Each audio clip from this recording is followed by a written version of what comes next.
Comme il est 11 heures. As it is 11:03, the House will now deal with private members' business. Private members' business. 1, an act to amend the Federal Courts Act, International Promotion and Protection of Human Rights, in the name of Mr. Julian. Mr. Julian, seconded by Mr. McGregor, moves that Bill C-331, an act to amend the Federal Courts Act, International Promotion and Protection of Human Rights, be now read a second time and referred to the Standing Committee on Justice and Human Rights. Debate. The Honourable Member for New Westminster Burnaby. Thank you very much, Mr. Speaker. I'm pleased to rise on Bill C-331. It's an act to amend the Federal Courts Act, the International Protection and Promotion of Human Rights. For any members who might question the need for a bill like this being brought forward to the House of Commons, Mr. Speaker, I'd like to reference just a number of the cases that are directly referenced by this bill. As you know, Mr. Speaker, we have Canadian corporations that are involved abroad. We live in a global economy, there is no doubt. And particularly when it comes to mining operations, many Canadian mining companies operate in a very effective and thoughtful manner respecting human rights. But, Mr. Speaker, there are a number of cases of bad apples, Canadian mining companies that have not operated in the public interest, not operated in respecting basic human rights. And that is why this bill is so vitally needed. And it's for that reason, Mr. Speaker, that we've had over 50 national organizations representing over 1 million Canadians that have stepped forward asking members of Parliament to vote and to support this bill. Those organizations nationally, including notable human rights organizations, major labor organizations across the country, feel it's vitally in the public interest for Parliament to adopt this legislation. They see the need, Mr. Speaker. And now it is up to members of Parliament. Over the course of the next few weeks, this debate starts today and continues, to make that vital decision of whether or not Canada is going to stand up for human rights and become a best practice model globally. It has not been the case, sadly, Mr. Speaker, and I only have to cite just a few of the many examples, some of which came before Canadian courts, and because Bill C-331 was not in place at the time, were not able to work their way through the justice system. But of the many dozens of cases that have been brought forward, I'd like to just reference a few important ones that show the extent of the problem. And there's no doubt, Mr. Speaker, if you ask the average Canadian, we believe fundamentally in human rights. Canadians as a people believe and understand the importance of having human rights at home and human rights globally. And so when we look at these tragic cases, there is no doubt, if you ask Canadians, they would say it is very important, vital, in fact, that members of Parliament adopt Bill C-331. There's the case of Navsun Resources. Now, Navsun is a mining company that is currently being sued for its alleged complicity in forced labor, slavery, and torture of workers at the Bisha gold, zinc, and copper mine in Eritrea. Now, Mr. Speaker, in this case in Eritrea, these workers were enslaved. They were beaten if they did not comply. They were tortured.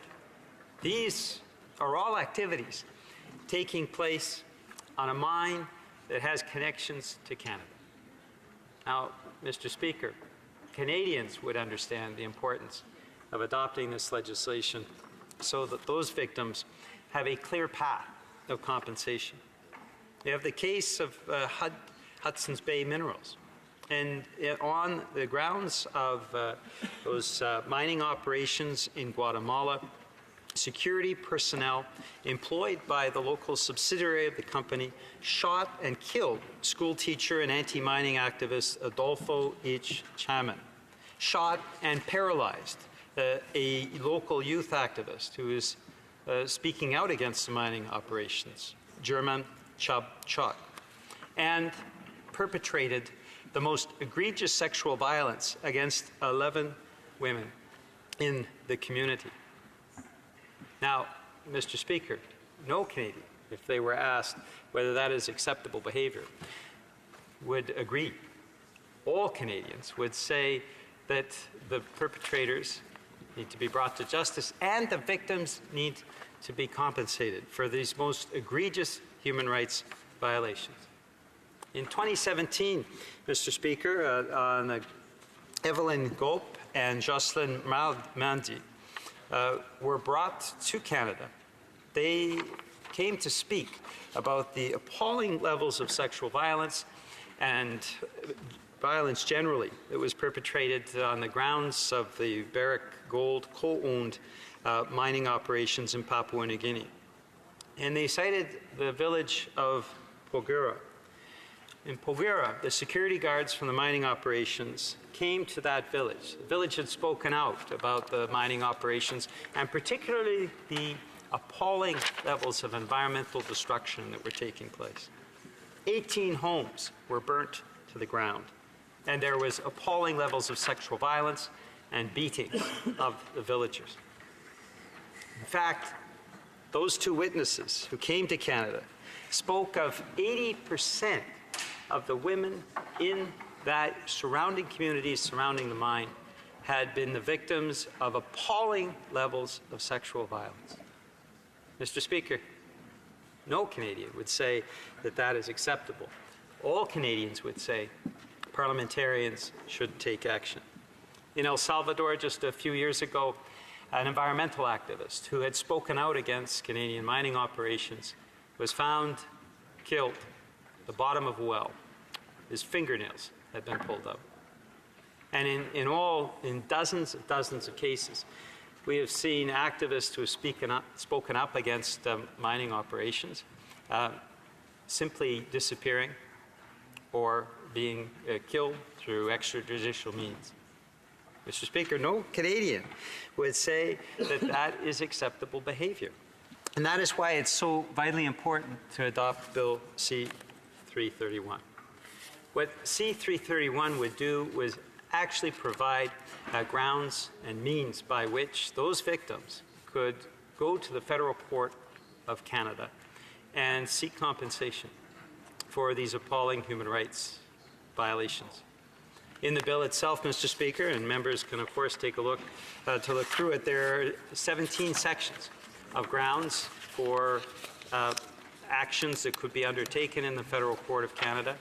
They include systemic sexual violence, extrajudicial killings, torture, slavery, and wanton environmental destruction. All of those are part of what we consider, in our case in Canada, grounds for a solid judicial framework. We believe that Canadians who violate human rights, Canadians who exhibit wanton environmental destruction should be brought to justice.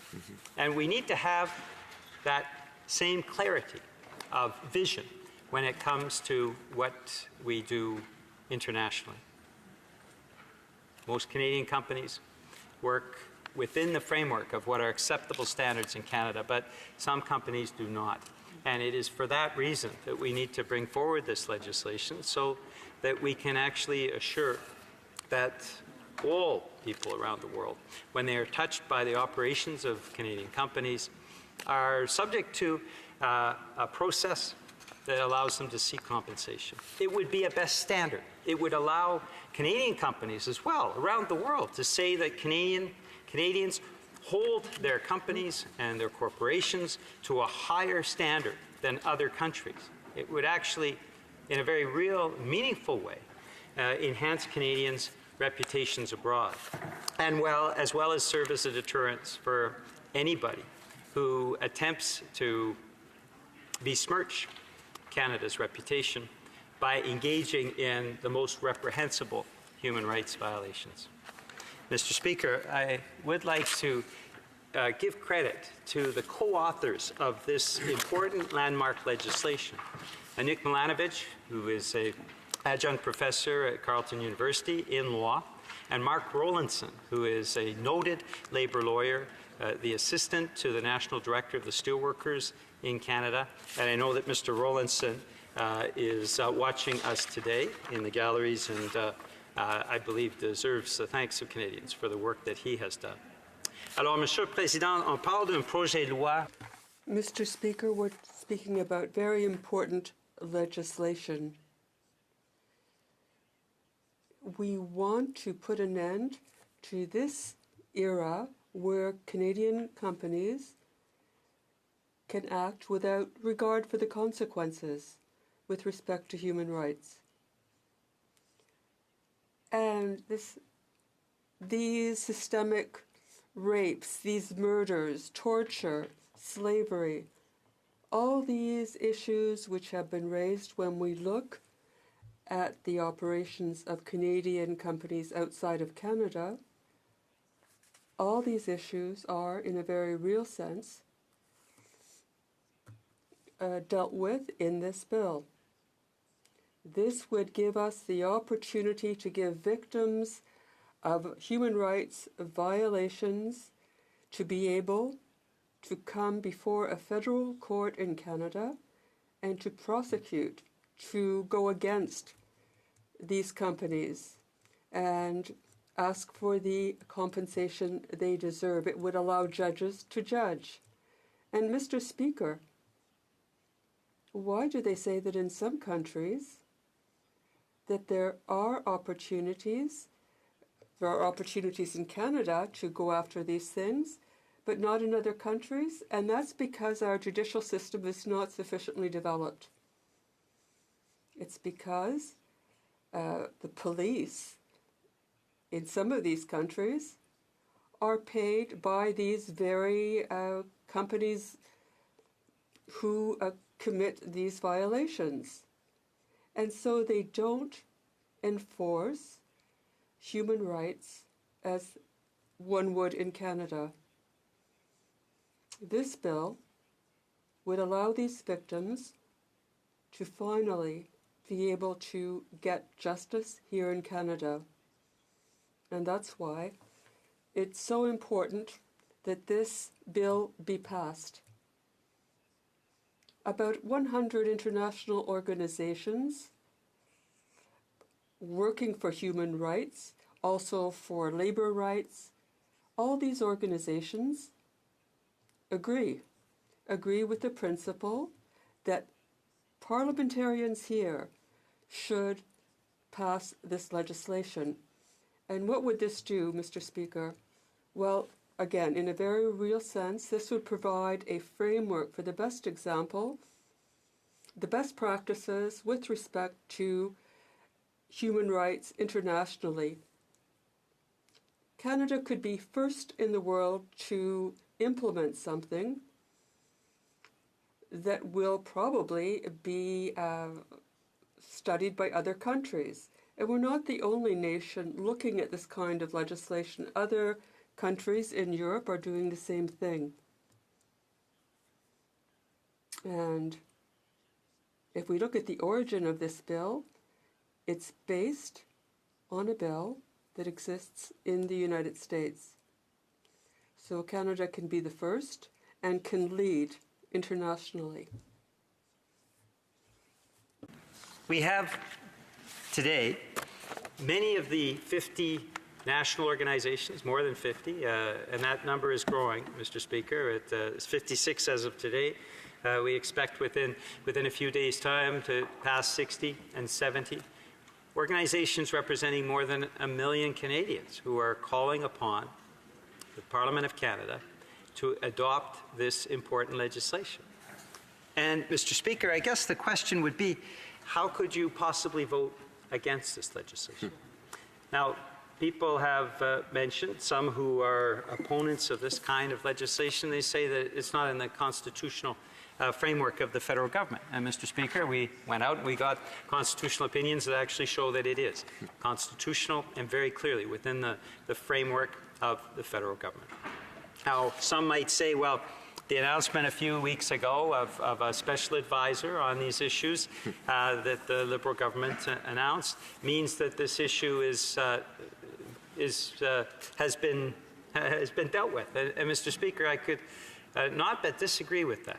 The ombudsperson, the special advisor that's been appointed, has been criticized by a number of important organizations, like the Steelworkers, like the Canadian Network on Corporate Responsibility. All of them have said that there aren't the powers that need to be put into place for this ombudsperson's office. Now, Mr. Speaker, the reality is, in any event, even if we have a robust ombudsperson, and we in the NDP certainly believe that that should take place, all that would do is complement the important provisions that are in the Bill C-331.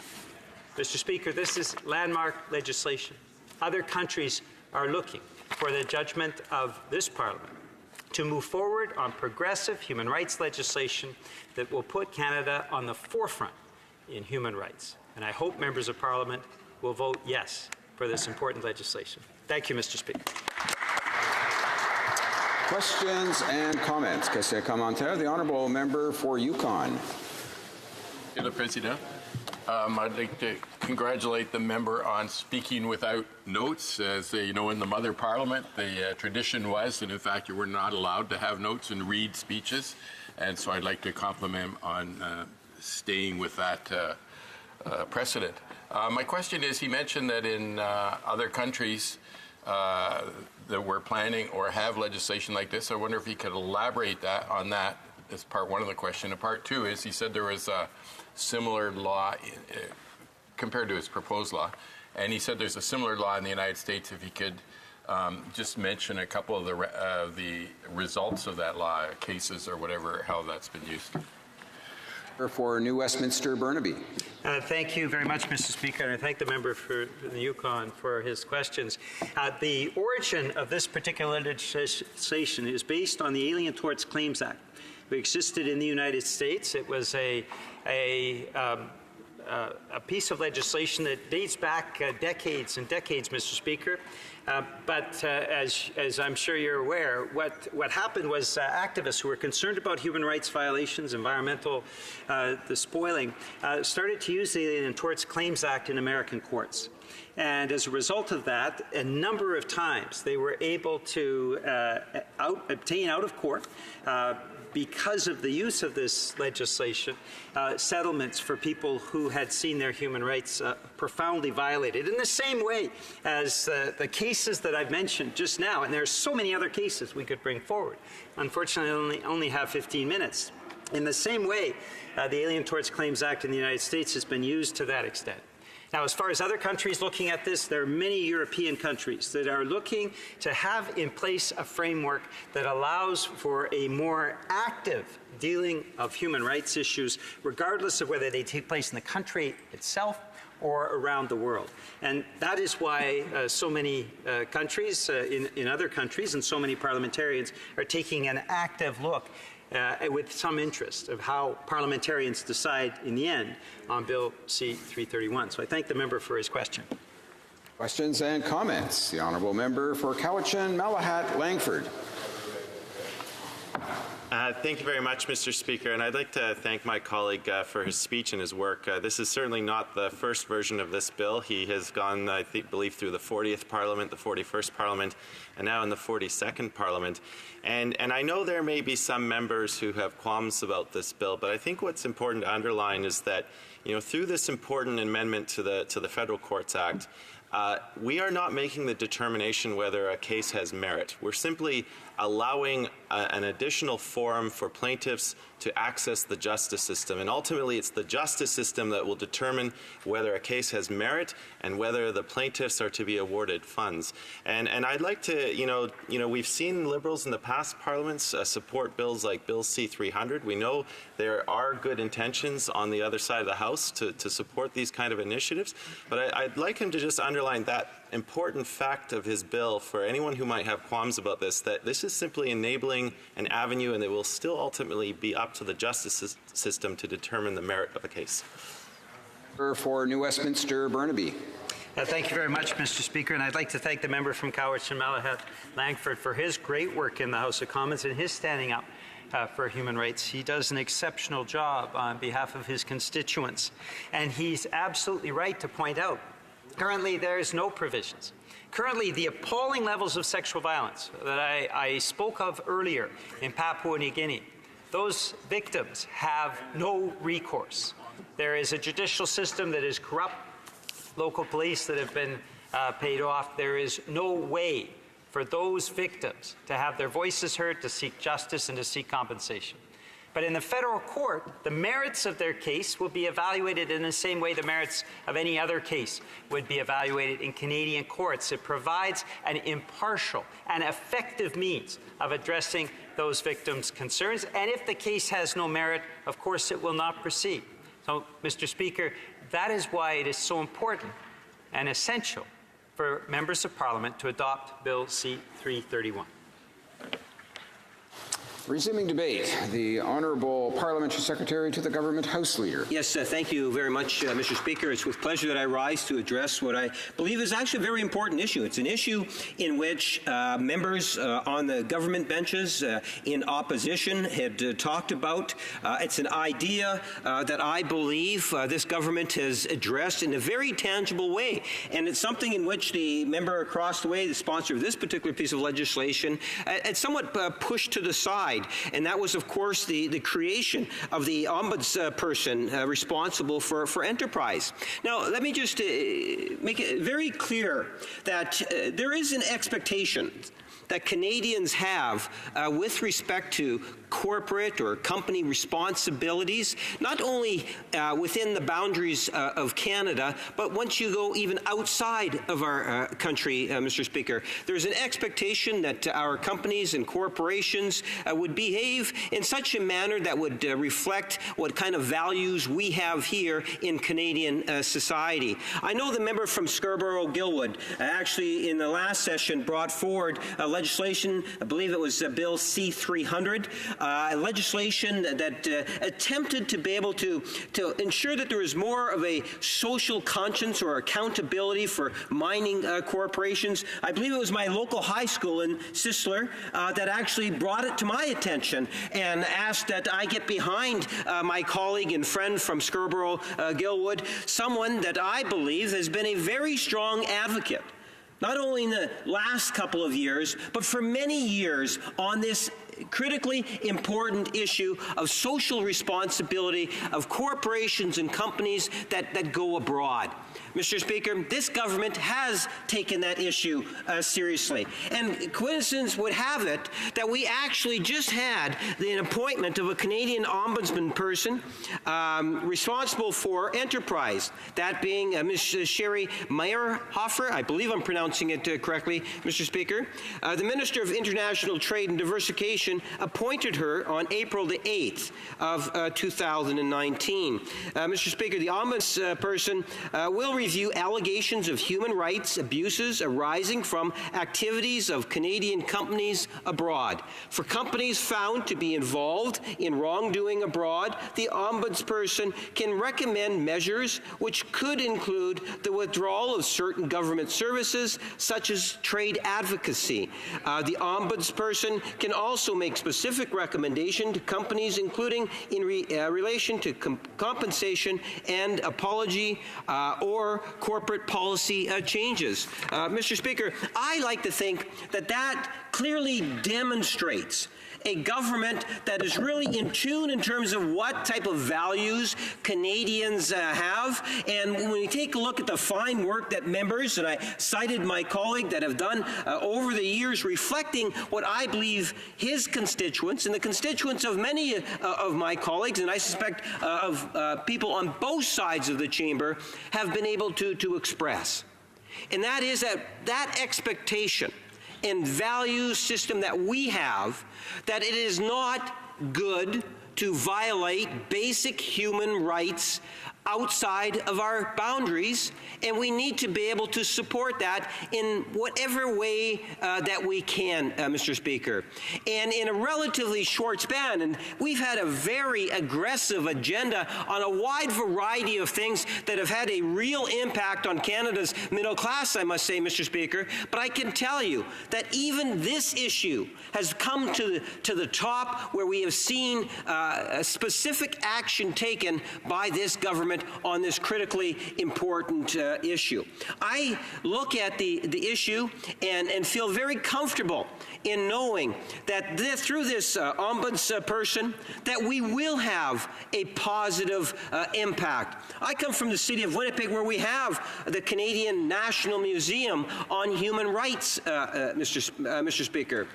I drive by it every other week when I'm inside Winnipeg, not here in Ottawa. It's a beautiful symbol that constantly reminds most Winnipeggers that often drive by, or you see it when you do the Google searches, just how important the issue of human rights really is for the constituents that I represent, and indeed anyone that's associated, I believe, in Winnipeg and far beyond the Winnipeg. That's just a constant reminder because of having that National Museum, Mr. Speaker. But it's fair to say that Canadians as a whole recognize the importance of that particular issue. And that is one of the reasons why we, as a government, I believe, have seen such an aggressive approach at trying to provide some sort of an action that would see tangible results. And that's what I believe is going to happen with the appointment of the Canadian Ombudsperson that's responsible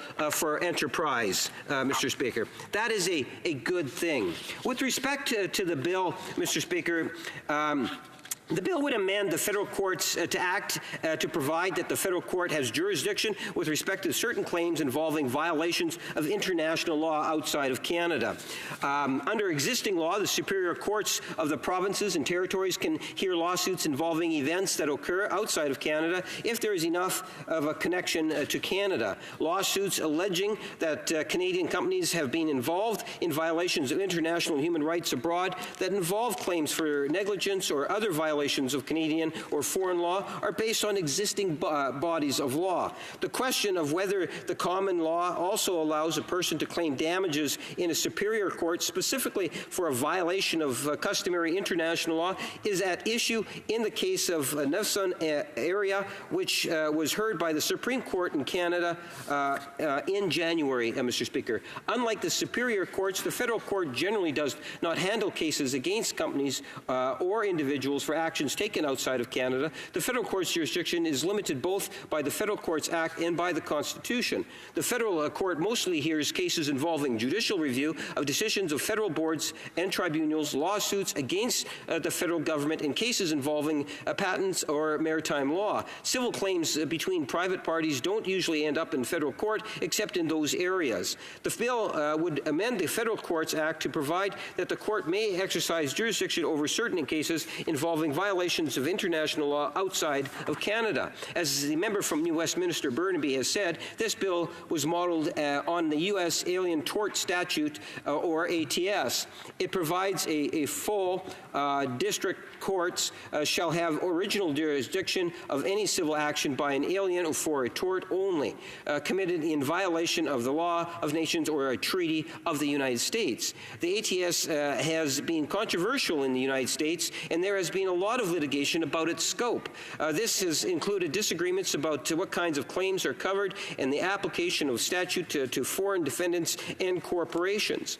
C-331's main provision is a little more complicated than the ATS, but the idea is very similar, Mr. Speaker. I would like to make three observations about the kinds of cases in which the federal court would have jurisdiction. C-331 appears to give federal court jurisdiction over existing types of legal claims rather than creating new ones. It provides that the federal court will have jurisdiction to hear cases involving claims respecting conduct that arises from violation of international law. Jurisdiction delineates the scope of the court's authority, either territorially or by subject matter. Jurisdiction is not the same as a right of legal remedy. For example, the Federal Courts Act gives the federal court jurisdiction in all cases in which relief is a claim against the Crown. But that does not mean that the federal court can address any complaint that a Canadian might have about the federal government, Mr. Speaker. The Act gives the court jurisdiction, but the court can only give a remedy if one is provided by Canadian law. For example, by law governing Crown's contracts if the claim is one breach of contract. Second, the bill grants jurisdiction to a federal court rather than the provincial superior courts. The Supreme Court of Canada has held that the federal court can only hear certain kinds of cases. It needs permission from Parliament in the form of statutory grant or jurisdiction. In addition, the case must also be governed by the existing body of federal law. Mr. Speaker, I see that my time is quickly running out. I wanted to actually really emphasize why it's really important for us to have recognized, given the very nature of what this government has been able to accomplish on the whole trade file. We have recognized the importance of international trade. We have also recognized the very critical importance of ensuring that companies and corporations behave in such a way that reflects what Canadian values truly are all about, Mr. Speaker. That is why back on April the 8th, we had the first Canadian ombudsperson for responsible for enterprise actually put into place. This is a good thing, Mr. Speaker. It's all a part of corporate responsibility. It's about international trade. It's about protecting Canadians not only here in Canada, but also to protect people and human rights abroad. Thank you, Mr. Speaker. Resuming debate, the honourable member for St. Albert, Edmonton. Thank you, Mr. Speaker. I rise to speak on Bill C-331, an act to amend the Federal Courts Act introduced by the honourable member for New Westminster Burnaby. Mr. Speaker, what this legislation seeks to do is to amend the Federal Courts Act to provide the Federal Court of Canada with jurisdiction to hear claims brought by foreign claimants with respect to causes of actions that took place outside of the territory of Canada, where the acts or omissions alleged contravene international law or a treaty to which Canada is a party to. Mr. Speaker, without more, there are a number of problems with Bill C-331. To begin with, Mr. Speaker, this piece of legislation would radically transform the mandate and jurisdiction of the Federal Court of Canada. When the Federal Court of Canada was established, it was established to deal with certain types of matters that fall within the legislative jurisdiction of the federal government. This legislation would fundamentally change that. The Federal Court of Canada would be transformed into essentially an international court dealing with international claims brought by international claimants with little to no connection to Canada whatsoever. Now, Mr. Speaker, aside from the issues and principles such as the presumption against extraterritoriality, comity, and principles respecting the sovereignty of foreign states under customary international law, all of which are implicated by Bill C-331, from a practical standpoint, there is a question about the appropriateness of the Federal Court of Canada becoming such an international forum. Mr. Speaker, by virtue of the international actions that would be invited to be brought forward to the Federal Court of Canada, such actions would necessarily implicate the interests of foreign states. As such, the court would be required to consider questions relating to foreign affairs, international human rights law, and international commerce. This is far outside the jurisdiction and mandate of the federal court and its area of expertise. Mr. Speaker, moreover, this legislation would completely upend Canadian and international law respecting the assertion of extraterritorial jurisdiction. The universal test for the assertion of jurisdiction is a bona fide substantial connection between the subject matter and the source of jurisdiction. As the Supreme Court of Canada stated in the HAP decision, citing the Permanent Court of International Justice in the Lotus case, quote, that jurisdiction cannot be exercised by a state outside its territory except by virtue of permissive rule derived from international custom or from a convention. According to the decision in the Locus case, extraterritorial jurisdiction is governed by international law rather than being at the absolute discretion of individual states, while extraterritorial jurisdiction, prescriptive, enforcement, or adjudicative, exists under international law. It is subject to strict limits under international law that are based on sovereign equality, non-intervention, and the territoriality principle, unquote. Moreover, the Supreme Court in the Terry decision stated, quote, this court has repeatedly affirmed the territorial limitations imposed on Canadian law by the principles of state sovereignty and international comity. Now, the Supreme Court in the HAP decision did make clear at paragraph 68 that it is within the jurisdiction of Parliament to pass laws that would have the effect of asserting jurisdiction over non-Canadians outside the sovereign territory of Canada. However, in doing so, the question would become whether it would violate international law and offend the comity of nations. Mr. Speaker, Parliament has passed legislation that would have an extraterritorial effect in some very narrow and limited circumstances. For example, Parliament has passed the Crimes Against Humanity and War Crimes Act.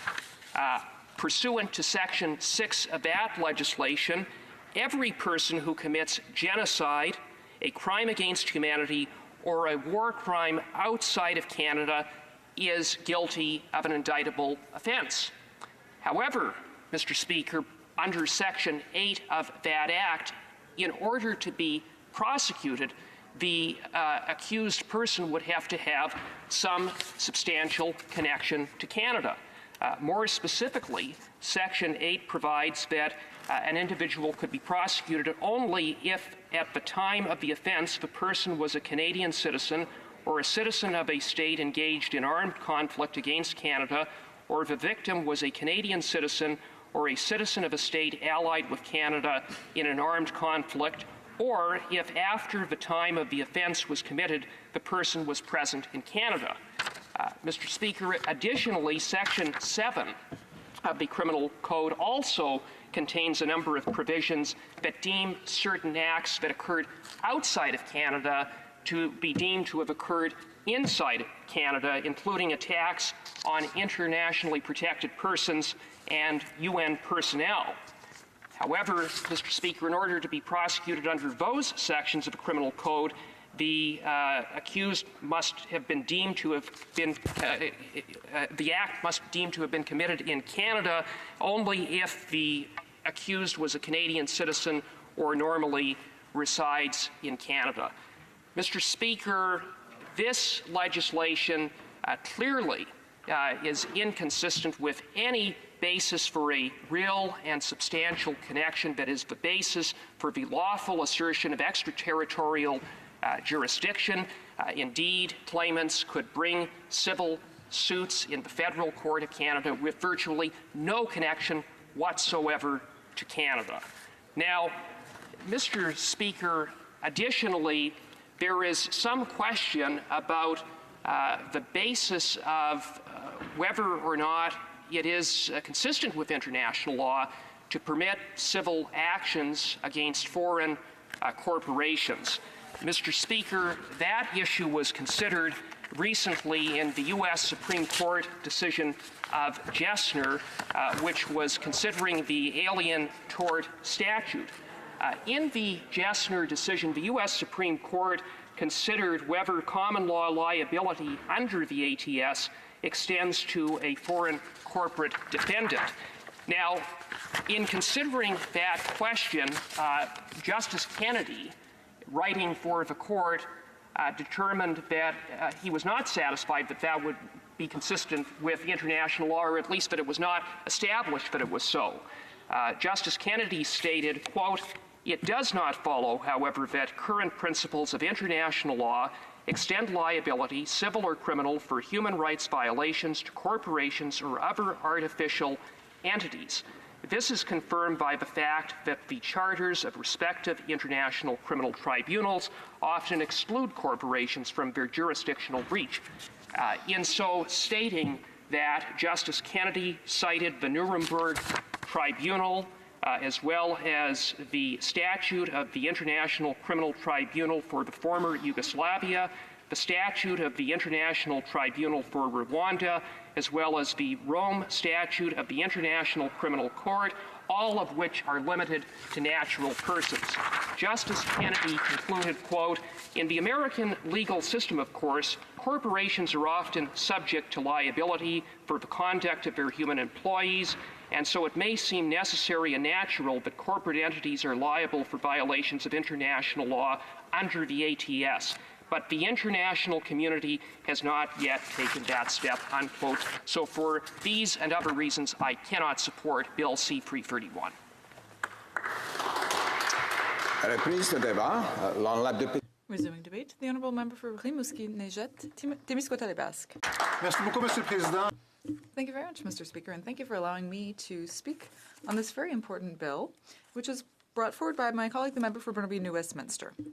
It's an important bill for the NDP because we've presented similar bills in different iterations in the past. Now, I'm going to come at this from a slightly different angle than my colleague did.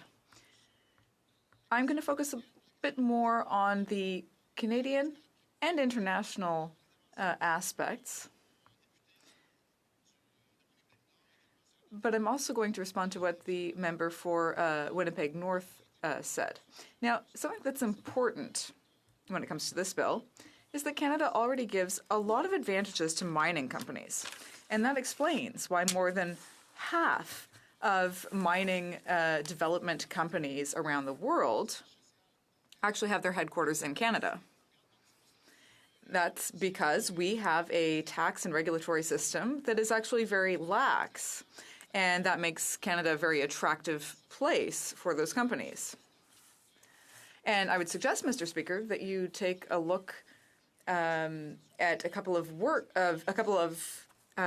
books called Paradis sous terre and another book about tax havens that clearly show that Canada's tax and regulatory system was developed in order to ensure that mining companies would have a very low tax burden and would consider Canada an attractive place. Now, my colleague talked about international rights violations in other countries.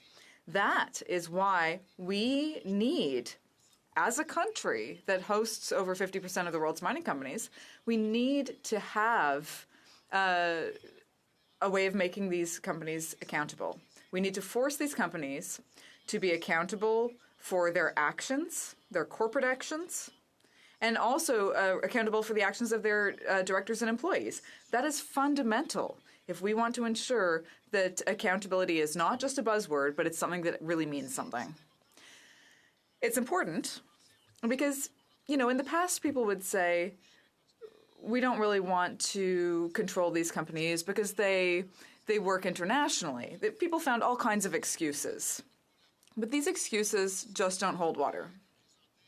And the excuse that the parliamentary secretary to the government House leader brought up doesn't hold water either. For example, he said that we don't necessarily need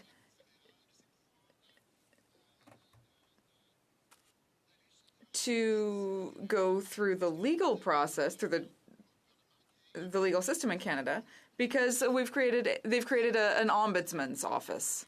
Well, that office was announced during the election campaign in 2015, and 15 months ago, the Liberals finally said that the position would be created. The ombudsman was only actually appointed in April of this month, and we still don't know what their job description will be. So, Organizations that are following this sector, like Mining Watch or like the Canadian Network for Corporate Accountability, are not impressed by the government's efforts on this issue. It doesn't make sense that 15 months after they announced that they would create this ombudsman's office, we still don't have any idea of what the office's job will be. Because right now, the government, and especially the Minister for International Trade, is under heavy lobbying from mining companies who are basically against increased powers and strong powers for this office. They are opposed to this office being able to compel documents when they would be investigating the case of a mining company's abuse in the world. They are opposed to the fact that testimony could be compelled by this body towards executives of mining companies. And they have been heavily lobbied, as can be demonstrated through the lobby registry. So, So what the parliamentary secretary to the government house leader was arguing, in other words, that we don't need this bill because they've already done something, well, that just doesn't hold water. He referred also to the efforts of one of his Liberal MP colleagues, the MP for Scarborough-Guildwood, who actually tabled Bill C-300, which was a step in the right direction. And he said this is a demonstration of the goodwill of the federal government in this file. What he neglected to say is that at the report stage of this bill back in October 2010, report stage failed by 6 votes. The bill was defeated by 6 votes. You know what, Mr. Speaker? 14 Liberal MPs were missing during that vote. 14. Including the party leader, Michael Ignatieff, including Scott Bryson, including John McCallum. Most of the front bench didn't show up for this bill. If they had 7 or 8 more MPs, that bill would have passed. But that shows that the Liberals had no intention of letting that bill through. Monsieur le Président. Mr. Speaker, if a bill like this one is necessary, it's because there are many examples. There have been so many examples, particularly in the mining sector, of having the environment being totally massacred by these companies. And there have been abuses against local communities. There have even been murders. There were a lot of people who fought for workers' rights in those countries, people who were trying to defend workers, and they suffered reprisals. Now, the mining industry doesn't want to be accountable for its actions. The Mining Association of Canada said that his organization does not support the investigative powers that the human rights advocates and groups like Mining Watch would actually have the Office of the Ombudsman for for Responsible Enterprise to have. Et je peux vous dire... And I can tell you, Mr. Speaker, that they probably don't agree with the bill that my colleague tabled. They'll say, well, we've improved our practices. We're doing much better now than the way we used to be in the late 90s, early 2000s. But that's not an excuse. I mean, I hope that their practices have improved because many of their practices were indefensible. So it goes without saying that we're happy that things are improving. Does that mean that we shouldn't have a more rigorous framework and better tools in the event that their practices decline? Is that a reason that Canada, who already gives extremely appealing benefits to the mining industry, shouldn't require a minimum of accountability in exchange? Now, they'll say that my colleagues, or rather will say that my colleague's bill is necessary. I sincerely hope that the government will take note of it and that the government will do what it should have done when it had the opportunity to do this in 2010. In other words, they should vote in favor of it. Now, we're currently at second reading. We want this bill to get at least to committee stage so that it can be debated and so that we can hear from experts, from around the world. We want to hear from countries where these mining companies operate so that they can tell us what happened and why Canada needs to take steps to protect them. Because the legal system, the law enforcement system, in many of these countries where we do business, like as mining companies, these are countries that don't have systems that are as robust as ours. We have the means to ensure that there is accountability that is not simply a buzzword, but accountability that really will be enshrined in the law so that these mining companies operating abroad will be able to act in the same way that they would in Canada, with the same level of monitoring that they would be submitted to here in Canada. So for all those reasons, Mr. Speaker, not only will I be voting in favor of my colleague's bill, but I strongly encourage all members in this House, both government and opposition members, to vote in favor of this bill so that it can go to committee and so that we can start studying the objectives that should have been studied long ago. Thank you. Resuming debate, the Honourable Parliamentary Secretary to the Minister of Justice. Thank you very much, Mr. Speaker. I'm pleased to have the opportunity to speak today to Bill C-331. The international promotion and protection of human rights is something I take great interest in as a representative of a very engaged community of global citizens in Parc des Alliés Park, and also as someone who has been a former war crimes prosecutor on the Rwandan genocide and at that tribunal in Arusha, Tanzania. So I thank the member opposite from the NDP for moving this bill and prompting this very important discussion this morning. Under existing law, Mr. Speaker, the superior courts and the provinces and territories can hear lawsuits involving events that occur outside of Canada if there is enough of a connection to Canada. This was raised by the member from St. Albert, Edmundston. Lawsuits alleging that Canadian companies have been involved in violations of international human rights abroad that involve claims for negligence or other violations of Canadian or foreign law are based on existing bodies of law.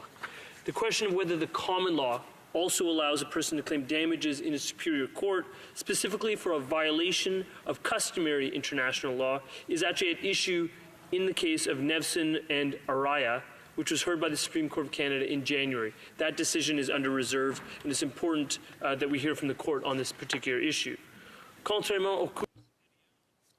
Unlike the superior courts, the federal court generally does not handle cases against companies or individuals for actions taken outside of Canada.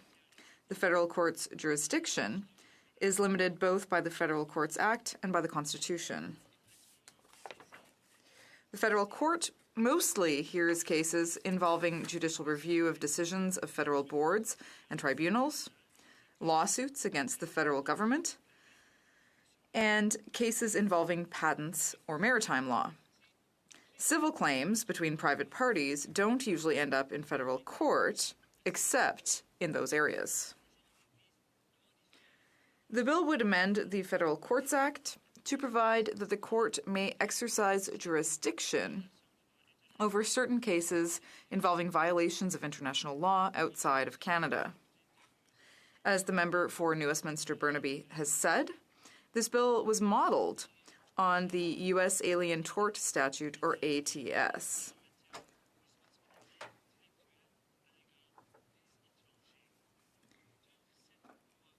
It provides in full that, quote, the district courts shall have original jurisdiction of any civil action by an alien for a tort only, committed in violation of the law of nations or a treaty of the United States, end quote. ATS has been controversial in the United States, and there's been a great deal of litigation about its scope. This has included disagreements about what kinds of claims are covered, as well as the application of the statute to foreign defendants and corporations. Again, something that has already been mentioned in the course of this morning's debate. Bill C-331's main provision is a little more complicated than the ATS, but the idea and the target is similar. I wanted to make three observations about the kinds of cases in which the federal court would have jurisdiction. First, Mr. Speaker, Bill C-331 appears to give the federal court jurisdiction over existing types of legal claims rather than creating new ones. It provides that the federal court will have jurisdiction to hear cases involving claims respecting conduct that, quote, arises from a violation of international law, end quote. Jurisdiction delineates the scope of the court's authority, either in terms of territory or in terms of subject matter. Jurisdiction is not the same thing as the right to a legal remedy, and that's an important distinction, Mr. Speaker. For example, the Federal Courts Act gives the federal court, quote, jurisdiction in all cases in which relief is claimed against the Crown, end quote. But that does not mean that the federal court can address any complaint that a Canadian might have about the federal government. The Act gives the court jurisdiction, but the court can only give a remedy if one is provided for by Canadian law. For example, by the law governing Crown contracts if the claim is one of breach of contract. Deuxièmement, Second, Mr. Speaker, Bill C-331 grants jurisdiction to the federal court rather than to the provincial superior courts. The Supreme Court of Canada has held that the federal court can only hear certain kinds of cases. It needs permission from Parliament in the form of a statutory grant of jurisdiction. In addition, the case must also be governed by a, quote, existing body of federal law, end quote. Accordingly, the bill will allow the federal court to hear cases based on federal law, rather than on provincial law or foreign law. This could include cases where there is a violation of both international law and a federal statute, such as the Carriage by Air Act. the third point I wanted to make, Mr. Speaker, is that lawsuits under Bill C-331 would appear to involve only defendants that are subject to the jurisdiction of Canadian courts. According to what's called the State Immunity Act, as well as international law, foreign governments and their officials generally cannot be sued in Canadian courts. Because Bill C-331 does not amend the State Immunity Act, these rules remain in place. Similarly, Bill C-331 does not appear to modify the principle that Canadian courts may only hear cases that have a sufficient connection to Canada. That nexus was elaborated on, again, by the member for St. Albert Edmundston. In summary, Mr. Speaker, Bill C-331 may allow the federal court to hear some new cases involving violations of international law abroad. However, it appears that those cases would need to fit within existing legal remedies or pre-existing causes of action. They would need to be based on federal law, and they would need to have a sufficient connection to Canada. J'aimerais aussi parler. I'd also like to speak briefly about two procedural aspects of the bill. In its current form, Bill C-331 would provide that the cases to which it applies would not be subject to limitation periods provided in federal law. This would allow people to bring certain old claims, even if they missed the deadlines that ordinarily apply. For example, claims against the Crown in respect of matters outside of a province are ordinarily subject to a 6-year limitation period. This limitation period would no longer apply under the bill. Bill C-331 would also specify when the federal court could stay proceedings to allow a case to go forward in a different court. This would roughly echo the principle of forum non-conveniens, which Canadian courts use to decide when to stay a lawsuit, because it would be more appropriate for it to proceed in a different court. In conclusion, Mr. Speaker, I would like to thank the sponsor of the bill for bringing this important issue before the House, and I look forward to hearing more of the second reading debate on this bill. I would also like to take this opportunity to highlight the recent appointment of the first Canadian Ombudsperson for Responsible Enterprise, Ms. Sherry Meyerhofer. The Minister of International Trade Diversification appointed her on April 8, 2019. The Ombudsperson will review allegations of human rights abuses arising from the activities of Canadian companies abroad. heard extensively about, for not just my constituents in Parkdale High Park, but people around the country who share the concern of the member from New Westminster Burnaby about ensuring that international human rights are protected, not just in Canada, but abroad, including when Canadian corporations are involved. À l'endroit des entreprises impliquées dans des For companies found to be involved in wrongdoing abroad, the Ombudsperson can recommend measures, which could include the withdrawal of certain government services, such as trade advocacy. The Ombudsperson can also make specific recommendations to companies, including in relation to compensation, an apology, or corporate policy changes. Enforceable powers and some teeth, Mr. Speaker, is a critical aspect of this mechanism. La nomination The appointment of this Ombudsperson underscores Canada's commitment to advancing responsible business conduct by Canadian companies abroad and respect for the fundamental rights of people around the world. The type of reform that we need more of in this country is the type of reform that I'm sure the member from New Westminster Burnaby would share with us, as all parliamentarians should, in terms of promoting understanding of and enforcement of international human rights obligations. Thank you very much, Mr. Speaker. The time for the consideration of private members' business has now expired, and the order is dropped to the bottom of the order of precedence on the order paper. Orders of the day, ordre du jour. Ordre émanant du gouvernement. Government orders, business of supply. Influence over the government in the name of Mr. Blakey. Mr. Blakey, seconded by Mr. Angus, moves that, in the opinion of the House, corporate executives and their lobbyists have had too much access to and influence over the Government of Canada, setting working Canadians and their families back by A. En encourageant les tentatives du Premier ministre. By encouraging attempts by the Prime Minister to undermine the independence of the Public Prosecution Service of Canada and the integrity of Canada's rule of law. B. Forcing Canadians to pay high prices for prescription drugs by blocking the establishment of a single public and universal drug insurance plan. Subsidies to large oil and gas companies while putting corporate interests over the protection of Canada's Pacific coastal waters in the Kinder Morgan pipeline approval process. D. Motivating the Minister of Environment and Climate Change to give a handout of $12 million to a multi-billion-dollar corporation owned by one of Canada's wealthiest families. En donnant. E. Giving Canada's most profitable banks the chance to review and revise a report intended to shed light on anti-consumer banking practices. And F.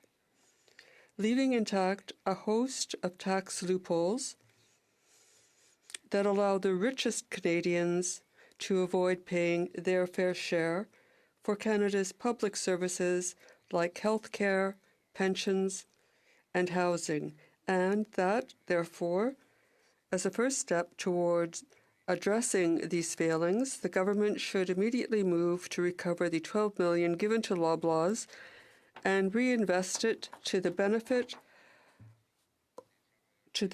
of working Canadians and their families. Honourable Member for Elmwood Transcona. Thank you very much, Mr. Speaker. You know, there's been a fair bit of outrage across the country lately at examples of major corporations getting special treatment by this government. We think, of course, of the many weeks of the SNC-Lavalin saga, where the government stands accused of having interfered in what should be Canada's independent legal system on behalf of one particular corporation in an attempt to not have them face criminal charges for alleged bribery internationally. But also, so that's an example of a big ask by a corporation. They asked the government to pass whole new legislation in order to create an exit ramp for them out of the criminal charges. And we saw the entire artifice of government jump to the pump, if you will, Mr. Speaker, to try and get it done. And when some people in government stood up to that and said no, that they thought it was wrong, they were shown the door. So that was the case of a very big ask, and we saw just how willing the government was in order to try and make that happen for a large corporation. On the other end of the spectrum, you had what appeared to be a relatively small ask, $12 million for Loblaws. But the thing about Loblaws is that it's one of the biggest, most profitable corporations in the country. And so you've got one of Canada's billionaires with one of the most profitable companies coming cap in hand to government asking for $12 million to help upgrade his fridges, and government all too happy to say yes, not, you know what, actually we think that $12 million could be better used in order to leverage new investment from companies that don't already have the capital to green their infrastructure and to green their operations. And so we want to make sure that public dollars are spent in the most efficient possible way to help those who otherwise wouldn't have any investment at all and who wouldn't otherwise be reducing their emissions at all. Instead, the government was quick to say, geez, that sounds like a great announcement that's going over there at Loblaws. What's it going to cost us to get at the podium?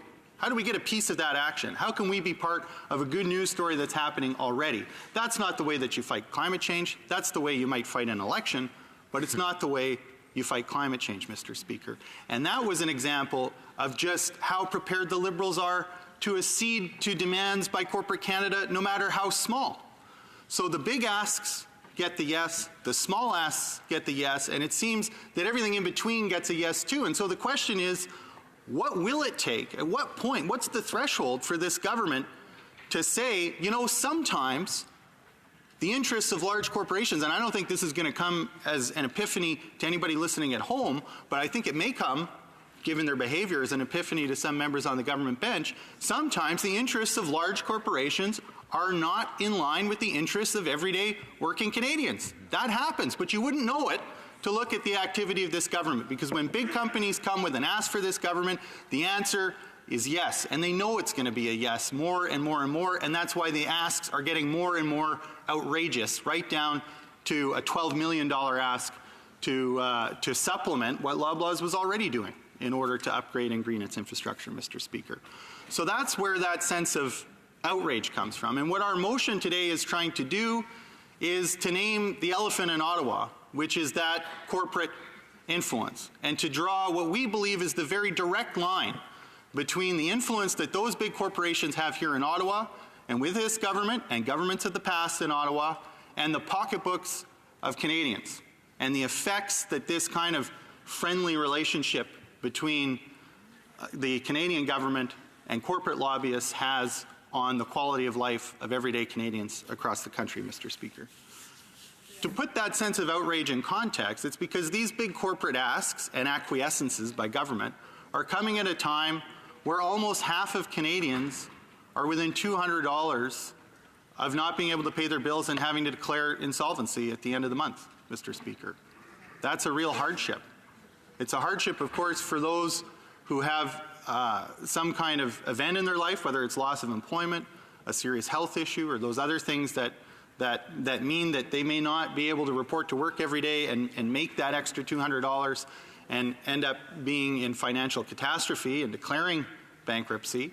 But it's also a real issue for those who are living with the stress and the anxiety of knowing that if something takes a wrong turn, if something doesn't go quite right, that they could end up there as well. And even if that doesn't happen to them, it may happen to their neighbor, it may happen to their friends, it may happen to their family, and they have to live with the stress of knowing that it may happen to them. And so what we believe in the NDP is that the goal of government activity and government policy should be to try and bring people who are facing all these common challenges together.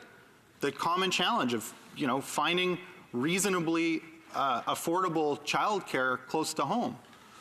The challenge of ensuring that everybody who's retiring from work has an adequate pension income to continue to live with dignity after their working years. The common challenge of getting good access to healthcare services in their community. In my community right now, the big battle is over the Concordia emergency room and making sure that the Conservative government doesn't close it, as they have promised to do and seem hell-bent on doing this June, Mr. Speaker, which means no 24/7 access to the healthcare system for the entirety of Northeast Winnipeg close to home in their community. But for Canadians across the country, it's issues like the high cost of prescription drugs, because we know in Canada that Canadians pay among the highest costs for prescription drugs. Our approach is to say, how do we bring people together who are facing those common challenges, and the job of government is to implement solutions that bring those costs down and make life easier for Canadians by facing our challenges together. It's not to hobnob with corporate lobbyists at receptions in Ottawa and then change the law for their benefit. It's not to let them off the hook for their big tax bills that aren't measured in the thousands of dollars or the tens of thousands of dollars, but in the tens of millions of dollars and the hundreds of millions of dollars. And when we talk about the tax havens that they use to hide their money so that they don't have to pay their fair share, Mr. Speaker, we're talking about the tens of billions of dollars. It's not the job of government to look out for those guys and their interests. And that's what we're here today to say, is that that's been going on for far too long, and it's time that Canadians got to see this place act in their interests. Hear, hear. And it's in that context that Canadians are rightly angry when they hear about stories, whether it's the big story, like the SNC-Lavalin story, or the smaller amount of money, like the money that was given to Loblaws to repair their fridges. But that's a symbol, Mr. Speaker. It's not just the amount of money, it's the symbol of the government just never really being willing to say no when corporate Canada comes asking. We've seen this too when it comes to our, what should be Canada's effort to tackle climate change and to reduce our carbon footprint. Corporate interests, once again, get in the way of that. So much so, Mr. Speaker, that this government decided to spend over $4 billion of Canadians' money not to buy a new pipeline, not to build a new pipeline, but to buy an existing pipeline, just as a thank you gift to Kinder Morgan for having come and tried, but couldn't get it done. And geez, thanks for trying. We're going to give you billions of dollars of taxpayers' money that could be invested in these other priorities, that could provide not only job training for workers in the energy sector to help their skills align better with the new energy economy that is already underway and already developing, but also to invest in new infrastructure projects that are going to create more of those kinds of jobs, create more opportunity for on-the-job training in that new sector and that new economy, Mr. Speaker. But we didn't see that, and we didn't get that. Instead, what we've seen is a government that was silent and hasn't done anything for workers like those at Stelco and Sears, who, when their company went bankrupt, lost their pension income. Workers still don't have protection to prevent that from happening again. Not only did this government do nothing for them except remind them that they could apply for EI, it hasn't done anything for the workers at the future to head off the problem we know is coming because of the sorry example of Sears workers and Stelco workers who didn't have a government that came to their defense and who didn't put laws on the books to protect them a long time ago when we knew these kinds of things would be happening and the NDP was proposing that we protect workers' pensions. It's a government that turned their back on GM workers in an award-winning plant known for its productivity when GM said, we're closing the doors, we're moving the plant out of Canada. Once again, the Liberals were there to remind them that they too could apply for employment insurance, as if that was something they didn't already know or as if that was all they expected from their government. This is a government that didn't require via a publicly owned corporation to have a Canadian content requirement when sourcing a renewal of its railcar fleet.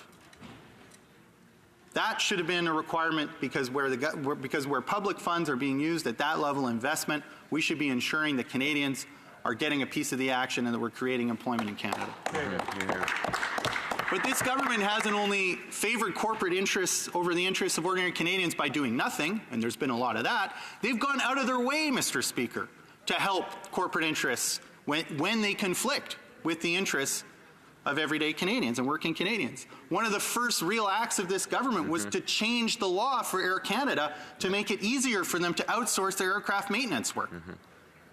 And that was a shame. It was a shame particularly in light of Liberals protesting with those same workers before the election, saying that the previous government should apply the law. Well, I suppose they're applying the law because they changed it. They actually changed the law to make it easy for Air Canada to outsource its work, and now they're applying the law because the law doesn't actually protect workers. They've signed trade deals that were negotiated by Conservatives, that are applauded by Conservatives, that enshrine and give the protection, the real protection of law to corporate rights, but pay lip service only to the rights of workers and the environment. When Canada Post, another Crown corporation, was in a conflict with its workers in the fall, instead of changing the management, instead of giving them a direction to bargain in good faith, this government passed back to work legislation and rewarded the intransigence of Canada Post management instead of standing up for those workers, Mr. Speaker. Subsidies to large oil and gas companies continue, even though we know that we have to transition to a green economy, and that money could be used to retrain workers from the energy sector and invest in projects like what the NEP has announced we want to do, which is to retrofit every home in Canada, improve their efficiency, not just to reduce our carbon footprint, but also to reduce the monthly heating costs of Canadians. And that money could be used for a fund to do that, to help Canadians in the pocketbook and also reduce our carbon footprint. And instead, it's going to the largest oil and gas producers in the country, whose production continues to go up while royalty revenue goes down, and the effects of climate change manifest ever more seriously and urgently, Mr. Speaker. Promises by the Liberals about eliminating tax loopholes and tax havens have been ignored.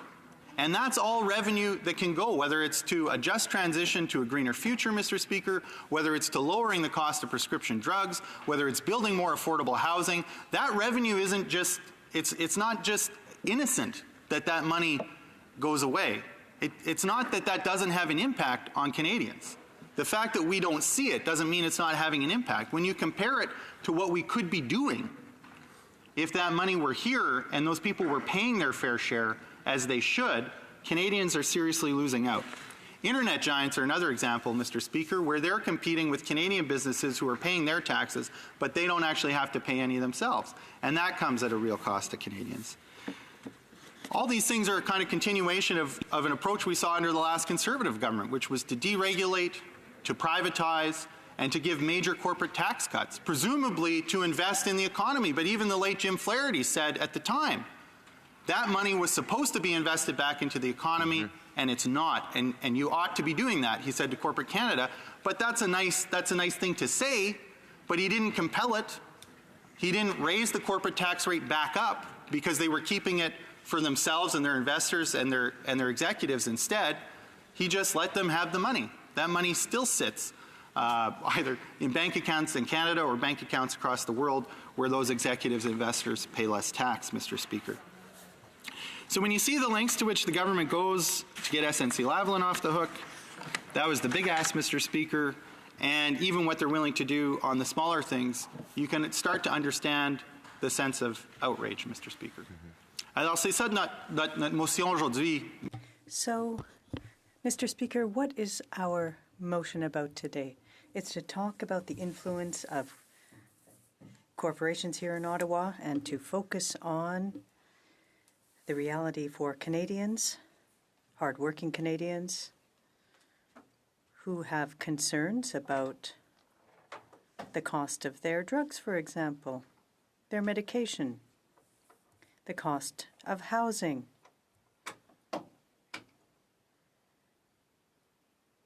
who want to fight climate change, and who want a government that makes a promise but not one that doesn't proceed when it realizes that its promises run counter to what lobbyists want.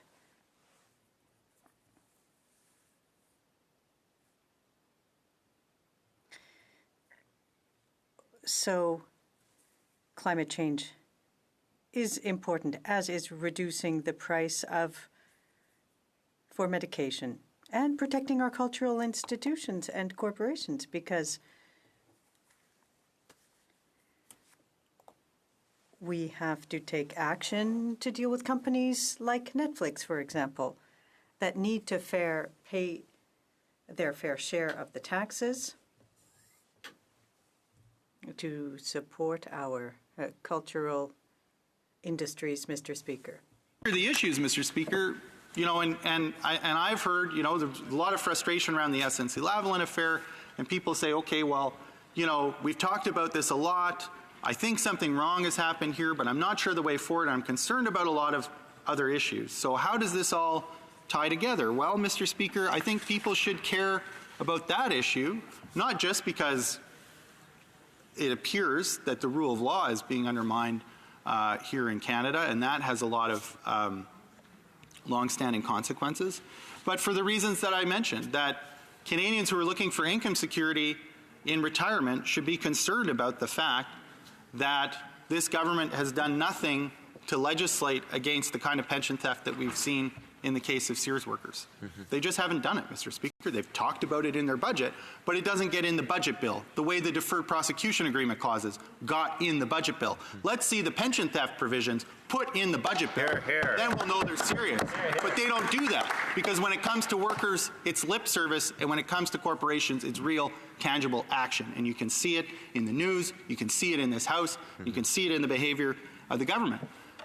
A finance minister who comes right out of the retirement benefits industry introduced legislation in this House, Bill C-27, that is an attack on Canadians' pensions. I mean, there, it's not even a degree of separation where the government is responding to corporate lobbying. There, you have the corporate lobbyist in government doing the job of his industry from the seat of the finance minister, Mr. Speaker. That's how closely tied this government is to the corporate lobby.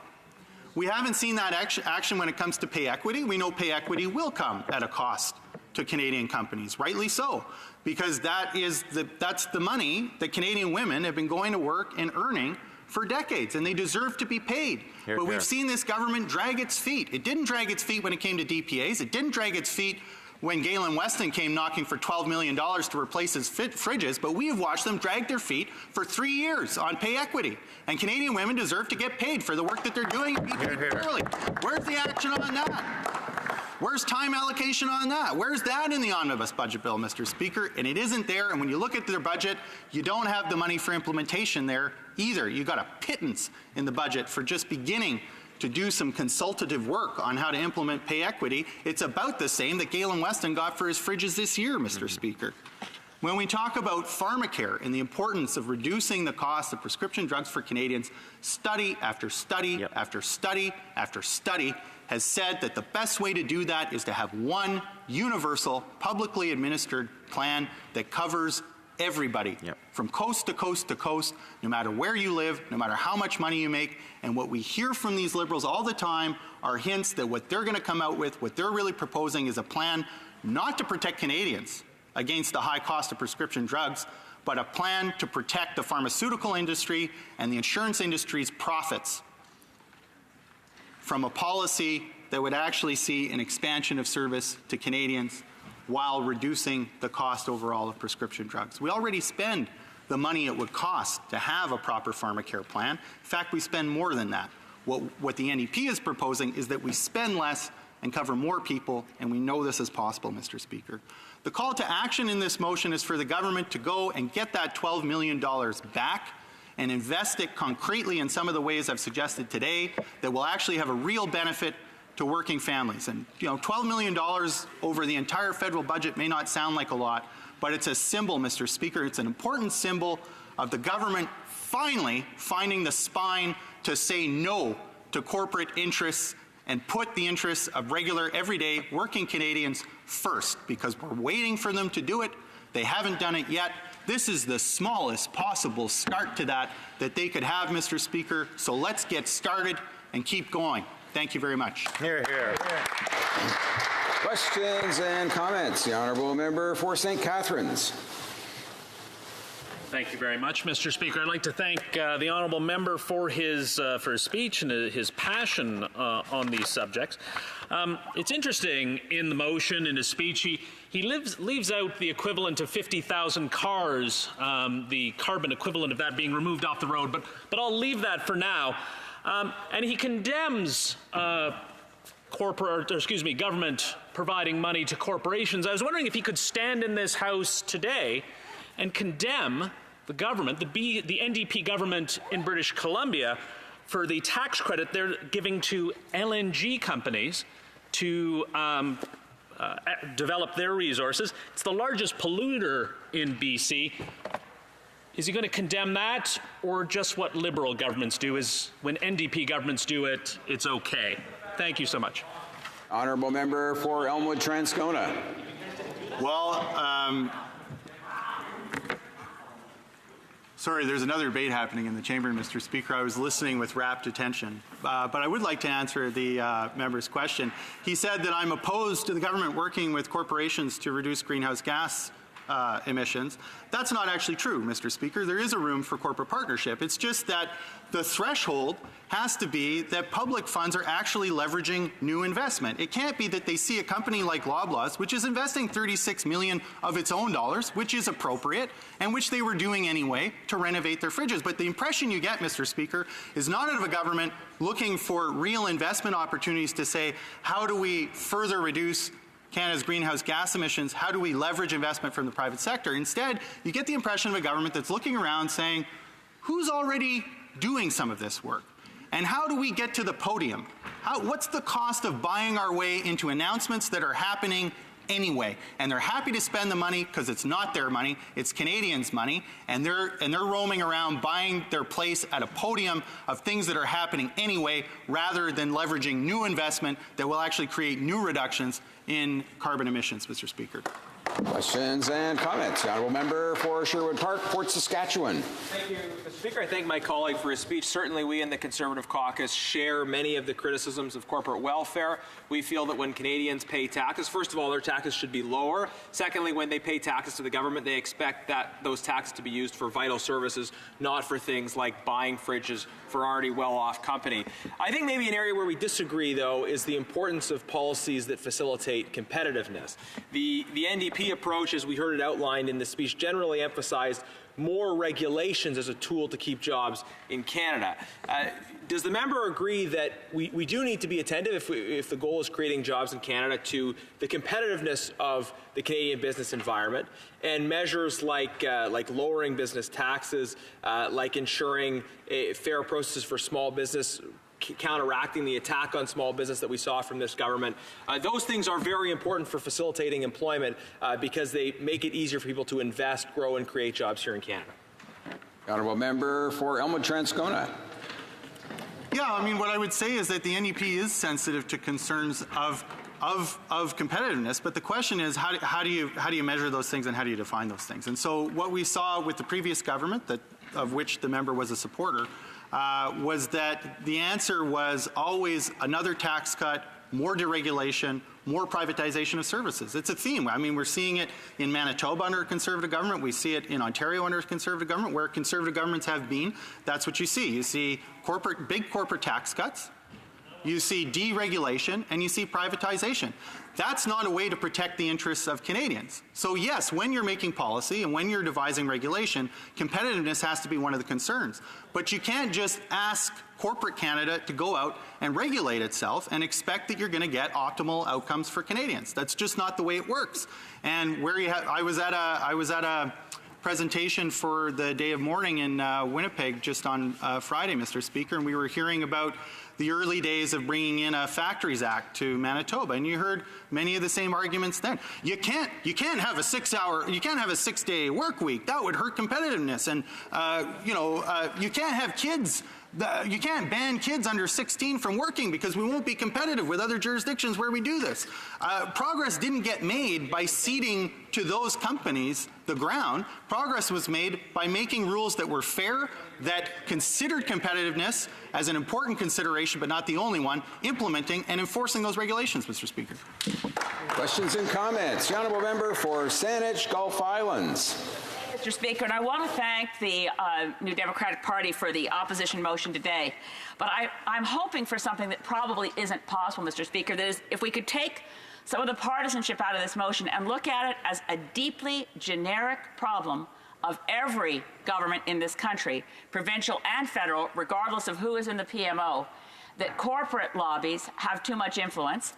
There's an excellent book by the former leader of the Alberta Liberal Party. His name is Kevin Taft, and his book is called Oil's Deep State, in which he chronicles how it was that even with the change of government in Alberta, the control over government policy, and particularly energy policy, was deeply held by big oil. And the term is used by academics a lot, the problem of captive regulators. So I would say that the National Energy Board is captive to the industry they regulate. And so is Health Canada, quite captive to big pharma.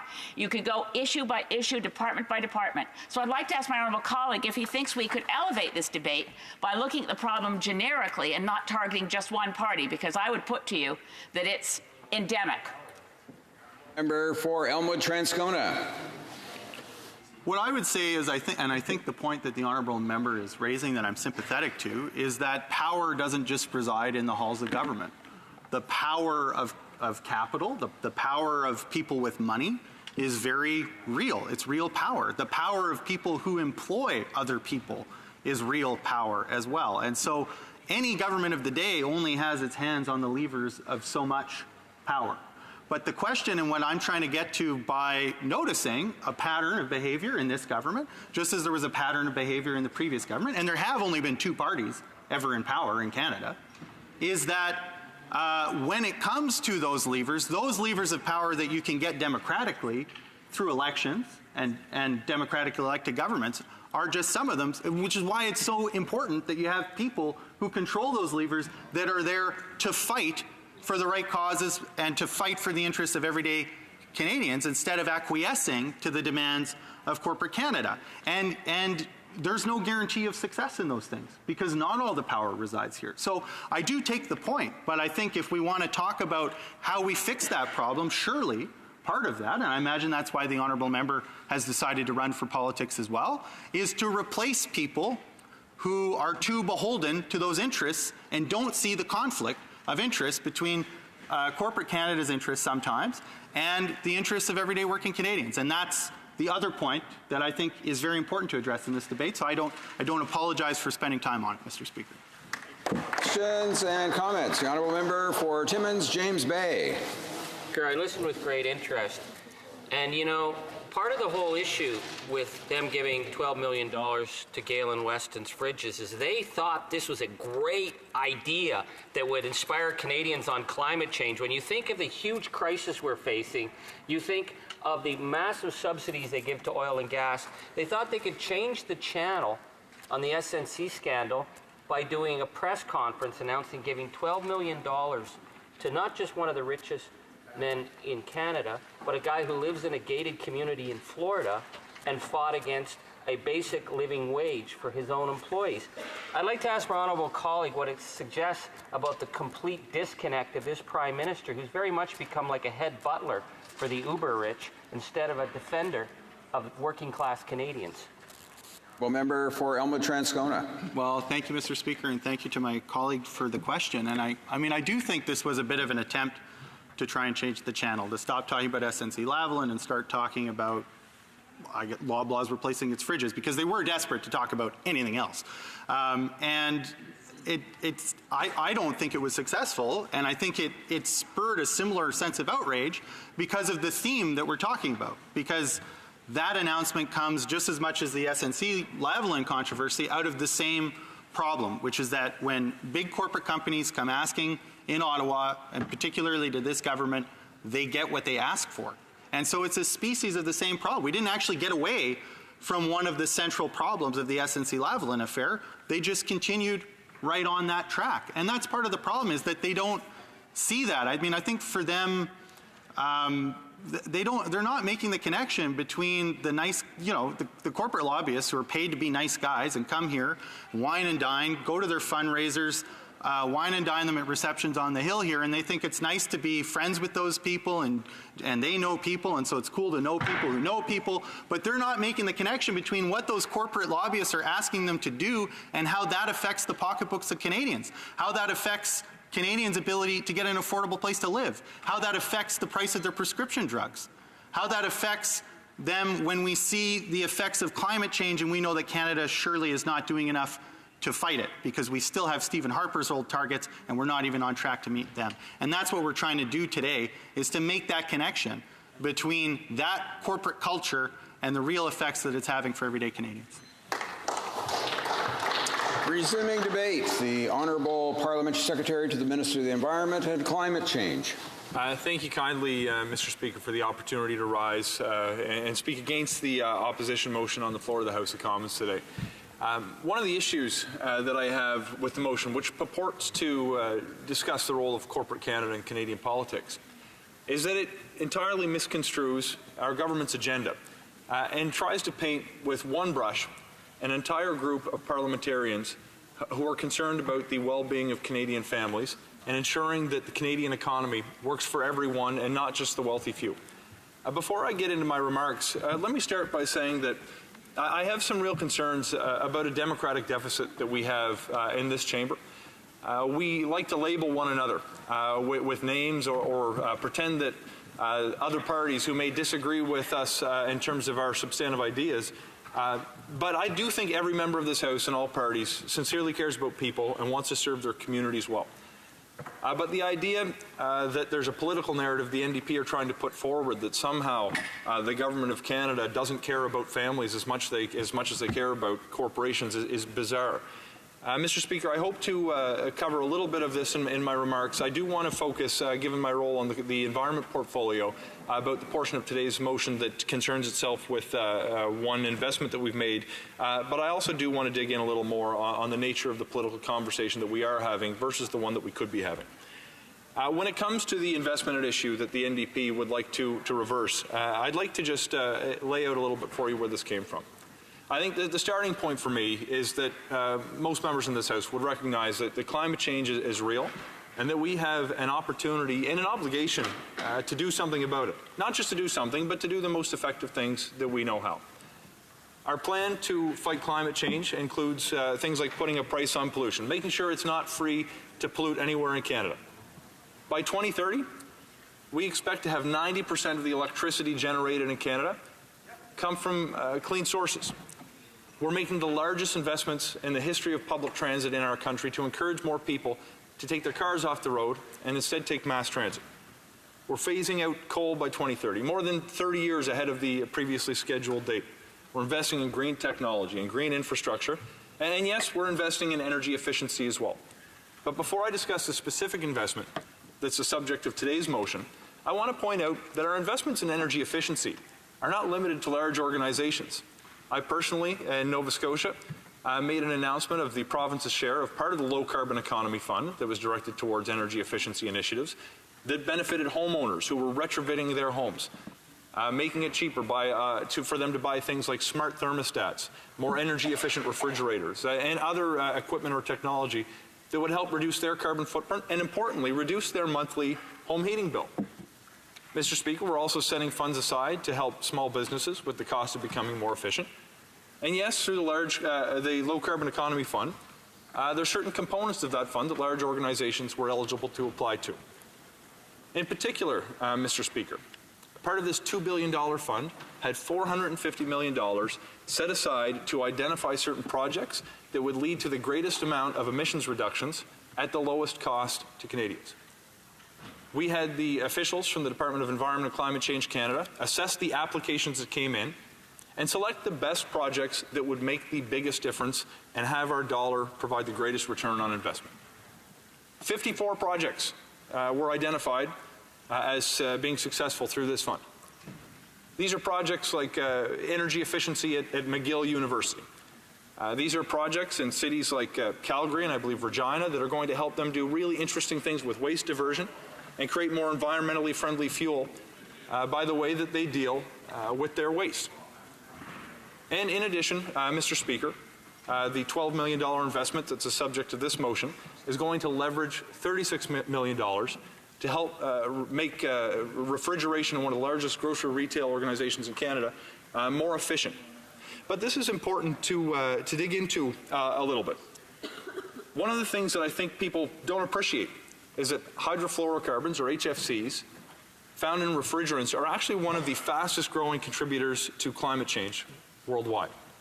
I note in particular that our government entered into the Kigali Accord to the Montreal Port Protocol to deal with the proliferation of refrigerants across the world, and the measures found in that document are expected to prevent 0.5 degrees in warming across the planet as a result of the measures that will be implemented.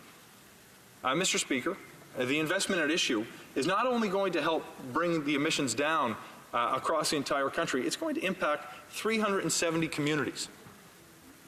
The equipment that's being purchased is from a supplier in Mississauga that's going to create jobs at that company.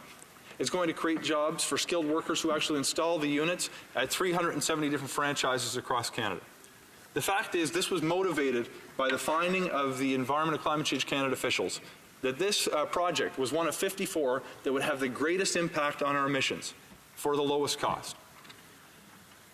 Mr. Speaker, while we're on the subject of climate change, I know I've sat on panels with members of the NDP who tell me that they support investments in energy efficiency, yet when we actually start making them, they find a reason to oppose them.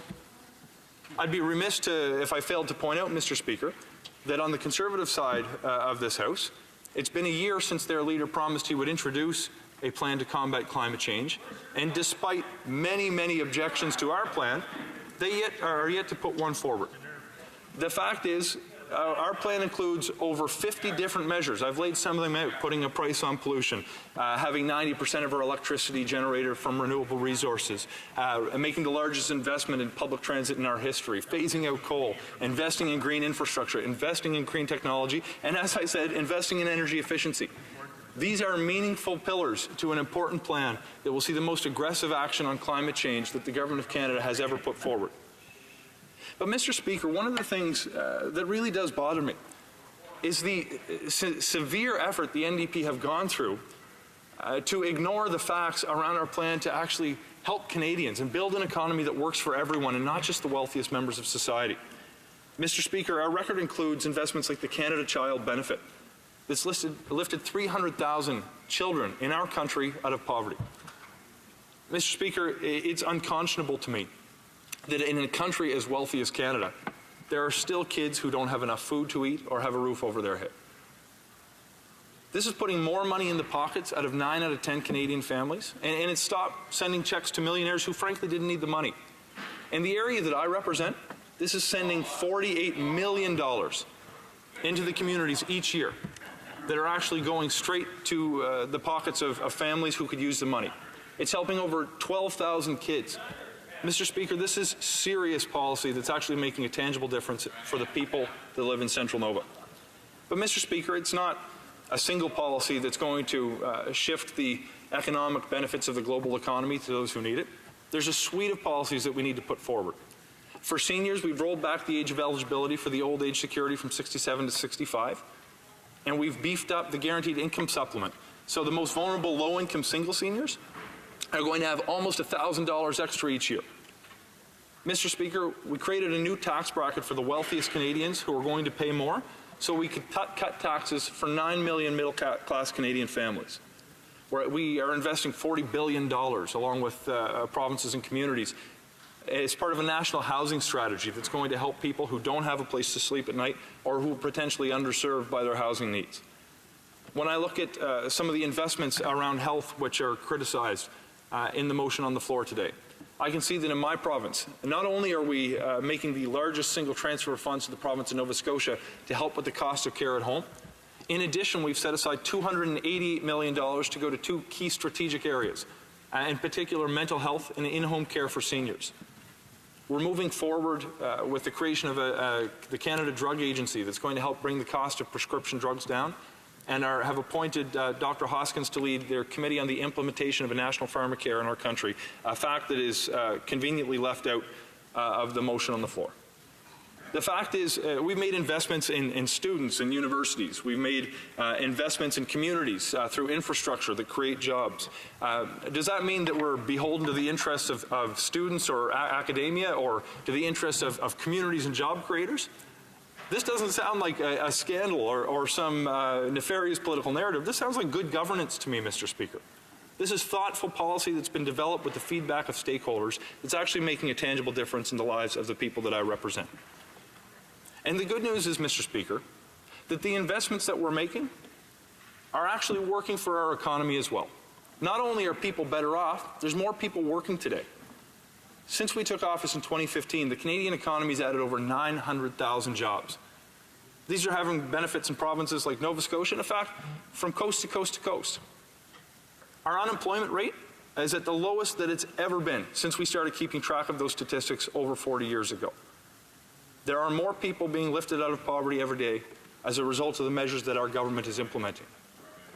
Mr. Speaker, I note in particular as well, the NDP have criticized us for failing to take action on loopholes that exist for the wealthiest. The fact is, we've put forward a number of measures, and CRA is cracking down on people who are trying to evade those taxes today, and actually charging, prosecuting, and convicting the people who are evading tax in Canada, contrary to the principles of law that apply in our land. If I can return very briefly, Mr. Speaker, to a comment I made during my opening remarks before I conclude. I really do worry about the civic discourse in this chamber and in Canadian politics. We have motions being tabled on the floor that ignore facts in order to create a political narrative. But facts can be very stubborn. It's important that we engage in debates based on facts, science, and evidence, not what we want people to believe about one another. And I think every party is guilty to some extent of doing this, and we all have to commit to be better. I find in question period, we have this exercise in talking past one another and see who can yell loudest in order to get attention in the media. I find people scrubbing through the video clips from this place in order to get that perfect clip that makes them look good on Facebook, rather than develop that policy that helps people who live in our communities. This is essential that we try to engage with each other in a thoughtful way, and with respect to the colleagues who are making comments across the way, speak when it's our turn so we can listen and understand where one another is coming from, and then respond with thoughtful questions or comments. Mr. Speaker, I sincerely wish that Canadians could see us when we turn the cameras off. When I have conversations with members from the NDP, the member from Skeena-Bulkley Valley, about a private member's bill he wants to put forward that came from one of his constituents, and seek to understand what it is and commit to going back to officials to see whether they've identified any unintended consequences with the policy. If people at home knew that's the kind of engagement that takes place when the cameras aren't watching us, I think they'd be pretty happy with us. It might be boring, but it's effective. I wish people showed up at our committee meetings when the cameras aren't on, when there's a minister not in the room, and we have a thoughtful engagement about whether a particular policy is effective or whether it's going in a different direction than what we think is right for Canadians. It might be boring, but it's effective. Mr. Speaker, the level of civility sometimes disappears here.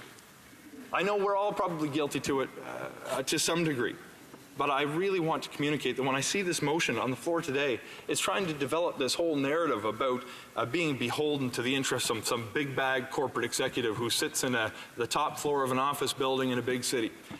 But the fact is, our mission from day one has been to create an economy that works for everyone, not just the wealthiest Canadians. That's going to have a meaningful impact on our environment by reducing our emissions so we can preserve our natural environment for future generations. Mr. Speaker, I know I'm getting close to the time limit for my comments today, but I want to communicate that it's essential we take action on climate change. It's essential that this plan includes investments in energy efficiency. That's one of the main reasons that I'm going to oppose this motion. But in addition to the component that deals with climate change, I think it's essential before we start trying to label one another as being one kind of party or another kind of party, we need to realize that everybody here is in it for the right reasons, trying to help people who live in their communities, make life a little bit better, and using the platform we've been given to advocate for positive social change. Thank you very much. Questions and comments. The Honourable Member for Timmins, James Bay. Speaker, I listened with great interest to my honourable colleague. I always know when the Liberals get really emotional and touchy is when you start talking about lobbyists. He's worried about the civil discourse in the House. Why? Because we are talking about the power of lobbyists on his government. That is what we should be talking about in this House. Because we are seeing policies that are interfered with time and time again. The discussions in this House become irrelevant when they call into the Prime Minister's office, Big Pharma. We don't have a pharmacare strategy. We'll not have a pharmacare strategy. Why not? Because Big Pharma is going to talk to the Finance Minister. We got nothing to protect pensions in this country when it was Stelco and when it was Nortel and when it was Shears. Why? Because the Liberals stood up and said how much they cared about it. But what did they care about more? They cared more about the family business of the Finance Minister, who got the contract to wrap up those pensions. So now they're telling us that they're going to climate change. I always love when Liberals believe if they say nice things, it'll happen. We are further from our Paris targets this year than we were last year, which is further than we were the year before. Why is this? Because the Liberals are following Stephen Harper's numbers. And why is this? Because they continue to be beholden by the lobbyists. So the one thing I will agree, he said he was tired of us sending checks to millionaires who don't deserve it. Well, doesn't he think that Galen Weston is the example of the millionaire who doesn't deserve it? Parliamentary Secretary to the Minister of the Environment. To begin, Mr. Speaker, one of the problems that I described during my remarks was reflected in the honourable member's question, who's actually a great guy and is my sister's representative.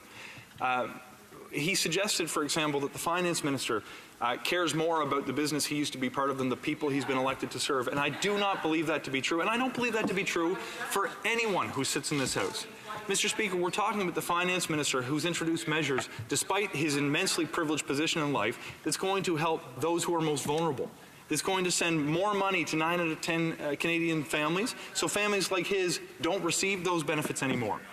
He will pay a higher personal income tax rate as a result of the policies we're introducing, so 9 million middle-class families can benefit. Now, with the investment that the honourable member finished with during his remarks, we had a competitive process and asked the officials in Environment and Climate Change Canada to specifically identify the projects that would have the greatest impact in terms of the emissions reductions at the lowest price. These officials indicated there were 54 projects that they thought should be funding. One of them involved the replacement of refrigeration units in 370 stores that will bring emissions down and create good jobs, and we're okay with that. Questions and comments. The Honourable Member for Dauphin, Swan River, Neepawa. Thank you very much, Mr. Speaker, and I appreciated my colleague's speech. One of the things that is very bad about Liberal environmental policy is that they never do any math. Nobody does any math or do any numbers. And they throw words around like pollution without even understanding what pollution is. Sulfur dioxide is pollution, and it is a compound that our industry has largely gotten rid of in this country. Carbon dioxide, on the other hand, there can't be too much of a good thing for sure, but it's the first element of the photosynthetic equation, which is without a doubt the most important equation on Earth. Now, his comments about the efficacy of alternate energy I found quite amusing because they never quantify the effects of their so-called clean energy. For example, I'm looking at a paper from the American Bird Conservancy that they quote, "We estimate that hundreds of thousands of birds and bats die every year when they accidentally collide with wind turbines." Having said that, this government has allowed the wind energy industry complete exemptions from the Species at Risk Act. He talked about mass transit, that Canadians should use it more. Well, I have to point out to him, in my 60,000 square kilometre constituency, there is no mass transit. So they're completely leaving rural Canadians behind. Why does this government care so little about the people in rural Canada who put a roof over your head and food on your plate? Parliamentary Secretary to the Minister of the Environment and Climate Change. I thank the honourable member, who I did note was paying close attention during my remarks. I enjoy sometimes where we use big words in this House so we can appear more photosynthesis. But I do want to say, Mr. Speaker, despite the criticism of the policies in a number of ways, one of the things that it's a dangerous narrative that I see coming through Canadian society is the rejection of the idea that carbon dioxide is pollution. Of course it occurs naturally. Of course it's part of the natural life cycle. The poison is in the dose, Mr. Speaker. Scientists have been sounding alarm bells for decades upon decades, telling us that the planet's atmosphere cannot handle the concentration of CO2 that is being perpetuated by industrial development around the world. Mr. Speaker, the idea that CO2 should be treated as plant food rather than pollution that we need to address is something that we need to move past so we can implement effective solutions. His concern about windmills and the impact on birds, I note in particular that the birds killed by windmills is less than 1% of those killed by buildings and less than 0.1% that are killed by cats. Mr. Speaker, this is not an excuse to reject climate action. Questions and comments. The Honourable Parliamentary Secretary to the Minister of Families, Children and Social Development. Well, following up on the member opposite's scientific theories, The human body is made up of water. 93% of it is water. By his reasoning, then you can't drown. Floods aren't dangerous, and massive rainstorms are actually, good for people, regardless of how much rain dumps on a particular community. In other words, science simply as a set of statistics charted out and thrown out as sort of ad hoc attacks on real research and peer-reviewed science is just simply statistics being thrown into a debate for the sake of trying to make a point. Would the member on our side agree? Parliamentary Secretary. Certainly, Mr. Speaker. I think it's important that we actually deal in fact, science, and evidence, and not just throw things out there for the sake of trying to perpetuate a discussion to oppose meaningful action. I find it extraordinarily frustrating when I see things like this, what we see going on in Ontario right now. I look at the Ford government's decision to cut programs to plant 50 million trees. I look at him visiting floodplains and saying something must be happening shortly after he's cut funding to prevent floods across the province of Ontario.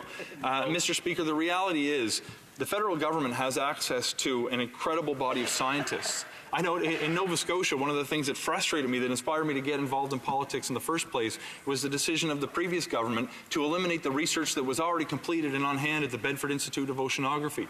The fact is, we have experts whose career has been dedicated to providing us with the solutions. All we need to do is find the political will to implement them. Questions and comments. The Honourable Member for Saanich Gulf Islands. Thank you, Mr. Speaker. And my honourable colleague, Parliamentary Secretary for Environment and Climate Change, knows how deeply I lament the weakness of the government's plan, just as much as more than I lament the fact that Conservatives have no plan. The Liberal plan will take us nowhere near Stephen Harper's old target, which puts us on a path, as the Honourable Parliamentary Secretary well knows, to catastrophic climate breakdown, which could deprive our own children of a livable world. We're in a climate emergency, and yet in this place, as in many parliaments around the world, we continue to pretend that the incremental efforts to do something in the right direction should be applauded, even as we know, and this is a really enormous example of cognitive dissonance, we know that what we're doing now is not enough to protect our children. The Conservatives may not know it. Some do. Certainly some honourable Conservative members know that. The NDP should know it, but their plans are also nowhere near achieving the kinds of reductions which actually are about phasing out fossil fuels 100% by 2050 and cutting Canada's use of fossil fuels by at least 50% within a decade.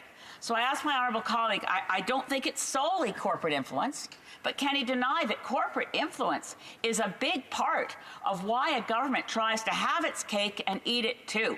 Bring in carbon taxes and then buy a pipeline. Parliamentary Secretary to the Minister of the Environment. I thank the honourable member for her question. I wish to congratulate her on her recent nuptials as well. I had a few friends who attended, and they said it was an incredible time, and I wanted to personally congratulate her on the record. When it comes to her question, she's absolutely right that we need to be doing more and more and more, because we have to have a plan that's based on science that's going to protect us against the kind of catastrophic danger that she warns us of. The fact is, we're trying to implement the solutions that have the greatest impact. That's why we're accepting the advice of people like Professor William Nordhaus, who's won the Nobel Prize in Economics last year for his development of the kind of approach to pricing pollution that we're now implementing. That's why we're making the largest investment in the history of public transit, embracing green technology and green infrastructure. I look forward to continuing to put forward more and more. On the issue that she raised around corporate influence, I think it's important that when we're developing policy, we do pay attention to how it's going to have an impact on Canadian industry and the Canadian economy as well, because I do believe that climate change is not just a great challenge for us, but an extraordinary opportunity. If we can work with companies to help them become more efficient, to put people to work in converting ourselves towards a more effective and efficient future, then I think we're on the right track, and I look forward to getting there one day alongside the member. Resuming debate, the honourable member for Leeds, Grenville, Thousand Islands, and Rideau Lakes. Thanks very much, Mr. Speaker. Today I'll be sharing my time with my colleague from Beauport, Limoilou. and it's a real honor to rise in this House. The Parliamentary Secretary's comments must have been hard to make, serving under a Prime Minister who has exhibited very stunning hypocrisy on the climate file.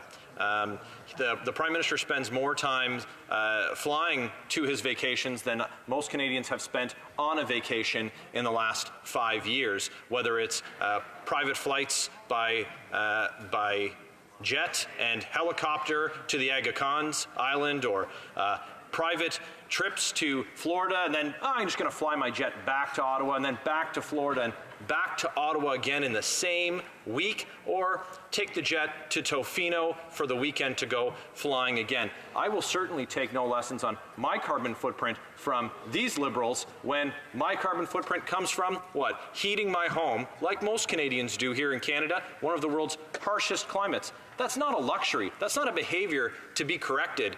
And driving my car to work, I would love the opportunity to take public transit across the great riding of Leeds, Grenville, Thousand Islands, and Rideau Lakes. But we're not going to be taking lessons from these Liberals. And the Parliamentary Secretary did make some great comments about a civil discourse in the House. And I agree that all members come here with the best interests of their constituents and Canadians in mind.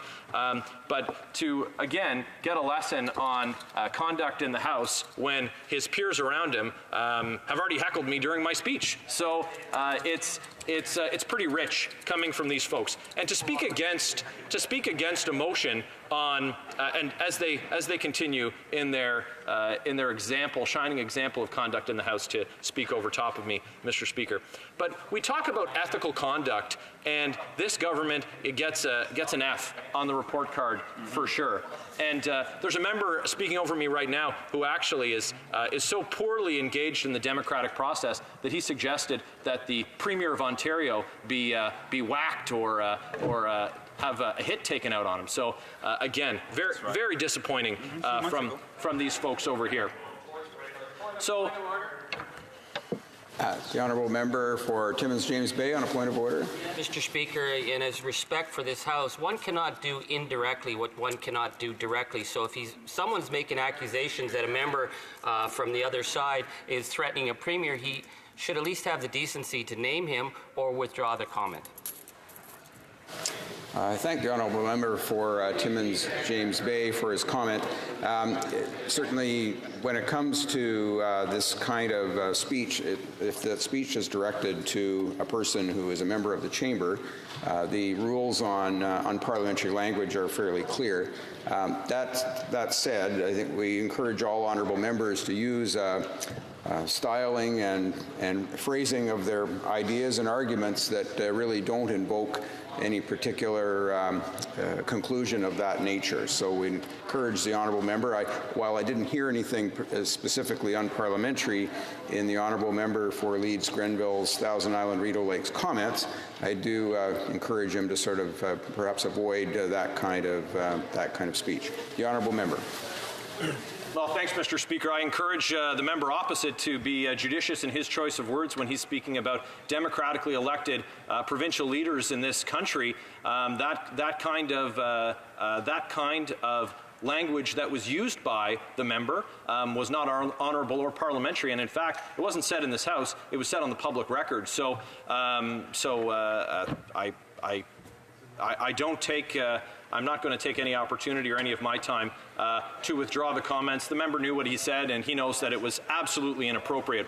So since taking my seat in this chamber in December, Mr. Speaker, I've had a front row seat to some of the most disturbing and troubling behavior by a government in modern history. And I'm speaking, of course, no one will be surprised if they're engaged in pop culture even. It made it all the way to The Simpsons last night, and I know my honourable colleagues were excited to have one of their co-workers portrayed on The Simpsons, but in a shameful way. We're talking about the SNC-Lavalin scandal, of course. Going back to 2015, lobbyist influence on this government started to take hold. Sunny ways that were promised in the election is not what Canadians received. Instead, we have a government who takes a look at a company that's accused of bribery to the tune of $48 million, a company that had yachts and prostitutes on offer for Libyan government officials. And they defrauded the Libyan people, or are alleged to have defrauded the Libyan people, by a tune of $130 million.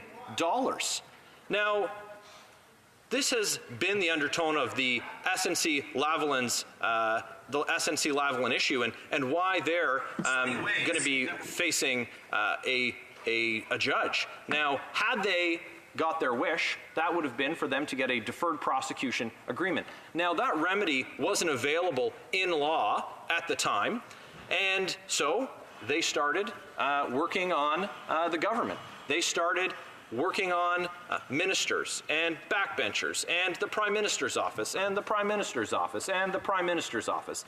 And because they had that access, and they were able to get access to the chief clerk of the PCO, they were able to, in 2018, get the deferred prosecution agreement introduced through the budget. So now that tool is available to them.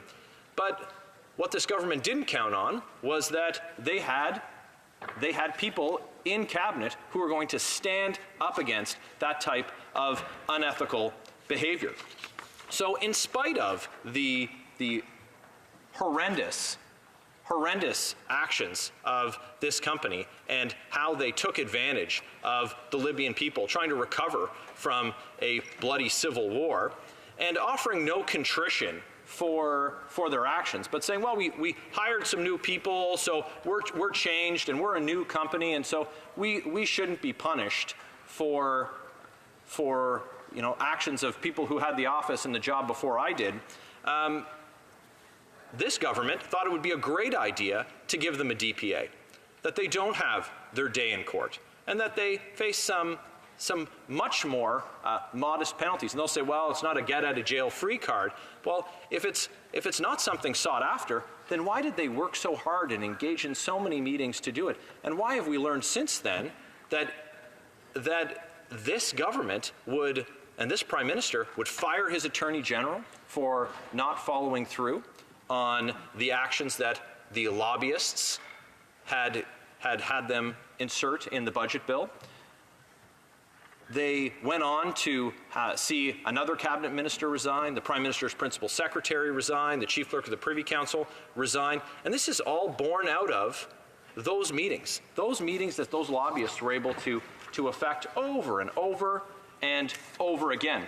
Now, in inserting the DPA in the 2018 budget, giving that remedy to the courts, the possibility for that remedy, it was another broken promise from this government, and it took lobbyists to be able to convince them to do that, and that was no more sweeping omnibus bills, no more of that under the sunny ways of this Prime Minister. But in the back of a 500-page omnibus financial document, they sought to help out their friends in a powerful corporation. Now, that powerful corporation is well known to these Liberals, and cut them donations to the tune of over $100,000, which they had to later return. Now, they'll deny it. They'll deny that there's been any unethical behavior, as the Prime Minister has done several times, and they'll say that there's nothing to see here. But whether it's DPAs for their friends, whether it's $12 million for fridges for Canada's most wealthy, this government has not heard a good idea from a corporate lobbyist that they haven't tried to get Canadians to pay for. And those decisions are made by a Prime Minister who's flying from coast to coast and north to south on vacation getaways that most Canadians can only dream about. And they can only dream about them because they're just a couple of $100 away from insolvency under this government. And they only wish that they could get the kind of access that the corporate elite get with this government. Thank you. Questions and comments? Qu'est-ce commentaire? The Honorable Secretary of Parliament. The Honourable Parliamentary Secretary. listening intently to his conversation and his debate and his speech because it provoked many responses for me. But the question it provokes for me is this. The SNC-Lavalin affair, the event that he talks about, which he is so concerned about, happens on the Harper government watch. In fact, the very trip to Libya that's under question and under investigation is a trip that John Baird accompanied SNC-Lavalin on. Wow. In fact, John Baird had to resign his post in the government. They might want to release the cabinet details around that. Had to resign his post 2 weeks after he accompanied SNC-Lavalin to Libya. And a month after the resignation of John Baird, that's when the charges were laid. Is the member opposite prepared to release the cabinet documents as well as the conversations between John Baird and Stephen Harper that relate to what John Baird was doing in Libya with SNC-Lavalin and what relationship that might have to some of the allegations that he referenced around prostitution? Honourable member for Leeds, Grenville, Thousand Islands and Rideau Lakes. Well, thanks very much, Mr. Speaker. I'm glad to see the member for Spadina, Fort York knows when it's his turn to speak, and that's when he's recognized by you, Mr. Speaker. And of course, he is the member I was referencing who made those egregious comments about the Premier of Ontario, and he should be ashamed. This smoke and mirrors from these Liberals about, oh, well, this company committed a crime when the Conservatives were in government. Okay. We would like to see them prosecuted for those crimes. And we don't want them to get a special deal, and we don't want the elite Laurentian Liberals to be deciding the judicial outcomes in this country. And just because they don't like the course that is charted by an Attorney General doesn't mean that she should be summarily fired by these Liberals. Question commentaire. The honourable member for Saanich Gulf Islands. Thank you, Mr. Speaker. And my honourable colleague for Leeds, Grenville, Thousand Islands, and Rideau Lake, I'm going to again point out that the differences are not so much differences, but continuing evidence that a company like SNC-Lavalin or large corporate influences in Canada get into doors that other Canadians can't get through, whether they are civil service doors or politically elected doors.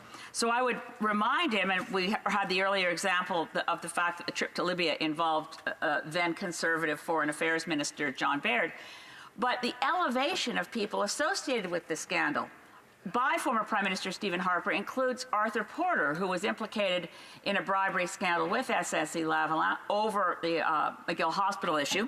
He was made the head, he was given the highest security clearance in this country and made the head of the National Security Intelligence Review Commission by former Prime Minister Harper. The man who was the chair of SNC-Lavalin through all of the dealings that are under at the moment before the court, he was also chair of the Governance Committee, was another one of Stephen Harper's most trusted and close corporate friends, and that's Gwyn Morgan, who has a career in the energy business. But Stephen Harper put him forward to be the head of the National Public Appointments Commission. My point here is not to attack any one individual, but to say the pattern of large government influence by people like corporations like SNC-Lavalin, regardless of who's in office, is a real problem. And we should be getting at that. How do we root out what is essentially systemic levels of corruption because our governments in general have become too beholden to corporate interest and influence? Member for Leeds, Grenville, Thousand Islands and Rideau Lakes. Well, thanks very much, Mr. Speaker. I'm sure the member for Saanich Gulf Islands will get that Senate appointment from these Liberals that she's looking for quite soon. But when it comes to this SNC-Lavalin scandal and the Liberals, we've never seen anything like it. When called on the carpet, it resulted in what was predicted by the then Attorney General to be a massacre, a Saturday night massacre. Everybody lost their job. We lost the Attorney General. We lost the Treasury Board President. We lost the Clerk of the Privy Council. We lost the Prime Minister's BFF, Jerry Butts. Everybody got fired. And then we had a game of cabinet shuffles every week. This is unprecedented. And it all is born out of corruption that is sourced and rooted at the highest levels of this Liberal government. The honourable member Oh. Point of order.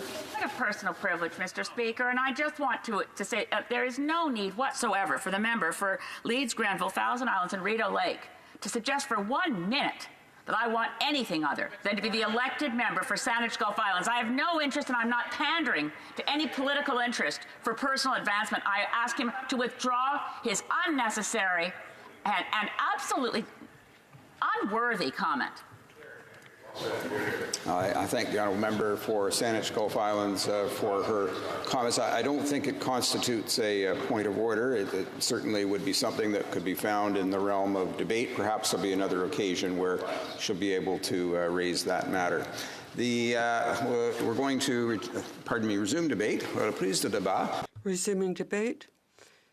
The honourable member for Beauport-Limoilou. Thank you, Mr. Speaker. I'm very pleased to speak to this motion. First of all, I'd like to say hello to my constituents in Beauport-Limoilou who are listening to me now or may listen to me later. I know that people in my riding are taking part in various activities, but recently there was a unique event for the first time. My dear fellow citizens and my constituents, all elected representatives of the area, municipal, provincial, federal, we got together to meet with various civic organizations. We had a round table for the different levels of elected representatives, and I think this was an exemplary practice for democratic exercise in this country. So I want to really congratulate Beauport and its municipal authorities for putting this together.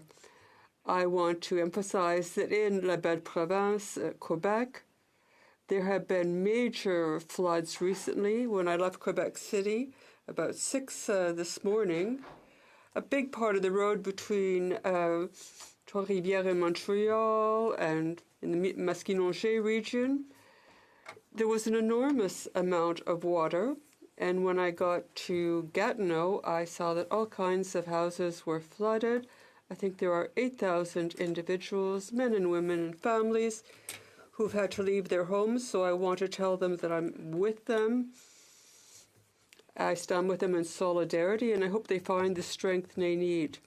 And I'm very happy that the government of Quebec has already announced assistance. Now, the NDP motion is interesting.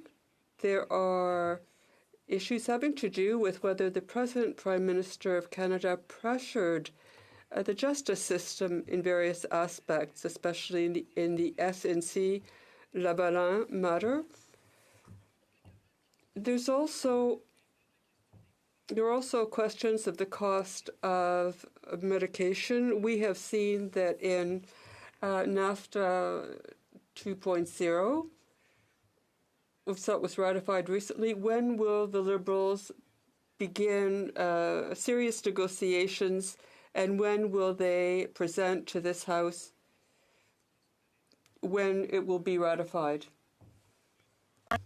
Now, as part of NAFTA, they bent to pressure by President Trump, who called for an extension on medication and patents. So if it's ratified, drugs will cost more. Now, the NDP also talked about Loblaws. What a joke that was, Loblaws. $12 million to Loblaws, an extremely rich company, to change their fridges. That is quite astonishing, in fact. Now, the NDP mentioned banking practices in Canada. In that regard, Mr. Speaker, we believe that banks are important, but some banks don't really need to exist, like the Infrastructure Bank, for example. As the NDP often points out, it's a way of promoting large interest groups, and Canadians shouldn't have to fund private companies, private structures like that. The Asian Infrastructure Bank as well, that too is useless. $250 million that's being sent for infrastructure projects overseas, while here The federal infrastructure initiative of some $100 million hardly worked. Some small amount was set out over the large budget. Needs were there, but the money didn't flow. So with respect to banking issues, it's interesting. Now, the tax issues are the ones that disturb me most as a citizen. I think that one of the ways we need to deal with these tax measures, Mr. Speaker, and it's mostly at the provincial level, but is through education in our schools. We need to put patriotism back on the agenda because there are rich people in Canada who are avoiding paying their taxes. Well, why is that? It's because they have no patriotic spirit. They have no love for their country, and the notion of these issues should be taught in the schools. Being patriotic means ensuring that Canadian money stays in Canada for Canadians, for our companies, our streets, our communities, our children.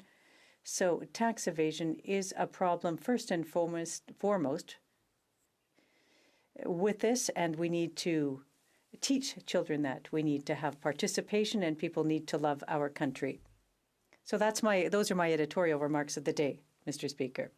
But now, where I think it'll be difficult to support this motion is with the fact that they have good motions, but they have a frontal attack, a head-on attack on the Canadian oil market and all jobs relating to the oil sector in this country. Ethically speaking, and we're going to have to talk about this, Canadian oil is important. Now, there are questions about the way the oil sands are being processed, and we're seeing carbon capture when they extract the resource.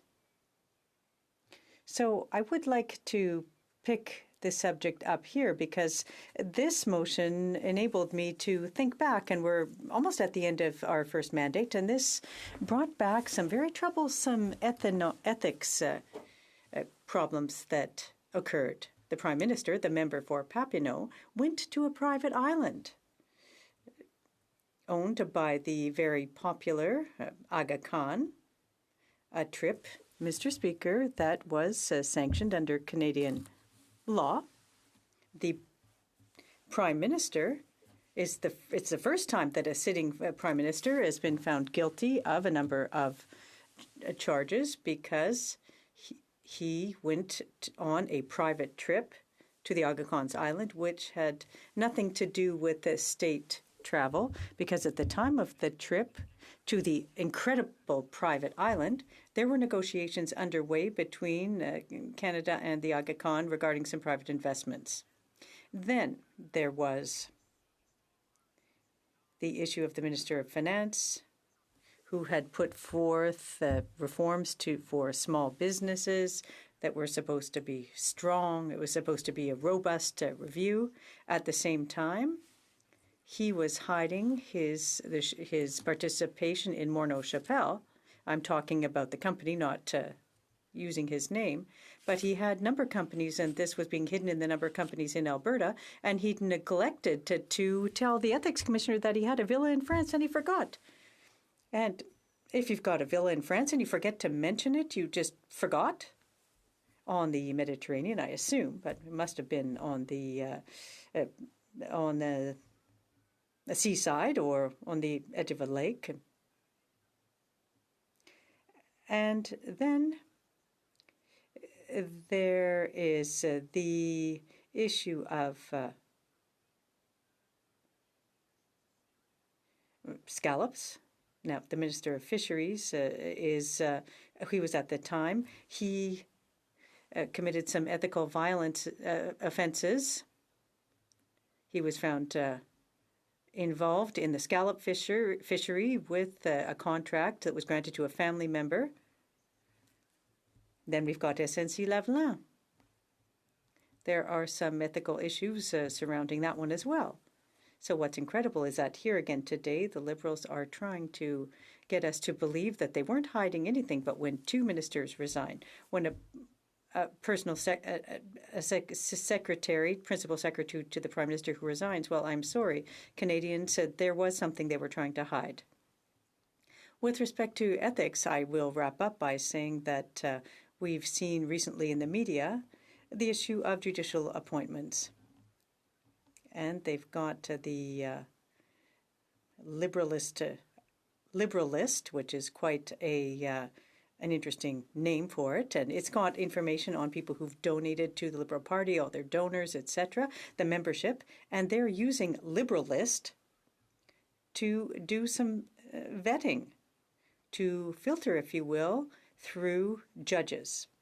They're using the list to do that. So if you want to be a judge in Canada under the member for Papineau, the Prime Minister, it's best for you to be a member of the Liberal Party of Canada and have your name entered in Liberal list. Otherwise, your legal skills won't be taken into account. Now, Mr. Speaker, how much time do I have left? Nothing. I'm done. I hadn't noticed you're giving me the time's up signal earlier, but at any rate, the Liberal government is bowing to large corporations. That's unfortunate. But unfortunately, in the motion for the NDP, they have taken or attacked people in the oil sector. And that is very unfortunate. Thank you, Mr. Speaker. The Honourable Parliamentary Secretary to the Government House Leader. Yes, thank you, Mr. Speaker. As you can see, there really is no change with Stephen Harper and the current official opposition. All they focus their attention on is personal attacks. Consistently through the years, whether the leader of the Liberal Party was the Prime Minister of Canada or the leader of the Liberal Party as the third party inside the House. And Mr. Speaker, you know, as the opposition continues to persist on that, this government and this Prime Minister will continue to focus on Canada's middle class and those aspiring to be a part of it by coming up and developing social, solid policies that will benefit Canadians from coast to coast to coast. And while I'm speaking about policy, do you know it's like 365 days since the leader of the official opposition promised to come up with something on the environment, Mr. Speaker? The Conservative plan? Where is that elusive Conservative plan on the environment? Can the member opposite maybe enlighten Canadians and tell where are the Conservatives when it comes to the environment, Mr. Speaker? The Honourable Member for Beauport-Limoilou. The Liberal Party, the government, has no climate change plan. They have a taxation plan. Right. That's exactly what they're doing. But I'll tell you on the reverse side what we did under Mr. Harper, a great and honourable Canadian. We had the Ecofiducie. Go Google that right now, please, all the young guys listening to us. Ecofiducie in 2007 was even recognized by Stephen Guilbeault, a great ecologist in Canada, isn't it, sir? Ecofiducie was a decentralized fashion, a way of doing things in Canada to make sure that we go strong on the climate change problematic in the world. For example, there was an envelope of $1.3 billion that was divided between the provinces. Just for example, about $300 or $400 million was sent to Quebec at the time, to the government of Charest, which used this money to put forward the ecological plan of the province. At the same time, there was other projects in Ontario that took money also from the Ecofiducie. All that put together, Mr.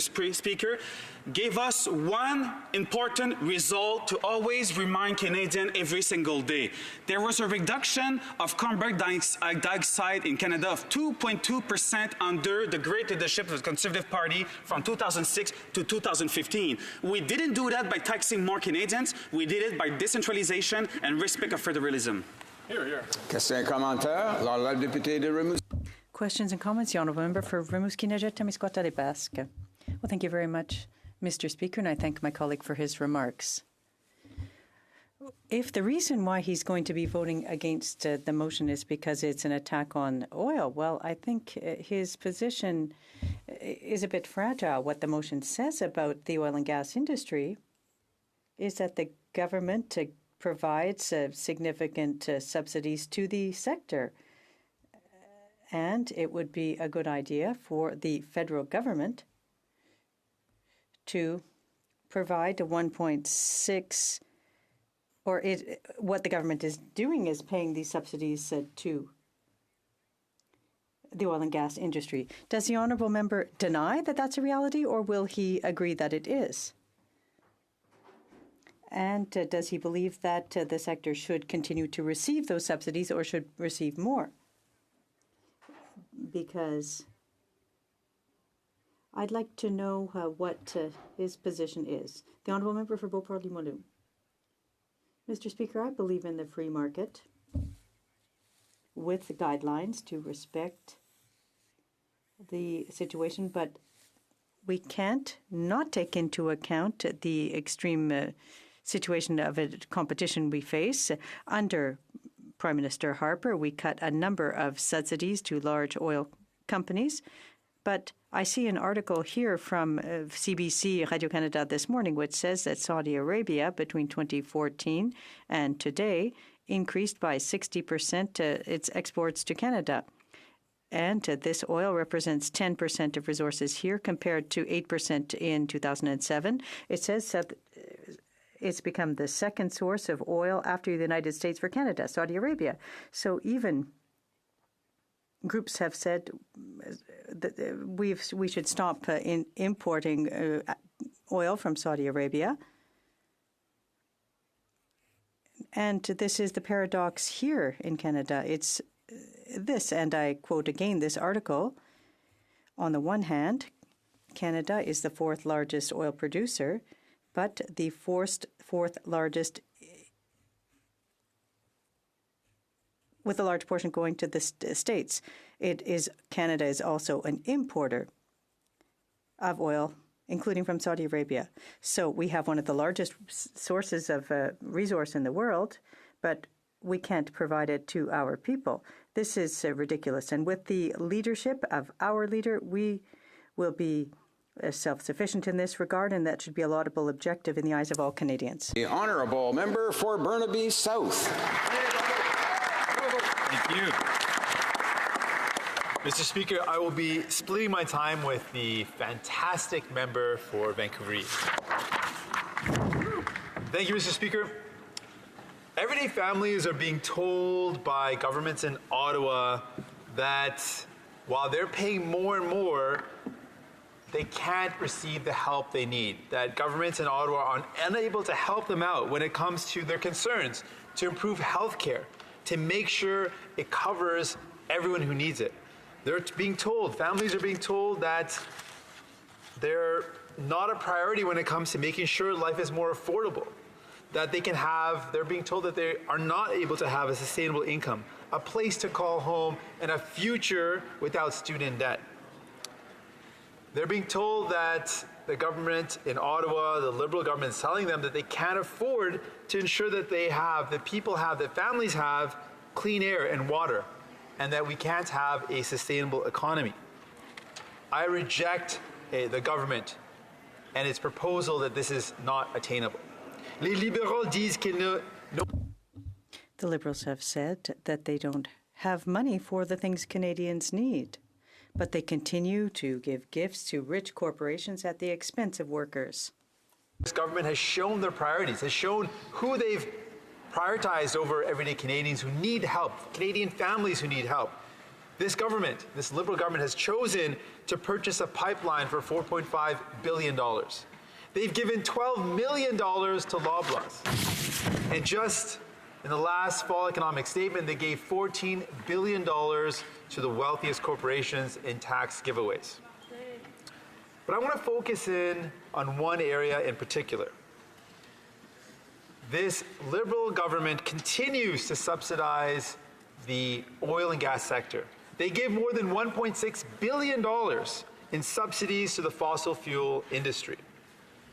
My question is, why is this government subsidizing the fossil fuel industry that's polluting our air, our land, and our water? And why is this government stalling the development of new, clean energy that will help save our planet and create good, local, sustainable jobs? Je ne comprends pas. I don't understand how it can make that choice when so many experts across Canada and the world are clear. We must take action now.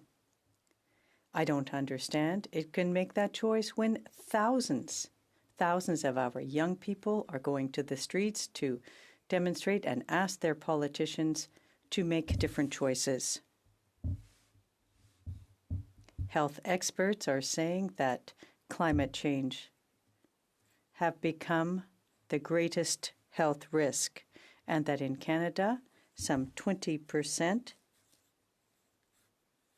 of asthma in our children is caused by pollution. Are the Liberals putting the profits of rich corporations over the needs of Canadians? It's clear. We need to move off subsidizing fossil fuels and instead invest our public dollars in clean energy and clean infrastructure. We need to build stronger, healthier communities. We need to create good, long-term jobs in more of our communities. Canada needs to become a world leader in innovation in the clean energy jobs of the future, from green aviation to electric cars and buses and retrofitting buildings. That's the future for our country. That's the opportunity that Canada has for our economy and for our kids. But it's not going to happen on its own. It's not going to happen unless we make a commitment to change our ways now. I've always set strong conditions for future developments. Any future development has to achieve our climate goals, lower emissions. They have to respect the rights of Indigenous communities under a framework of the United Nations Declaration on the Rights of Indigenous Peoples. And it has to create good jobs for Canadians in Canadian communities. Those are the goals that have to be met every time. We will continue and remain to be vigilant in ensuring that these conditions are met. Some people think that we can tackle climate change justice without taking on social justice and First Nations reconciliation. I disagree. They must go hand in hand. We can't achieve environmental justice without economic justice. That means we can't fight climate change, reduce our emissions without ensuring that people are not left behind, that people have good opportunities to build a good life for themselves and their families. Now, we need a federal government that's prepared to put up real action, concrete action, not just words. And that's why we need a firm commitment today. That's why we need to stop spending our public dollars on fossil fuel subsidies. C'est décevant le bilan de ce gouvernement. The Liberal government's record is disappointing. We expect more. They told us that things would get better, but it didn't happen. Not only has the Liberal government continued to help the fossil fuel industry, it's also created new ways of subsidizing the sector when, in fact, it should be helping ordinary workers and their families who need safe long-term jobs. Workers' security that we should be concerned about. It's our workers and their families' livelihoods we should be focused on. Nous devons investir. We need to invest in the creation of good jobs in new energy, clean energy sectors. That's why we also need to be on guard for the risk of another Conservative government in Canada. The last one set us back decades when it came to wages keeping up with costs. The last Conservative government set us back when it comes to corporations getting ahead while people pay the price. They continue this tradition of hurting people when it comes to the things they count on: healthcare, clean air and water, strong transportation, and good jobs. And just last week, the Conservatives again showed Canadians their true colors. They secretly met with oil and gas executives to stop Canada from becoming a world leader in the new clean energy economy of the future. Why can't Conservatives see that changing our economy to a clean energy economy, a green economy, is a necessity, not a luxury? So how do we get this done? Nous ne pouvons pas nous permettre.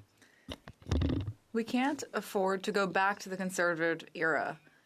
We need to work for the environment and for people. We need to build a sustainable economy that works for everyone. Where we aren't fracking and burning. I want to build a future where we aren't subsidizing fossil fuels. I want to build a future where we have good jobs in Canada, clean energy everywhere in our country, where we aren't relying on fossil fuel polluting sources. We can do this, Mr. Speaker. This is possible. We need to make better choices and we will get better results. If we commit today to a future where we commit to green energy, to a green economy, we can change the direction of this country. We can be leaders in the world. We need to make investments. We need to follow through on ideas that are long-term, like our plan to retrofit all homes in Canada by 2050. We need to invest in green energy. We need to encourage the development that we know is possible, that is sustainable, that creates great jobs while defending our environment. That's the future New Democrats will fight for. With the rest of this House together, we can achieve this difference. Thank you. Questions and comments. The Honourable Member for St. Catharines. Thank you very much, Mr. Speaker. I'd like to thank the Honourable Leader of the NDP for his passionate speech. I asked this question to the Honourable Member for Elmwood-Transcona, and he sidestepped it. So I'd like to ask this directly to the Leader of the New Democratic Party. And the Honourable Member from Elmwood-Transcona is really excited about this question. In British Columbia, we see the New Democratic Party in British Columbia offering tax credits to LNG resource development. I was wondering if the Honourable Member could explain why that's okay for the largest polluting industry in British Columbia, but what this government is doing is not okay. Is it just because it's an NDP government in British Columbia? Thank you. The Honourable Member for Burnaby South. Mr. Speaker, we've made our commitment clear. We know what Canadians want. Thousands of young people took to the streets because they're worried about the future. The reality is the future isn't a distant and far-off concept. We know that climate change has real impacts on people's lives today. We're seeing massive impacts of environmental damage hurting families across this country. Forest fires and flooding, we know that the impact of climate change is real. And that's why we need to, at the federal level, commit to ending the subsidies for fossil fuels. That is our responsibility in this House. Let's make decisions that are forward-thinking. Let's end those fossil fuel subsidies. How dare this government continue to subsidize fossil fuel industries at the cost of climate change, at the cost of our future, at the cost of our present? Because you know that the impacts are being felt right now everywhere across our country. That's our commitment. We're going to invest our resources, our public dollars, in green economy, in green energy, in renewable energy. Thank you. Questions and comments. The Honourable Member for Yorkton Melville. Thank you, Mr. Speaker, and I appreciate everything that I heard from the member. Congratulations on his leadership. However, I hear from everyday Canadians, blue-collar workers. I heard from one this morning very upset because his utility bills now show that carbon tax that's been put in place by the Liberals. That alone was frustrating to him as an employee of a large corporation in Saskatchewan that does a great deal of good for our province. However, what angered him even more was that carbon tax also had the GST applied. A question that was asked in this House over and over again, would there be GST on that carbon tax? Never answered. Here it is. Would the member like to indicate whether or not his party would also keep that carbon tax and that GST applied to that carbon tax? Member for Burnaby South. Mr. Speaker, the Liberals' approach to the problem of climate change has been to impose a cost on pollution. And while we support the reality that there is a cost to pollution, the Liberals' approach has been to put all the burden, all the weight on everyday families, while the biggest polluters are exempt. That is not going to reduce emissions in the way we need to. In fact, Putting a price on pollution alone is not the way forward. And that's why we're providing more plans, concrete solutions to the problem. That's why our plan to retrofit all homes by 2050 is a concrete way to create jobs, to create opportunities for people to work while defending the environment and reducing emissions and also saving families. Those retrofits are going to save families money. That's what we need to do. Our solutions are going to do all three. We're going to provide solutions where we create jobs, we reduce the cost that families are incurring because the cost of living is so high, and we're also going to defend the environment. We need to do all three. Neither the Liberals nor the Conservatives are prepared, nor have the courage to do what's necessary. We, New Democrats, are ready to do what the planet needs, what Canadians want, and we're ready to do it. Hear, hear. Questions and comments. The Honourable Parliamentary Secretary to the Minister of Families, Children and Social Development. I've heard the the third party, rise several times today to talk about the contract with Loblaws, and the member made reference to that. And I'm curious as to whether or not the member opposite understands that while Loblaws is the recipient of this grant, and they are tripling their contribution as a result of it, that the purchase is actually being made from a factory in Mississauga, where good, hard-working Canadians are hard at work delivering the new technology the member just spoke about. In fact, while Loblaws receives the grant as a flow-through, the real investment's being made with a company with new technology and new chemicals, which is going to revolutionize the way in which refrigeration and therefore food is protected in this country. Is the member opposite prepared to pull the money out of Mississauga and bankrupt that small manufacturing company? Honourable Member for Burnaby South. Let me tell you a little bit about Liberal logic, Mr. Speaker. Instead of helping a small business out, the Liberals' plan is, let's give millions of dollars to a billionaire company. They somehow think that giving a company that already committed $36 million on their own, that giving them $12 million more would somehow change their decision.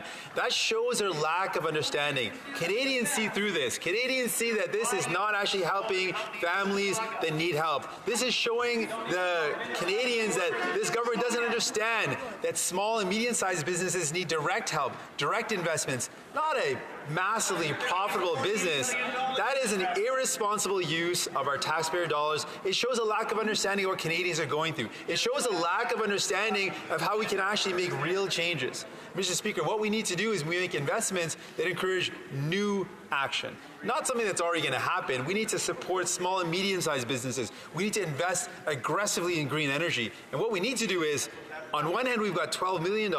Let's look at the billions of dollars that go towards subsidizing fossil fuel sectors. Let's end those subsidies and invest them. Resuming debate, the Honourable Member for Vancouver East. Thank you very much, Mr. Speaker. And I thank my leader for his comments earlier today, and I think he actually raises exactly the points that Canadians want answers from this government and, frankly, from the Conservatives as well. Now, I'd like to take a moment and say thank you to my colleague, the member from Elwood Transcona, for bringing forward the motion that we're debating today. As we know, the previous Conservative government and this current Liberal government have shown Canadians that they are no different when it comes to access for the big corporations and well-connected. The level of access to the corridors of power for corporate executives and lobbyists is deeply disturbing.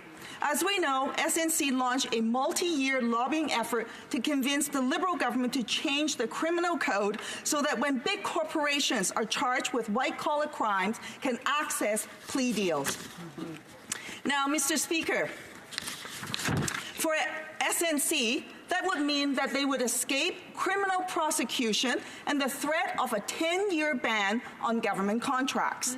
This lobbying began as far back as February 2016, and it has continued ever since.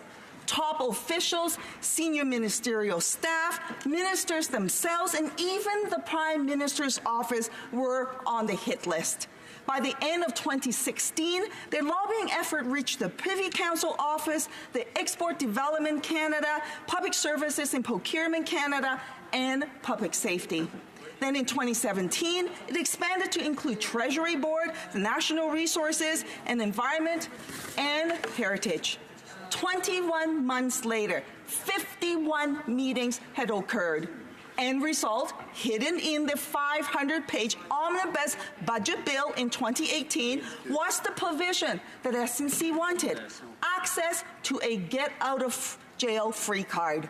Effectively, big corporations charged with bribery, fraud, insider trading, and other offenses could all have their charges dropped.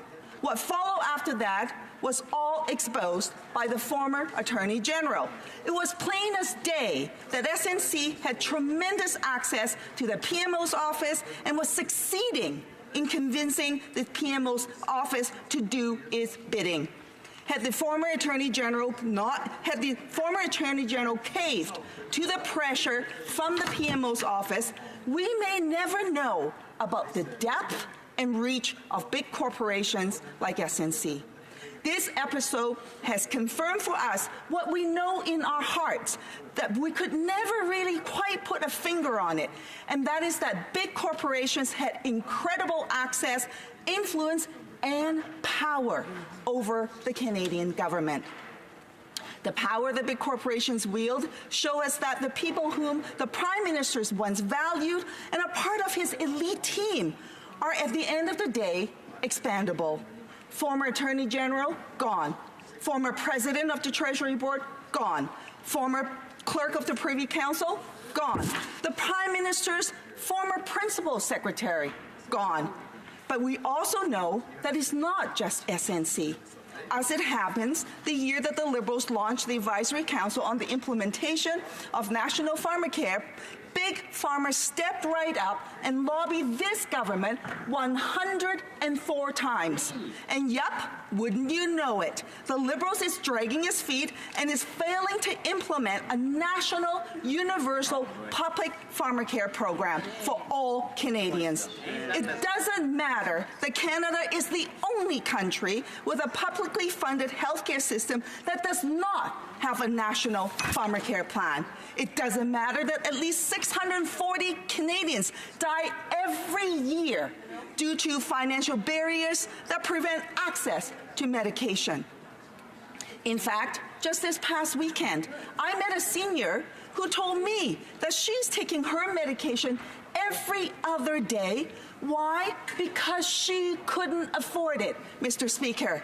And by the way, the Parliamentary Budget Officer estimated that a universal program will result in a $4.2 billion in savings each year. But the government drags its feet, failing to implement a national pharmacare plan. Why? Because Big Pharma stands to lose. Their wealthy, well-connected lobbyist friends will tell them that it would hurt their profit margin, it would reduce their executive bonuses, and it would reduce their stock dividend payouts. That's why, Mr. Speaker. And worth noting is the fact that during this period of intense lobbying, drug costs and profit margins for the top 25 pharma companies in Canada continue to grow. And why stop at Big Pharma? Let's turn to big oil for a minute. And we also know that despite this government's repeating 1 million times a day that, quote, the environment and the economy go hand in hand. And the only hand-in-hand relationship that they care about, frankly, is with big oil. They've kept the Harper climate targets. They bought a pipeline. And what did the money go towards? Millions of dollars in executive bonuses. The wealthy and well-connected always have the ear of this government. And let's be real, climate leaders do not buy a 65-year-old leaky pipeline. And as a result of listening to big oil lobbyists for 4 years, our emissions aren't going down. They are, in fact, going up. And a 12 million ton increase in CO2 emissions last year. Wow. And under current trends, we will only reach our weak Paris Agreement reduction targets in 2230. That's 200 years behind schedule. Meanwhile, from coast to coast to coast, Canadians are reeling from the impact of inaction from climate change. Extreme weather conditions, forest fires, floods, droughts, sea level rise, ocean acidification, species at risk. In fact, the IPCC says 1.5 degrees Celsius average rise may put 20 to 30% of species at risk in extinction. Young people are demanding action. They are saying, we care, why don't you? Instead of being a climate leader, we have a government that buys a pipeline. The Prime Minister promised to stop subsidizing fossil fuels in 2025. We actually saw the Liberals locking in some fossil fuel subsidies for another 20 years instead. The International Institute for Sustainable Development estimates that $3.3 billion in subsidies is given to oil and gas producers each year.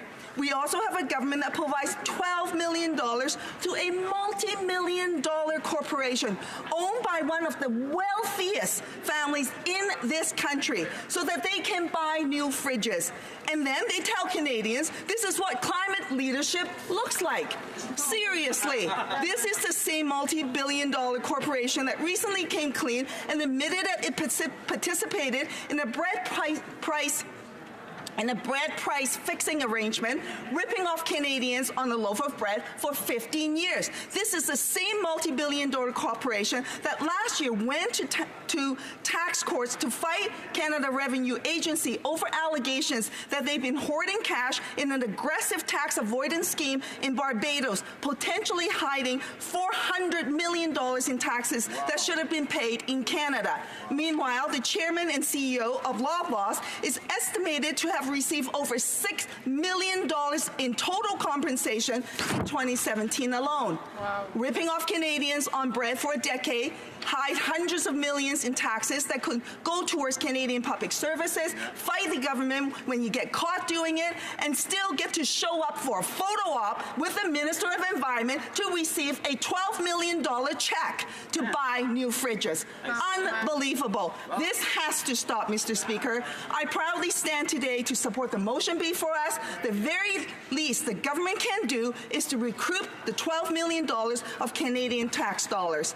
And Mr. Speaker, the Conservatives are no different from the Liberals. We have seen this play over and over and over again. It is time for us to turn the channel and for a change, to vote for change, and that could happen in October, Mr. Speaker. We have time for questions and comments. We have time for a very brief question and comment before we go on to statements by members.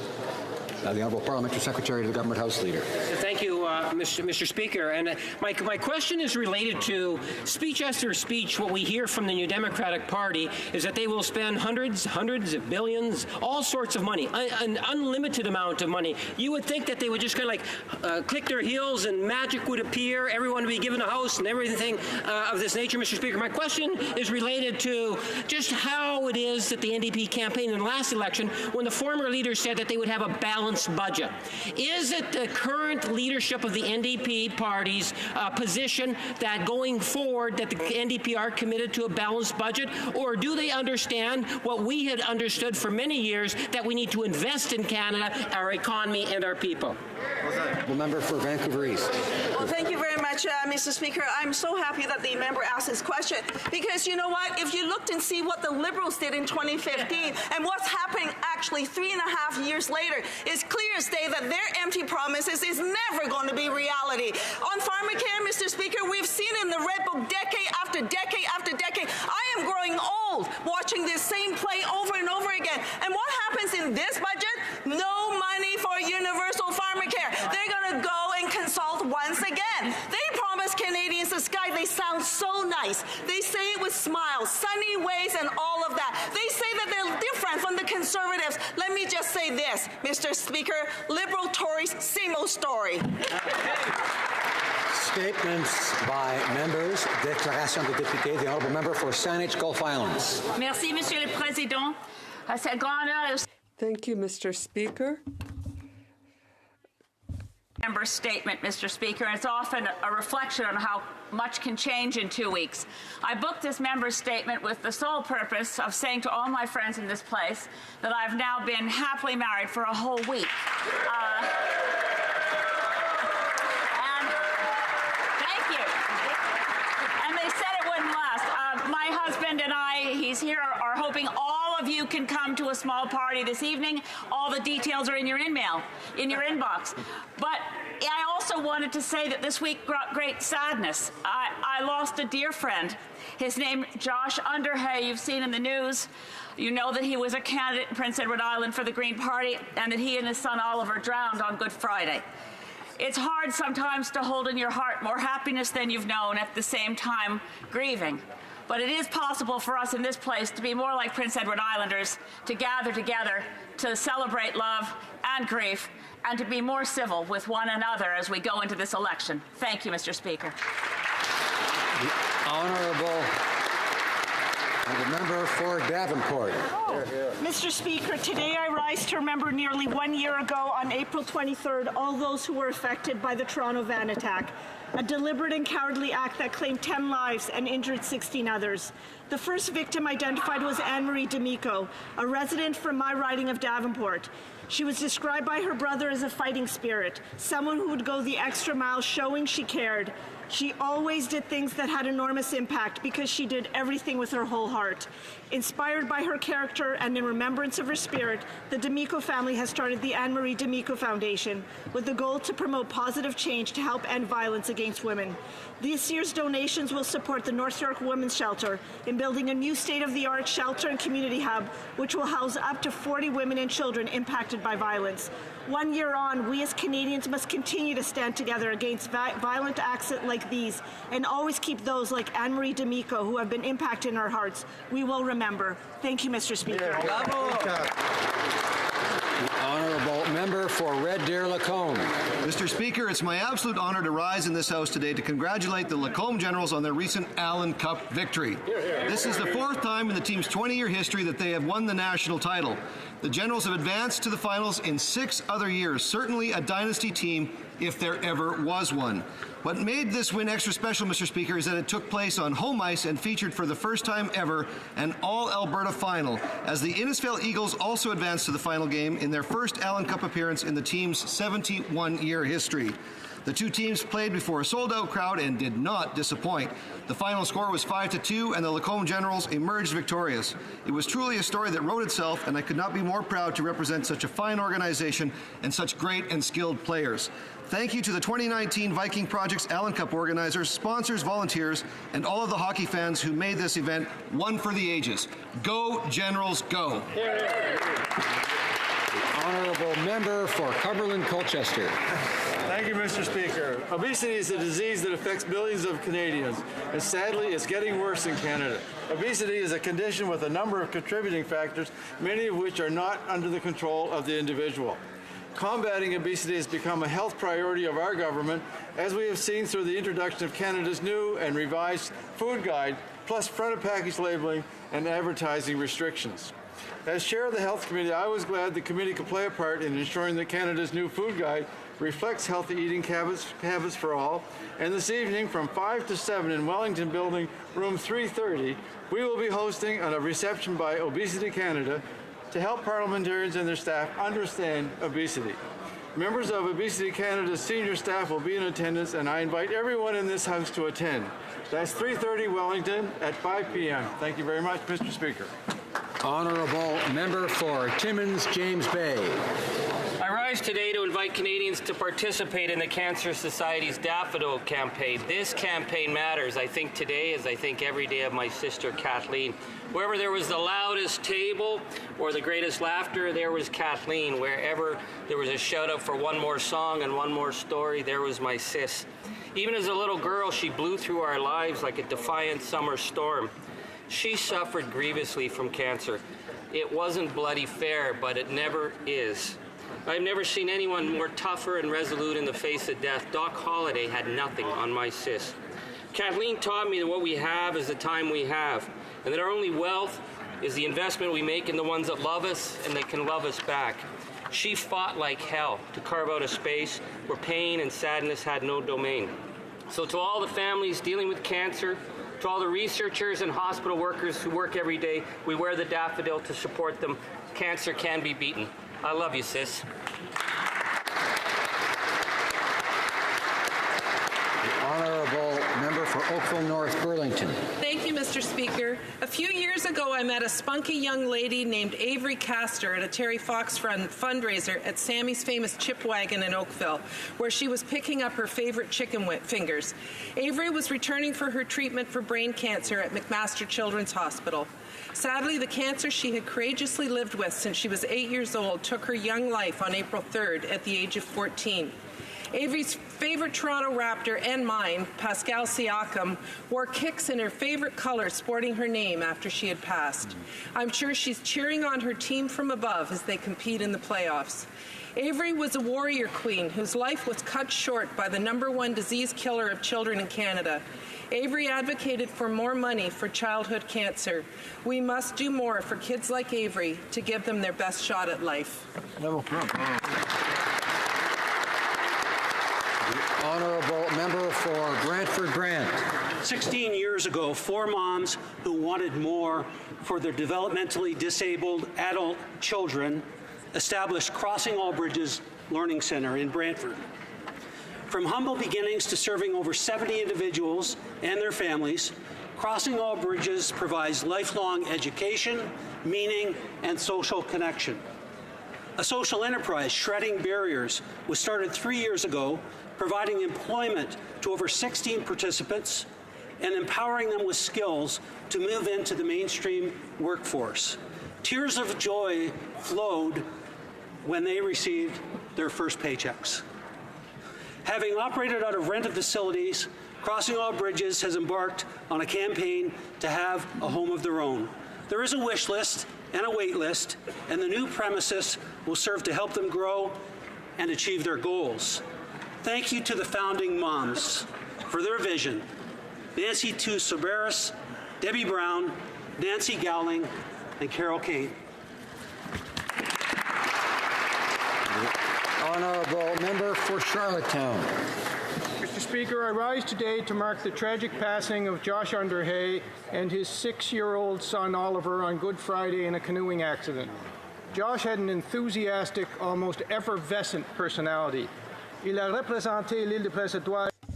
He represented Prince Edward Island a few years ago at a teachers' forum on Canadian parliamentary democracy. He was passionate and extremely curious about everything. He invited me to speak to his class, his French immersion class, and it was easy to see how contagious his energy was. He spoke several languages and was an extraordinary trumpetist. On the Hillsborough Bridge and was conspicuously present when it was announced just a few days later. In his final days, Josh campaigned as a candidate in the PEI election for the only reason one should, to make his community better. Josh and Oliver have left a gaping hole in the hearts of so many, and our hearts go out to Kerry Shea and young Lyndon. Thank you, Mr. Speaker.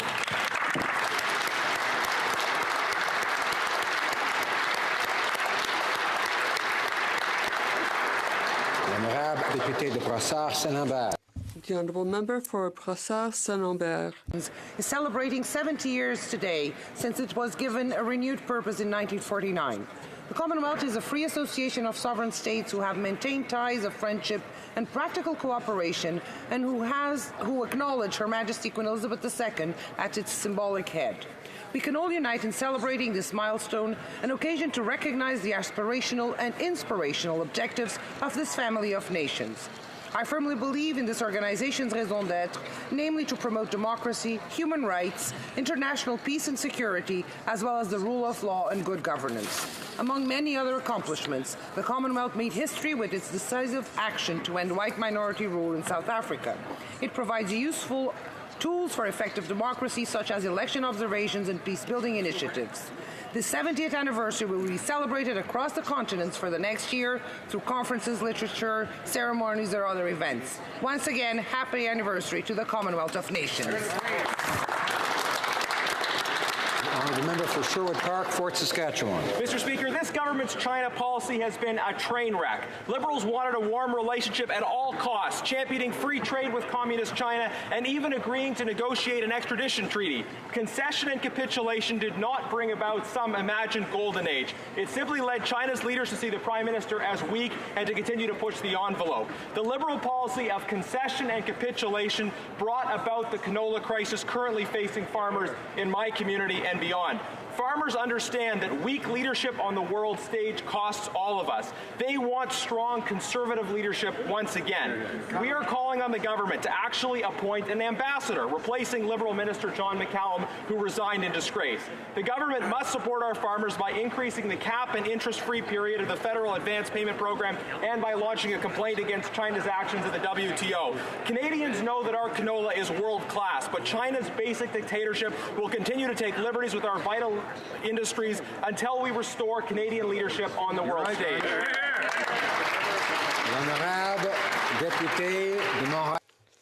The Honourable Member. Jewish nation that will stand tall. Terrorism will not take us down. These were the defiant words of Rabbi Yisrael Goldstein this weekend after a gunman with an assault rifle opened fire at his synagogue, after he saw his friend Lori Kay lying dead on the floor, after he saw 8-year-old Noya Dayan carried away bleeding, after he himself had been shot and wounded, and yes, 6 months after 11 other Jews had been killed in another shooting at a synagogue in Pittsburgh. Mr. Speaker, before these murders, attacks on Jews at prayer did not happen in North America. Now, with neo-Nazis marching in Charlottesville, chanting "Jews will not replace us," an anti-Semitic cartoon being run in the New York Times, and B'nai B'rith reporting over 2,000 anti-Semitic incidents in Canada in 2018, we need a national action plan on anti-Semitism, and we need it now.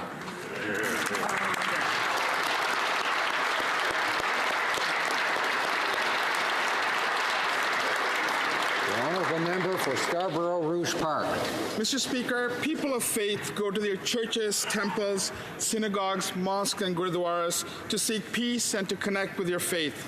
Far too often, these places of sanctuary are shattered because of hatred and violence. We saw it this weekend at Congregation Shabbat in California and last month at Mosque in New Zealand.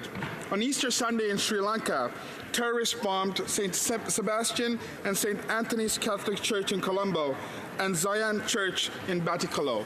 These worshippers were celebrating Easter Mass on one of the holiest days in the Christian calendar. We condemn these acts of hate unconditionally, mourn the loss of lives, and pray for all those who are affected. We're living in a world where hate is used to divide neighbors and pit one community over another. We must speak up against hatred and divisions and work towards building societies free of racism and discrimination. Because ultimately, Mr. Speaker, an attack on one faith is an attack on all faiths.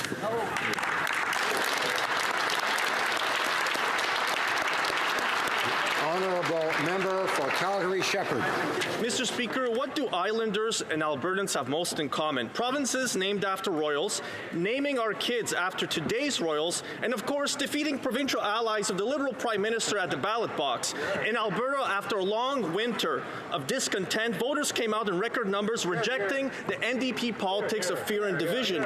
On April 16th, Albertans put an end to one half of the NDP and federal Liberal Carbon Tax Alliance, and we're looking forward to Albertans joining the carbon tax fight.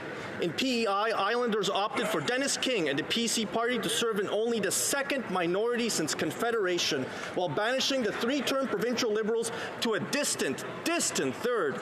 Congratulations to incoming Premier Jason Kenney and his United Conservative team. Congratulations to incoming Premier Dennis King and to his PC team. It's a Tory blue morning again in Canada. October can't come soon enough that Canadians can ensure it's one and done for this carbon tax-loving Prime Minister.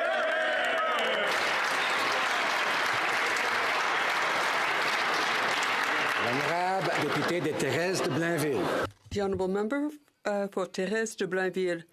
Mr. Speaker, this week we have been raising awareness and encouraging people to take action in Quebec. In December 2018, there were 551 people who received transplants, and this is the week of transplant and organ donation awareness raising. In the last budget, we put over $30 million over 5 years to look into tissue and organ donation and to increase the efficiency and effectiveness of organ donation in Canada. I think it's by speaking about it, promoting it, and making people aware of it that we will save more lives. Have you signed your consent card? I have. Mr. Speaker, many of us take it for granted that when we leave for work in the morning, we'll come home safe at the end of the day. Yesterday's Day of Mourning is a reminder that too many of us do not. When we commemorated the day in Winnipeg, we heard Cindy Skanderberg tell the story of her son, Michael. In 1999, Michael was a young man learning the electrical trade who was killed when his company, who should have ensured his safety and supervision, sent him off alone to work live on 347-volt lighting. Cindy's honored her son's memory by fighting for changes that make safety in the workplace a priority and hold delinquent employers to account. Better government and workplace policies make a difference. The political advocacy and bargaining work of the labor movement over many decades has been an important part of making work more safe and ensuring more people get home at the end of the day. As we prepare to celebrate the 100th anniversary of the 1919 Winnipeg General Strike, and as many governments across Canada continue to challenge the collective bargaining rights of Canadians, the Day of Mourning is an important reminder of the need to defend those rights. Honourable Opposition House Leader. Once again, the world has witnessed horrific attacks against Christians because of their faith. On Easter Sunday, Islamic extremists bombed churches and hotels, targeting the Christian community in Sri Lanka, brutally murdering more than 250 people and injuring hundreds more. Christians are the most persecuted religious group in the world. They're targeted by Islamic extremists in countries like Pakistan, Iran, and Nigeria, and by communist regimes in China and North Korea. Here in the West, we see a subtle persecution. For example, if you are a Christian in the West and you believe in creation or the teachings of the Bible, be prepared to be mocked and ridiculed by many, including some of your own political leaders. And if you have social beliefs based on your Christian convictions, you might be denied government funding. This is shameful, and as uncomfortable as it might make some, it must be called out. It's time we stand up for all religious freedoms. We must lead by example and reject all violence and persecution of people because of their faith and beliefs. Linda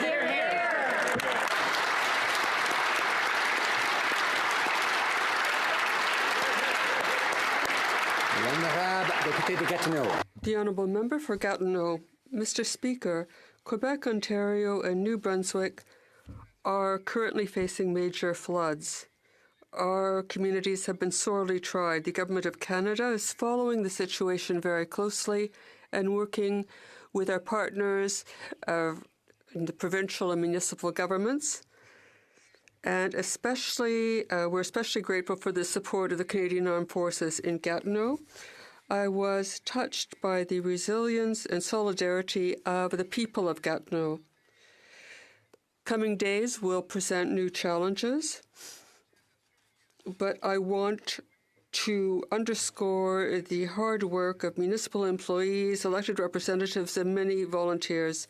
In 3 years, Gatineau has had 2 major floods and a tornado, which result from climate change. We want to help those affected by the floods. We will not abandon them. Thank you, Mr. Speaker.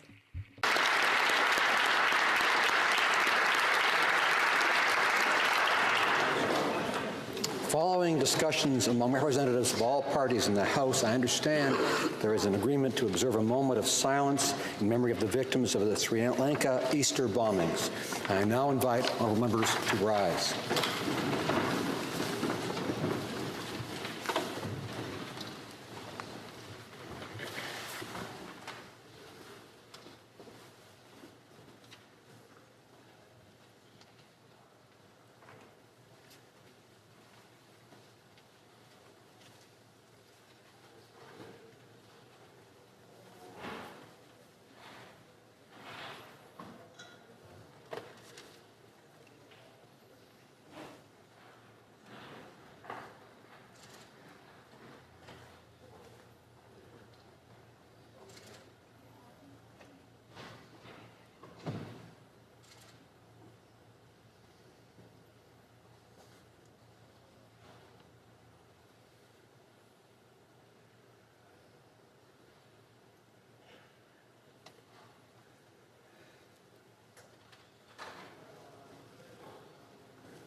Merci beaucoup. Thank you very much.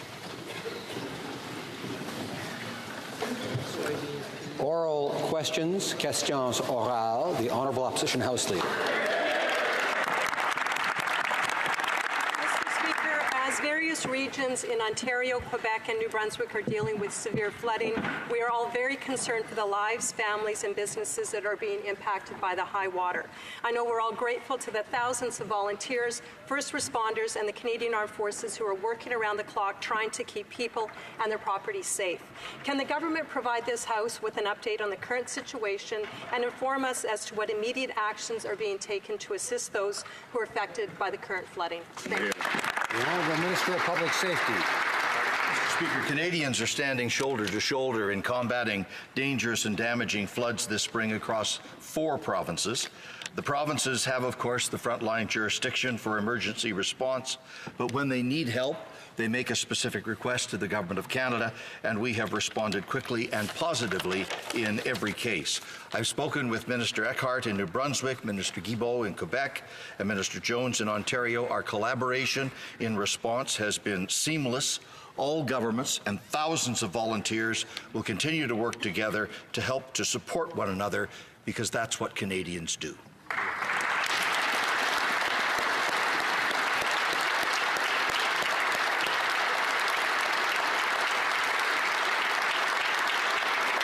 The Honourable Opposition House Leader. Thank you, Mr. Speaker, and I thank the Minister for that answer. Mr. Speaker, the canola crisis with China has been ongoing for over a month now, and it's been devastating for Canadian producers. But our Prime Minister has been so embroiled in his SNC-Lavalin scandal that he hasn't offered any solutions. Sadly, he doesn't even appear to know the difference between China and Japan.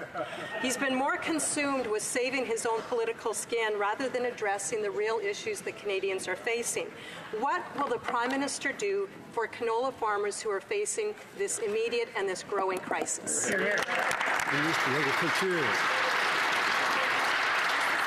Mr. Speaker, we are standing shoulder to shoulder with our canola farmers from the very beginning, and we stand with them and their families. We know we have the best canola in the world. We have a very robust inspection system, and we have ongoing conversation with the Chinese authority to resolve this issue as quickly as we can. We remain committed to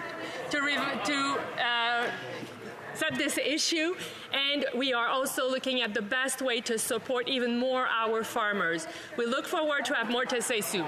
The Honourable Opposition House Leader.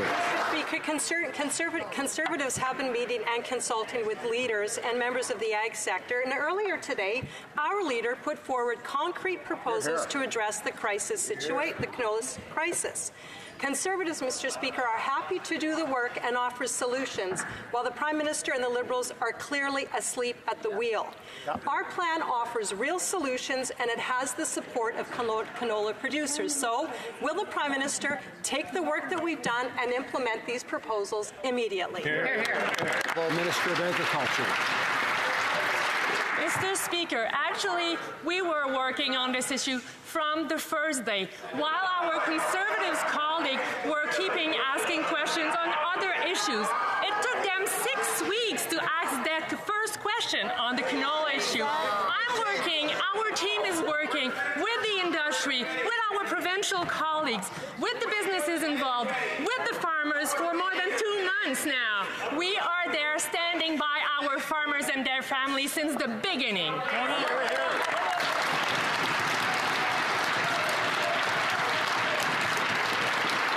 It's difficult to hear the answer when the honourable member for Prince Albert is yelling out throughout the answer. I'd ask him to restrain himself and show respect for this House. Order. 7 weeks ahead. I know we can manage to contain ourselves. I'm happy to do that. The honourable member for Mégantic-L'Érable. 9th time to have an emergency debate on the canola thing, Mr. Speaker. Monsieur le Président. Mr. Speaker, the government's inaction on canola is costing the economy dearly. It's been almost 2 months that Richardson's permit was cancelled, and what's the government done? Absolutely nothing. It's just waiting for the crisis to resolve itself. Will the Prime Minister listen to the Leader of the Opposition and, one, appoint an ambassador, provide emergency funding to farmers, and to lodge an official trade complaint against the Chinese government? The Honourable Minister of Agriculture. Mr. Speaker, we have been working on this file since the very beginning. It took 7 weeks before the member for Mégantic-l'Érable to put his first question on canola to me. Since the very beginning, I've been working with our producers, farmers, with the industry, with our colleagues in the provinces, with companies that are directly affected. We've put together a working committee. We are looking at all the options, and I will have some good news to announce shortly to further assist our producers. L'honorable député Mégantic. The honourable member for Mégantic-l'Érable. The Minister of the Agriculture has refused to talk about the crisis at committee since before Christmas, Mr. Speaker. They don't want to talk about it there. For a month, we've talked about a technical delegation. China has been completely ignoring the Liberal government. Today, we've learned that the crisis will extend to additional commodities. Maybe the minister has time to wait, but our producers don't. They don't have time to wait, Mr. Speaker. Will the Prime Minister listen to the Leader of the Opposition, appoint an ambassador, increase assistance to producers, and lodge an official trade complaint against China? The Honourable Minister of Agriculture. Mr. Speaker, since I was appointed to my new position, since March 1st, I have worked hard on this file as a team with my colleague, the Minister for Trade Diversification, the Minister for Foreign Affairs, others, our counterparts in the provinces. We have worked together tirelessly to continue the technical conversations with the inspection agency and with Chinese authorities. We are supporting our producers. The honourable member for Burnaby South. Thank you. Mr. Speaker, the scandal around the Prime Minister's role in political interference has shown Canadians Liberals have one set of rules for their powerful friends and another for everyone else. It's not just shielding a giant corporation from criminal prosecution. KPMG was let off the hook for tax avoidance. Sears financiers were protected, but workers were not. And pharmaceutical companies were put ahead of Canadians unable to afford the medication. Will Liberals now change their course and help people by implementing our plan for pharmacare for all? Hear, hear. The Honourable Minister of International Trade Diversification. Mr. Speaker, while Canadians are proud of their healthcare system, we believe that no one should have to choose between paying for prescriptions and putting food on the table. Yes. That's why we're laying the foundation for national pharmacare with several bold, concrete steps in Budget 2019 that could lower drug costs by up to $3 billion a year. We look forward to continuing this progress when we receive the Pharmacare Council's final report in the coming months. Honourable member for Burnaby South. Mr. Speaker, that answer was an embarrassment. Yes. Liberals are also missing an opportunity for Canada to become a leader in the green economy, and instead continue to pile billions on billions in corporate welfare to highly profitable companies. Investing in a green economy can create thousands of jobs while fighting climate change. Let's start by helping Canadians reduce their carbon footprint and their monthly bills. Will Liberals stop subsidizing old companies, stop giving millions to Loblaws, and instead agree to our plan to retrofit all homes by 2050? Hear, hear. The Honourable Minister of Fisheries and Oceans. Speaker, we have developed a comprehensive plan to address carbon emissions across this country that focuses not only on reducing emissions and adapting to some of the changes that we're already seeing in climate change, but focusing very much on generating the new economy. As somebody who actually spent 20 years as a CEO in the green tech area, I understand this area very well. This government has a comprehensive plan to ensure that we are addressing this on a go-forward basis in a responsible and thoughtful way. The honourable member for Burnaby South. Mr. Speaker, rich corporations have long had someone on their side, and people are paying the price. People deserve a government that's on their side, but the Liberal government has maintained the Conservative billion-dollar subsidies to oil and gas companies. That's unacceptable. To protect our environment, and help people, when will the Liberals put an end to these subsidies? The Honourable Minister of Fisheries. Mr. Speaker, we have taken a great deal of action to fight climate change. We have taken steps to address greenhouse gas emissions. We are focusing on the economy, and we have a plan to deal with climate change. We are showing leadership, and we will continue to do so in the future. The Honourable Member for Burnaby South. Mr. Speaker, that answer is unacceptable. It's high time for the government to work for the people and not for the richest people. It's not by giving millions of dollars to the richest, in fact, corporations, that we'll be able to fight climate change. Our families and workers need help. When will the Liberal government acknowledge its mistake and reinvest the $12 million to help workers and their families? The Honourable Minister. Our plan was developed in conjunction with the Canadians. It's a serious and affordable plan that will ensure results. We have a plan to fight climate change and to make the economy clean for all. We have put in place over 50 measures. Canadians want real action and not the Conservative action or the words of the NDP. The Honourable Member for Richmond Arthabaska. Mr. Speaker, the Prime Minister is making our diplomatic relationships with China worse. We've got the canola crisis, the wrongful detention of 2 Canadians following the Huawei affair on the weekend during a meeting with the Japanese Prime Minister. Imagine the Prime Minister achieved the impossible. He mixed up Japan and China in the same sentence. Not once, twice. What will the Prime Minister do to restore our diplomatic relations with China? The Honourable Minister of Foreign Affairs. Mr. Speaker, our priority and my personal priority is the well-being and safety of Canadians detained in China. We have brought together an unprecedented number of partners throughout the world to support Canada's position. The European Union, France, Australia, Great Britain, Holland. And I'll continue with the second question. The Honourable Member for Richmond Arthabaska. Mr. Speaker, the reality is that the Prime Minister and government haven't offered any support to Canadian canola producers. The Prime Minister and his government haven't supported the 2 Canadians detained in China.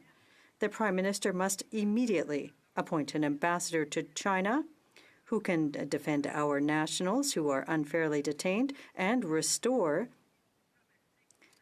stable trade and diplomatic relations. When will the Prime Minister show at least some leadership and responsibility?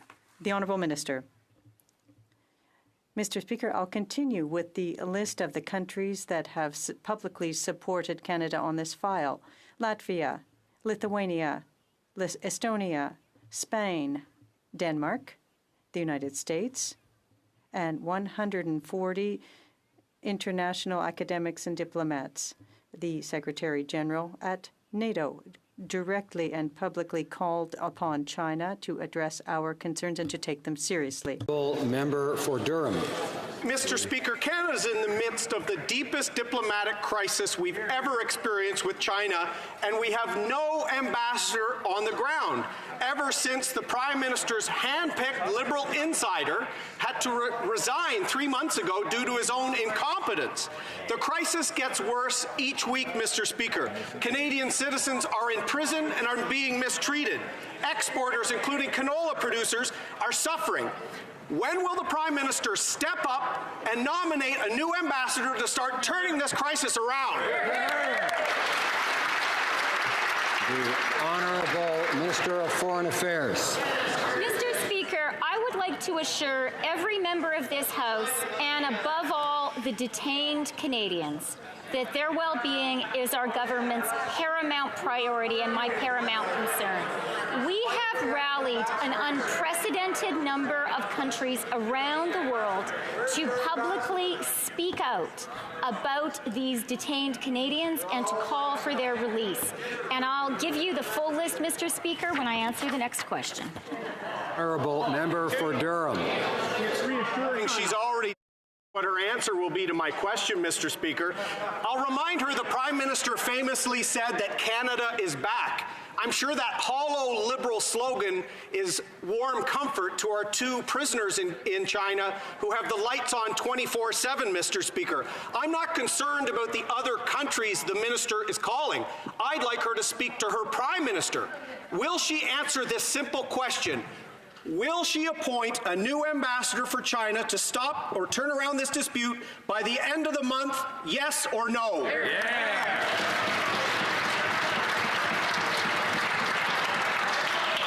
Order. The Honourable Minister of Foreign Affairs. Speaker, I am able to predict my answers because the questions are so easily predictable and repetitive. And Mr. Speaker, Canada absolutely is back, which is why we have rallied an unprecedented... Order. Order.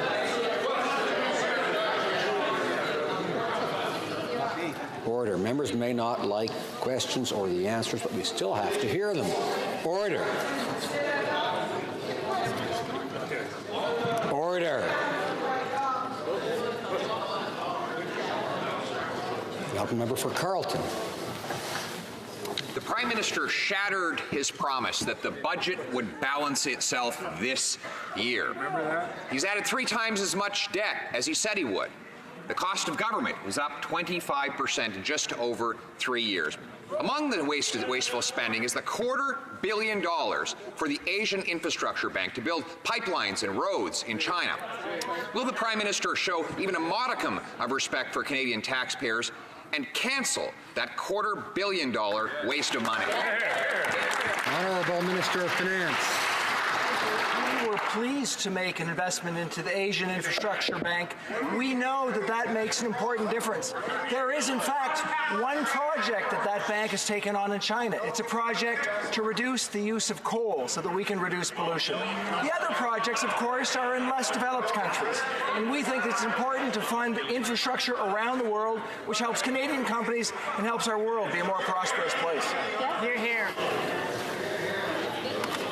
There's far too much noise. This must not continue. There will be fewer questions. The honourable member for Carleton. The Prime Minister famously said that his favorite model of government was the basic Chinese dictatorship. In response, the Foreign Minister tells us the Chinese government gave him a nickname, Little Potato. And to thank them for that, he gave $250 million tax dollars to the Asian Infrastructure Bank to build pipelines and roads in that country that we can't even build in our own. Right. Will the Prime Minister finally show some respect for Canadian tax dollars and cancel this $250 million handout to the Chinese government? Yeah. The Honourable Minister of Finance. I continue to live in a world where facts matter. Again, there has been one investment by the Asian Infrastructure Bank in China to help them to get off coal to reduce pollution. Now, we know this is important. We also know that the other investments that bank is making around the less developed countries in Asia so they can actually improve their situation are critically important for our world. They're helpful for Canadian companies who are making those investments as well. We continue to support this infrastructure bank, and we'll continue to work with those countries to improve their situation. Member for Timmins, James Bay. So I was back home talking with people about job and pension insecurity, talking with Kashechewan evacuees facing another year devastating floods and broken promises, and everyone said to me, explain, why did this Prime Minister give $12 million to Galen Weston to fix his fridges? This is a guy who lives in a gated community in Florida and fought against a living wage for his employees. It's the disconnect of this government. that offends people? Why is this Prime Minister preferring to act like a head butler for the uber-rich and the lobbyists rather than stand up for the interests of working-class Canadians? Honourable Parliamentary Secretary to the Minister of Environment.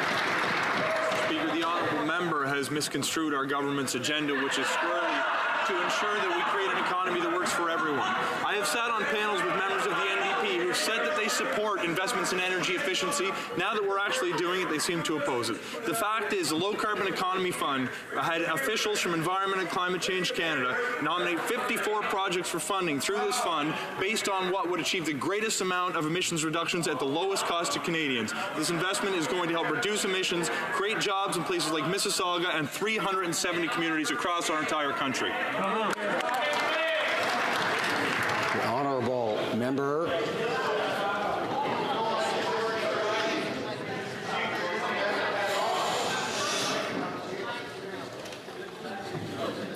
The honourable member for Elmwood Transcona.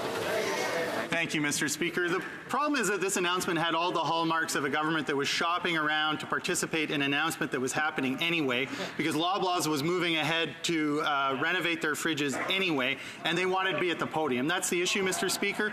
And the problem is it's part of a theme of this government caving to corporate interests, as they did when they passed special legislation for SNC-Lavalin, while at the same time they were saying they needed a long drawn-out consultation to see if it was worthwhile protecting the pensions of Sears workers and Stelco workers. So why isn't Canadian workers can't get the same protection for their pensions that SNC-Lavalin gets from criminal charges? The Honourable Minister of Seniors.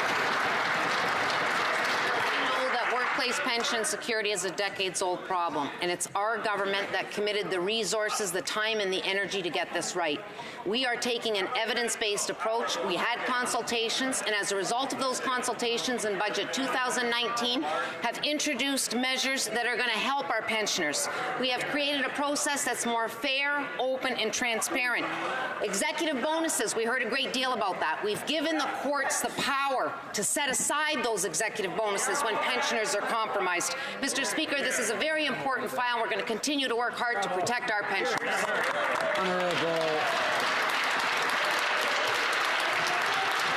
The Honourable Member for Halliburton, Kawartha Lakes Brock. Mr. Speaker, 3 years of Liberal fumbles, failures, and delays on the Trans Mountain Pipeline expansion have cost Canadians jobs and prosperity as investment flees the country. The Prime Minister moves heaven and earth to help his billionaire friends, but for struggling middle-class families dependent on the energy sector, well, they can just wait and wait. Speaker, on what day will construction begin on the Trans Mountain Pipeline? The Minister of Natural Resources.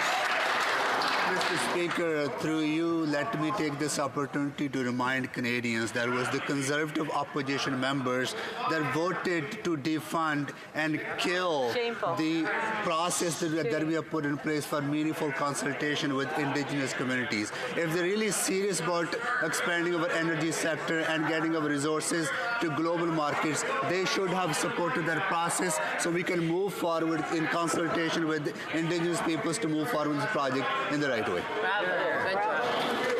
The Honourable Member for Kamloops, Thompson, Caribou. Mr. Speaker, construction season is upon us, but the Trans Mountain Pipeline expansion lays dormant. As of today, there's no shovels in the ground, there's no jobs have been created, no community benefits are flowing. Shameful. Gas prices are soaring sky high, and people are hurting. This government spent $4.5 billion to buy a pipeline, and now they can't even guarantee that it will be approved. This is insulting, and the constituents don't like to be played for fools. Absolutely. On what date will construction begin? Honourable Minister of Natural Resources. We are following a path that is given to us by the Federal Court of Appeal, which means a process for meaningful consultation with Indigenous communities to get this project right, to listen to their concerns and offer them accommodation on their concerns. It was surprising to see the members of the opposition actually vote in favor of defunding and killing that process that we are following to get this project right. Thank you, Mr. Speaker. The Honourable Member for Lakeland. Mr. Speaker, the Prime Minister and the Finance Minister said they spent $4.5 billion tax dollars to buy the Trans Mountain Pipeline to start building the expansion, quote, immediately. It's now been over 11 months since the Liberals told Canadians construction would begin, quote, right away. On what date will construction of the Trans Mountain expansion start? Honourable Minister of Natural Resources. It's surprising that the Conservative would like us to follow a failed process that they followed for 10 years, that did not get a single pipeline built to get our resources to non-U.S. markets. 99% of the oil that we sell to the outside world is going to one country, the United States. We need to expand our global market. In order to do that, we need to ensure that we follow the right process to move forward on projects such as Trans Mountain Pipeline Expansion Project. The Honourable Member for Lakeland. Mr. Speaker, under Conservatives, 4 major pipelines were built with more access to new markets. And the reality is the Liberals already killed 2 pipelines. 3 companies that wanted to build pipelines in Canada are gone, and not a single new inch of pipeline is in service right now. They said they spent $4.5 billion tax dollars to build the Trans Mountain expansion immediately. Now all he has to do is answer the questions. When will the Trans Mountain expansion be built? Honourable Minister of Natural Resources. Mr. Speaker, I think the honourable member very well knows that one of the projects she's talking about was actually the reversal of the existing pipeline. That's right. If that is considered a new pipeline, I'm surprised what the definition of new pipeline is. Right? We are moving forward in the right way on this process to ensure that we are consulting with Indigenous communities in a meaningful way, and we have extended the timeline by 3 weeks to give them enough time to ensure they are included in this process. Thank you, Mr. Speaker. The Honourable Member for Hamilton Mountain. Mr. Speaker, this government has abandoned steel workers once again. After steel safeguards expired last week, the Liberals failed to extend them for 5 crucial Canadian steel products. Now thousands of steel workers are left exposed to even more uncertainty thanks to a government that removed protections and has now allowed foreign dumping to flood our Canadian markets.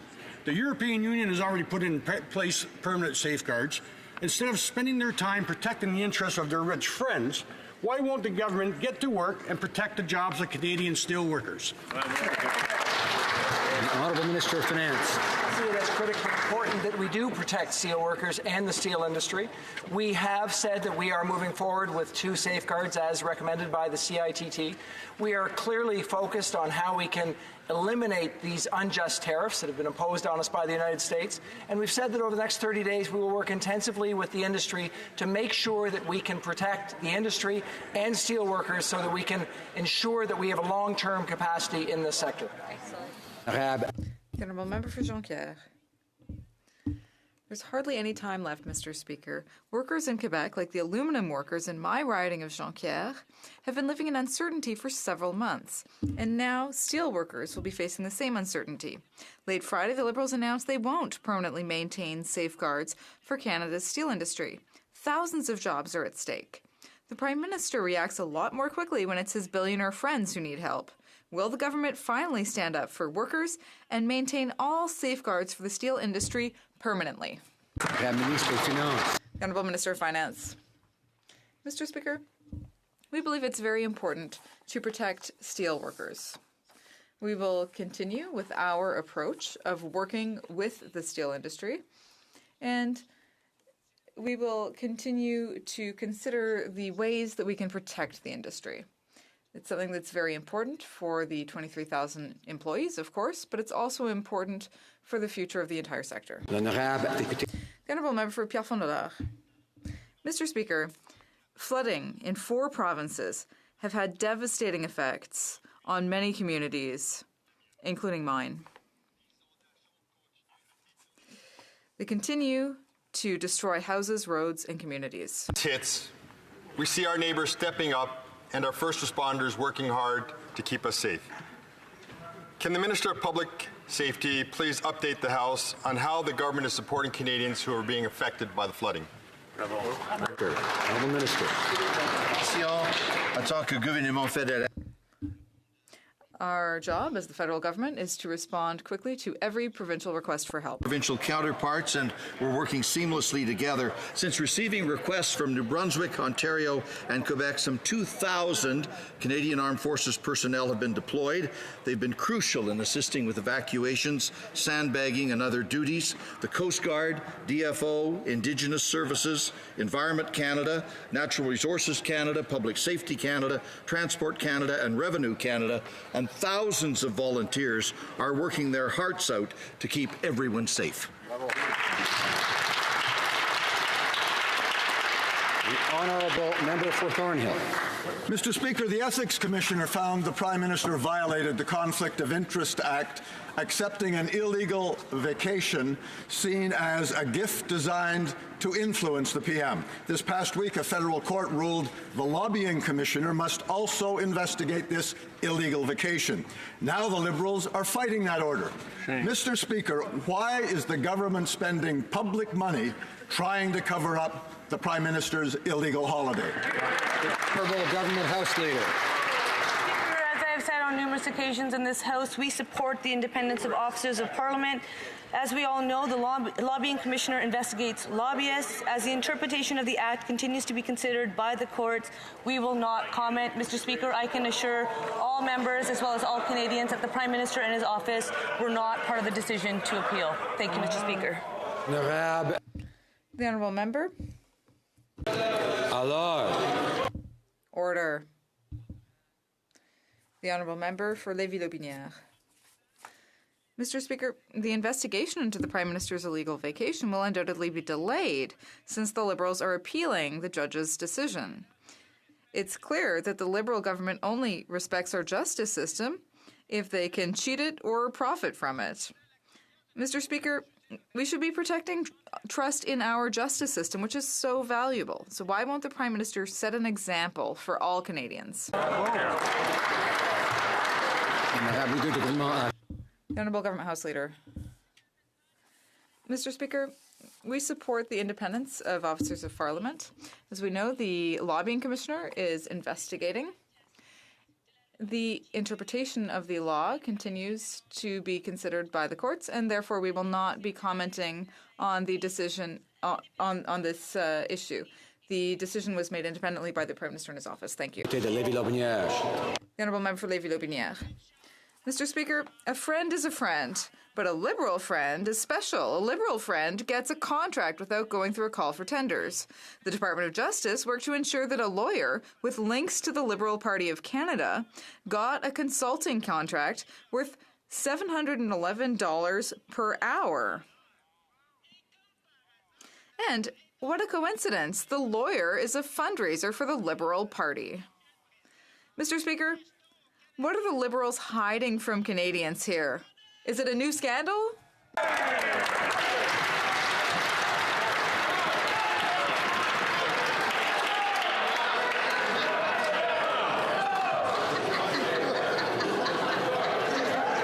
Alors. Order. C'est souvent difficile après. The Honourable Minister of Justice. Mr. Speaker, I can reassure the Honourable Member, this House, and all Canadians that all of the rules were followed in this case. There are a number of law firms that do business with the Department of Justice. This was a decision that was made internally, and it followed all the rules, Mr. Speaker. Honourable Member for Thornhill. Well, Mr. Speaker, let's get this straight. We have a Liberal-connected law firm initially offered a big contract without having to compete with other firms. Wow. The two lead lawyers, both regular contributors to the Liberal Party, one a former chief speechwriter for the Liberals, the other the Liberals' 2015 campaign lawyer. Although other firms were belatedly invited to bid, none did, and the Liberal-connected firm got the big contract. Mr. Speaker, why is it with these Liberals it's always who you know? The Honourable Minister of Justice. As I'd said a moment ago in French, I can reassure the honourable member, I can reassure this House and all Canadians that this kind of contract, Mr. Speaker, was well within the power of the Deputy Minister and the Department to accord. They did so in a transparent process that followed all rules and regulations, Mr. Speaker. That firm, Mr. Speaker, is one of many firms that does work with our Justice Department. Order. The Honourable Member Allard. The Honourable Member for Beauport, Côte de Beaupré, l'Île d'Orléans, Charlevoix should come to order. Yes. Courtney Alberni. Mr. Speaker, decades of liberal and conservative mismanagement of our fisheries has left Chinook salmon populations in a desperate situation. Instead of acting with urgency, Liberals just keep re-announcing the same funding they promised for restoration, enhancement, and lost habitat protections. But the money's not flowing. The Liberals can find $4.5 billion for their pipeline expansion, but they can't get the money out the door to support local fishers and communities affected by fisheries closures. Will the minister finally commit to immediately rolling out these necessary funds? What are they waiting for, Mr. Speaker? Honourable Minister of Fisheries. Mr. Speaker, I was very pleased to stand with Premier John Horgan about a month or so ago to announce the BC Salmon Restoration and Innovation Fund, which is $142 million focused on habitat restoration in British Columbia, the largest investment ever made in habitat restoration. We have expedited the process to ensure that we are taking in applications with respect to that fund, and we will be commencing decisions on those by early June. I think that a 2.5-month period to solicit applications and to make decisions is a pretty darn fast period of time. Honourable Member for North Island, Powell River. Well, waiting for that announcement certainly took a lot of time when wild salmon on our coastline are suffering every single day.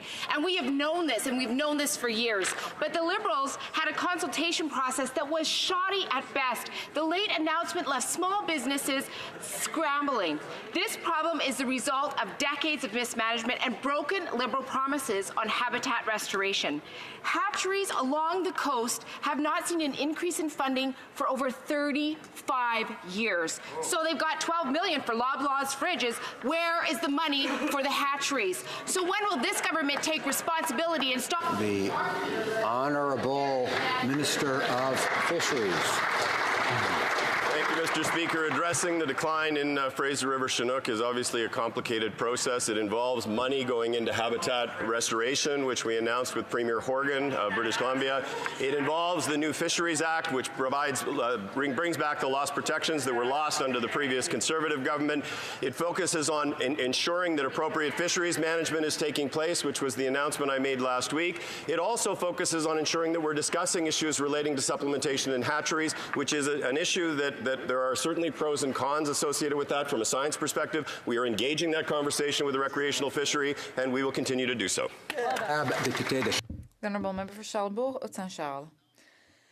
Mr. Speaker, it's clear that the Liberals will never change. Last week, we learned that they're selling access to the Prime Minister and the Minister of Innovation. They sold a ticket for a Liberal fundraiser to the president of a U.S. marijuana company. Then they refunded the money because, turns out, that's illegal.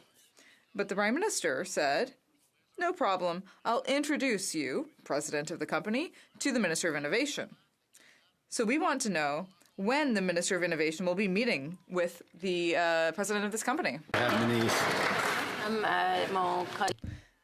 As my colleague knows, we have introduced new legislation concerning political donations. They're more transparent and more open.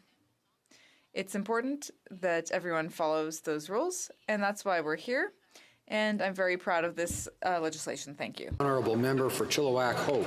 Mr. Speaker, the Liberal government's been caught red-handed in another illegal cash for access scandal. American CEO Ian Jenkins attended a $1,600 a ticket Liberal fundraiser. Now, it's illegal for Americans to donate to Canadian politicians, but Jenkins boasted about being there. He got a picture with the Prime Minister, who said he'd open doors of access to the Minister of Innovation, actually, Mr. Speaker. Talk about a thank you for your donation. Yeah. Why does the Prime Minister continue to give preferred access to the wealthy and well-connected as long as they pony up to the Liberal Party of Canada? Right. The Minister of Democratic Institutions.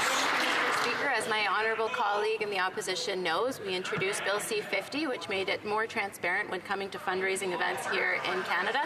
It's precisely why events that are attended by the Prime Minister, ministers, or the leaders of the parties represented in this House are made publicly available, as well as those who attended, and that's very important for transparency purposes in Canada. Thank you, Mr. Speaker. Perfect. Member for Chilliwack Hope. Well, Mr. Speaker, the Liberals only paid back the illegal donation after they were caught, and now their story is that this American CEO was gifted the ticket from another Liberal donor who was also in attendance at the event. Of course, that would mean that that person gave $3,200 to the Liberal Party of Canada, something that is also illegal. But of course, to Liberals, it's only illegal if you get caught, and if you don't, it's thank you for your donation. Why does, when it comes to the Prime Minister's own behavior, does he find it so hard to follow ethical guidelines?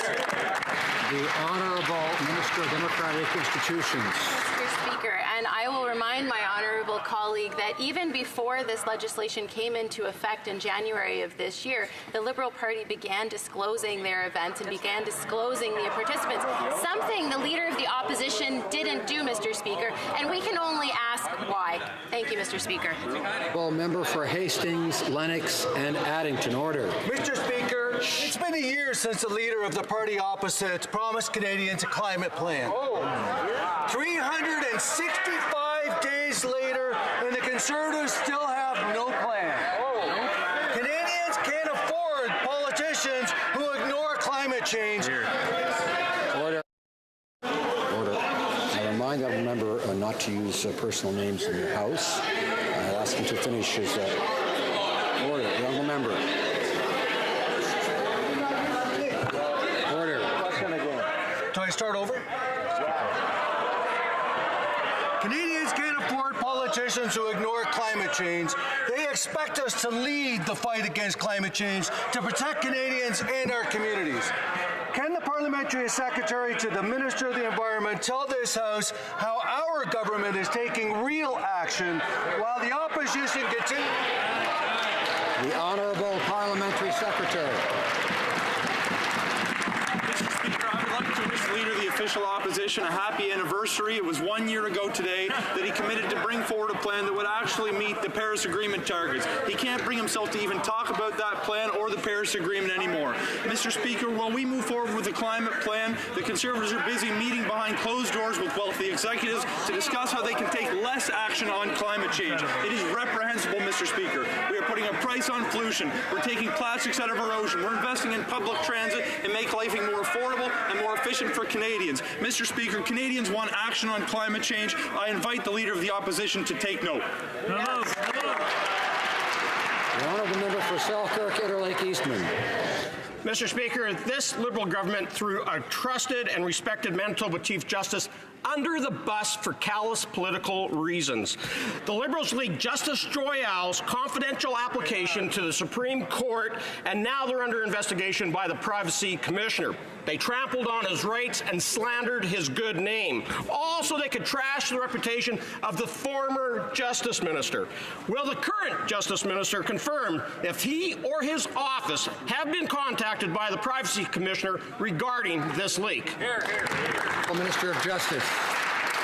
Mr. Speaker, our government has taken significant steps to ensure that the process for appointing judges is transparent and accountable to Canadians and promotes a greater diversity on the bench. Mr. Speaker, our new process is effective. To date, we have appointed or elevated over 290 judges, Mr. Speaker, and the diversity of these judges and the diversity of the bench is becoming unprecedented. 55%.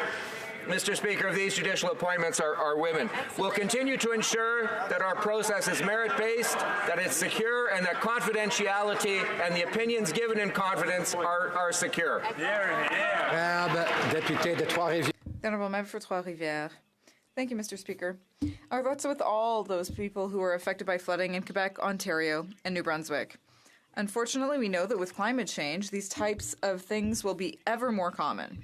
And flood mapping in many areas is out of date. A $200 million fund has been set up to help the provinces solve the problem.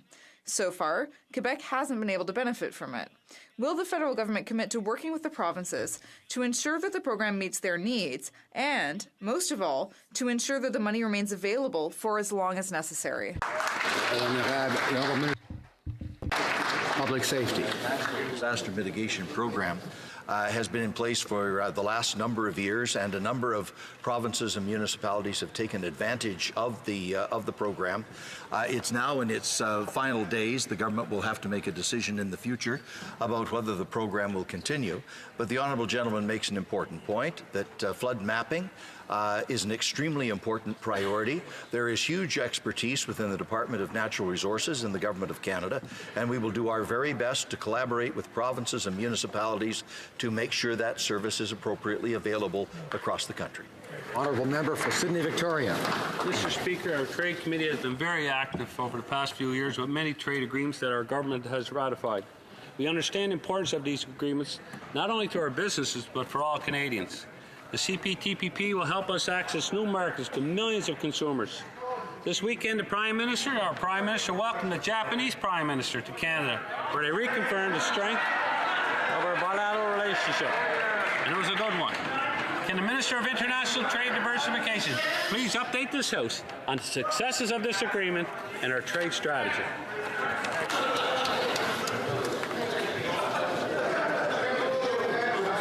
Order. Order. The Honourable Minister of International Trade Diversification. Mr. Speaker, I would like to thank my colleague from Sydney, Victoria, for his leadership and for all of his work on the Trade Committee. While it's still early, I am delighted to report that the results are nothing short of outstanding. Canada's exports of dutiable products to Japan have risen by 17.1% in January and February. And some Canadian beef exports have doubled compared to last year. Our trade diversification strategy is working.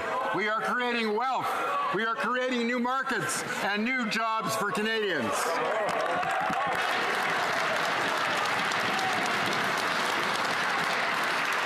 The Honourable Member for Barrie Innisfil.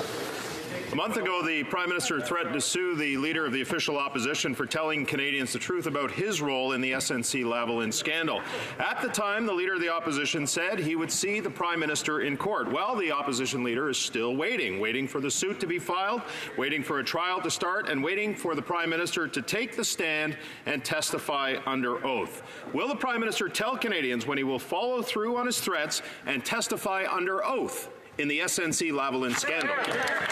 Government House Leader. As the member knows very well, and I've answered on numerous occasions, is that the Leader of the Official Opposition has actually been served notice on numerous occasions.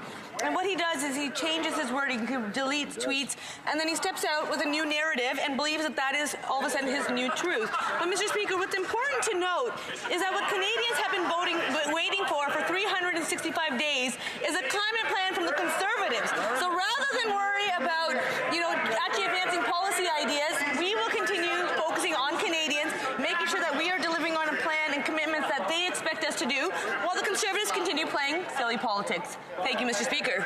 Honourable Member. Order. The Honourable Member for Saanich Gulf Islands. Thank you, Mr. Speaker. I don't need to tell members of this House that this country is in the midst of a climate emergency. We're seeing flooding throughout Ontario, Quebec, New Brunswick, killer windstorms in British Columbia in the winter, and forest fires in the summer. What we don't need is to weaken the already inadequate plan that we have from the federal government. So I'd like assurances that Canada will stand firm on our equivalency agreement for vehicles emission standards with the state of California, no matter what the White House does. Honourable Parliamentary Secretary to the Minister of Environment. Thank you, Mr. Speaker. As the Honourable Member pointed out, climate change is real, and the consequences are too great to ignore. We know that transportation accounts for almost a quarter of Canada's emissions, and smart fuel efficiency rules for cars and light trucks is going to help reduce those emissions. When we first adopted our rules under the previous government in 2014, we actually made a commitment to review those in light of the review that was going on in the U.S. We're partway through that right now, and we're going to be carefully considering environmental and economic impacts as we make policy that's based here in Canada, not South south of the border in Washington. The honourable member for Brampton East. Thank you, Mr. Speaker. Many young Canadians dream of owning a home, but that dream is becoming more difficult each and every single day. Many residents are concerned about the mortgage stress test rules and the impact that they're having on owning a home, and at the continued slowdown of our real estate markets across this country. Can the Finance Minister please update this House on what measures he and this government are taking to make home ownership more affordable for all Canadians? Thank you, Mr. Speaker. The Honourable Minister of Finance. We know how important it is for Canadians that they have the opportunity to meet up to their dream of buying a home. We can see that we need to try and make sure that we keep the market stable, which we've been working to do, but at the same time create opportunities for people to step forward and purchase a home. And that's why in this year's budget we actually had two important measures. One, for some Canadians, they will have the access to their RSP increased if they have such capacity. For other Canadians, we have a first-time home buyer's incentive, and that will allow people to be able to take a lower mortgage as they purchase their first home, giving access for many more Canadians the possibility of their first home. The honourable member for Parry Sound Muskoka. Thank you, Mr. Speaker. Of course, terrible floods are afflicting Canadians across the country, including in my riding of Parry Sound Muskoka. And while we appreciate the short-term efforts, there's also long-term solutions that have to be deployed. One of these is the 1 trillion tree movement around the globe to plant 1 trillion trees across the world, Mr. Speaker. This is a realistic plan to reduce emissions by 10 years worth of emissions, to prevent flooding, and to increase biodiversity. Can the Government of Canada, instead of these endless debates about taxing people more, why don't we sign on to the trillion tree movement and make a real difference for people? Honourable Parliamentary Secretary to the Minister of Environment.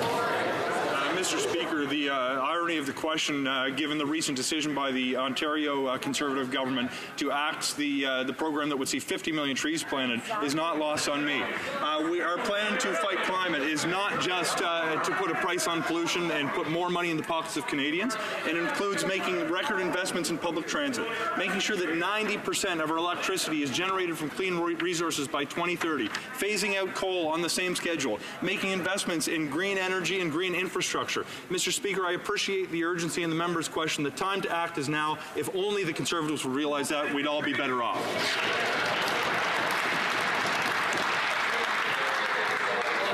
Tabling of documents.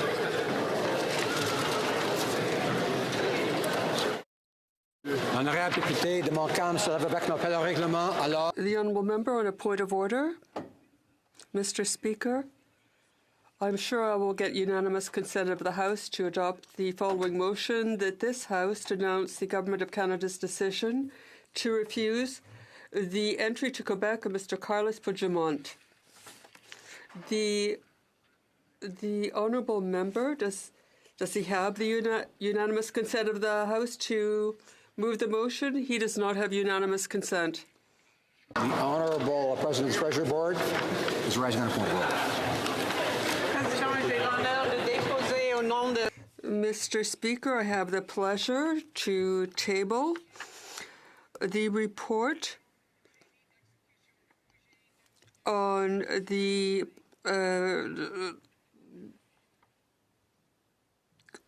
government responses to 7 petitions. Pursuant to the standing order, I have the honour to table in both official languages the statement concerning the Charter with respect to C-72 having to do with young people, First Nations, Inuit, Métis, children, youth, and families. Pursuant to the standing order and pursuant to the Parliament of Canada Act, we will be presenting Parliament of Canada Act. It is my duty to present to the House a report from the Parliamentary Budget Officer entitled Fiscal and Distributional Analysis of the Federal Carbon Pricing System.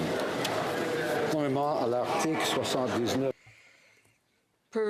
Pursuant to the Parliament of Canada Act, it is my duty to present to the House a report from the Parliamentary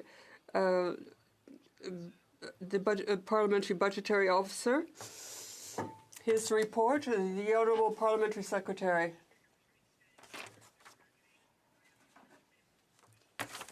government's response to 7 petitions.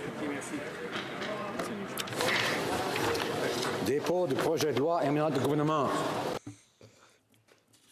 Introduction of government bills. Minister of Foreign Affairs.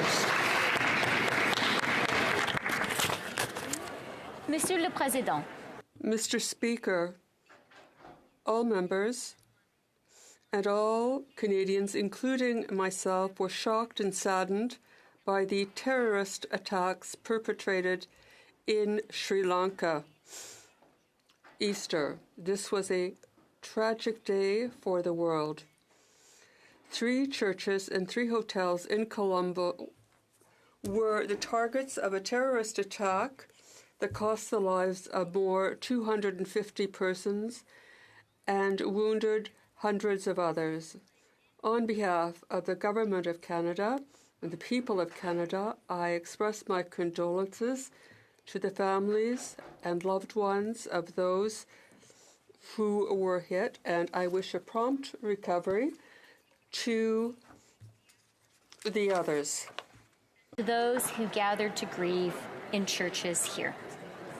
Canada condemns these despicable attacks. Many of the victims were Christians targeted at prayer, in church, on one of the holiest days in the Christian calendar.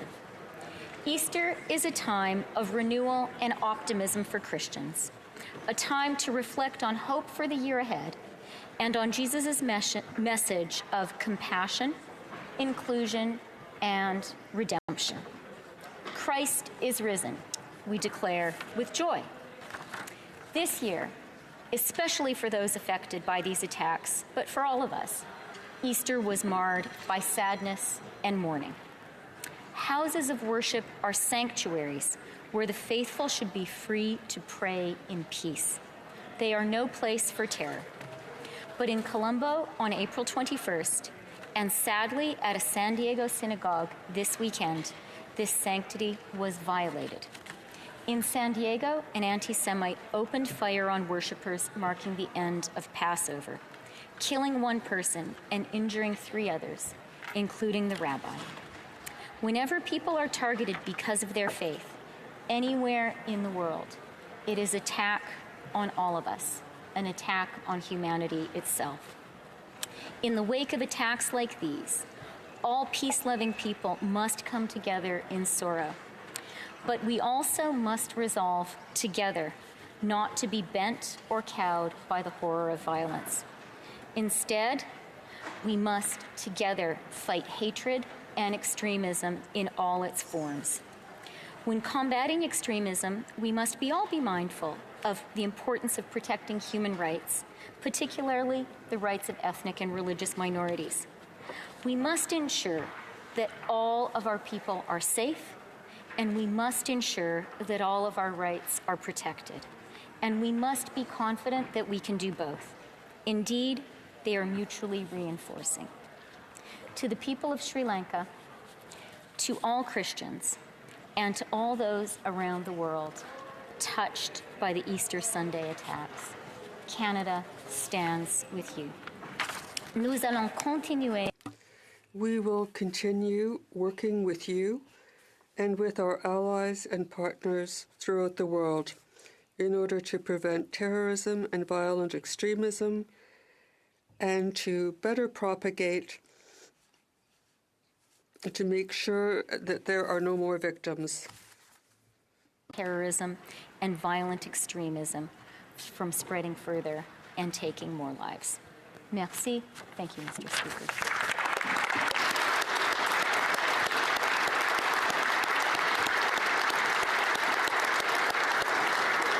Honourable Leader of the Opposition. Mr. Speaker, it was with deep sadness that I learned of the attacks on Christians in Sri Lanka that took place 1 week ago on April 21st, Easter Sunday. In a few short moments, an act of pure evil and hatred took the lives of over 250 women and children and men and injured over 500. In mere seconds, children lost fathers and mothers, parents lost children, and families were shattered. The majority of victims were Sri Lankan nationals, targeted in 3 hotels and 3 churches: St. Anthony's Church in Colombo, St. Sebastian Church in Negumbo, and Zion Church in Batacaloa. There is no doubt that the date of the attack was intentional. Easter Sunday is the holiest day of the Christian calendar. And this brought back tragic memories of a similar attack on Christians just 3 years ago, when on Easter Sunday in 2016, the church community in Lahore, Pakistan was targeted, killing 75 and injuring over 340, and on the Palm Sunday attacks on Coptic Christians in Egypt in 2017. Let us be clear, these victims were targeted because they were Christian. As a Christian myself, seeing the statue of Christ in one of the churches covered in the blood of his followers was indescribably moving. For Jesus, out of love, shed his blood for us so that we might live. Et c'est le dimanche de Pâques. And it was Easter Sunday when this violence occurred, when we celebrate his resurrection and victory over death. It's an example of love that enables Christians to follow the teachings of Jesus, to love and to forgive our enemies, and to pray for those who persecute us. Example in love and self-sacrifice that was demonstrated by Ramesh Raju of the Zion Evangelical Church in Batacaloa on the morning of April 21st. This 40-year-old father of 2 gave his life to block the attacker at the church door, protecting over 600 people inside the church. Sadly, the attacker persisted, and the bomb was detonated outside, killing Ramesh and 14 children from a Sunday school class, many of whom were the same ages of my own children. In these dark moments, Christians suffering in Sri Lanka can look to God, knowing that the light shines in the darkness, and the darkness has not overcome it. John chapter 15 tells us that Christ told his disciples that they would suffer for their witness. He said, "If they persecuted me, they will persecute you." But that does not mean that we should stand by, and that does not mean that we should not do all we can to fight those who would attack others simply because of their faith. As Canadians, we unequivocally condemn this act of violence and hatred towards Christians and the targeting of religious minorities throughout the world. It was less than 2 months ago that we stood in this chamber, marking the massacre of Muslims in New Zealand, and over this past weekend, we heard again of a heinous and murderous attack on Jews marking Passover at a synagogue in California. Dans cette ère de cycle d'actualité de 20... In the year of a 24-hour news cycle, Mr. Speaker, it is easy to become desensitized to these attacks. We are shocked at the news footage as it comes in, but soon our attention is lost. Mr. Speaker, it is easy to become desensitized to these attacks. We are shocked at the news footage as it comes in, but soon our attention is lost. Nous ne devons jamais nous habituer. We must never get used to this kind of hatred and violence. We must not forget. Get used to this kind of hatred and violence. We must never forget. Nous devons ensemble. Together, we must resist those who attack others because of their religious beliefs. As Canadians visit our respective places of worship for our various religious festivals, holy occasions, we are reminded of the freedom and safety that we are blessed with here in Canada. Would that we never take that for granted. On behalf of Canada's Conservatives, I reaffirm our commitment to combat all forms of hatred and injustice and pledge to continue to defend Canada's proud heritage of religious freedom. Through you, Mr. Speaker, to all who are recovering from injuries and loss of loved ones due to these bombings in Sri Lanka, Canadians stand with you and we mourn with you. Merci, Mr.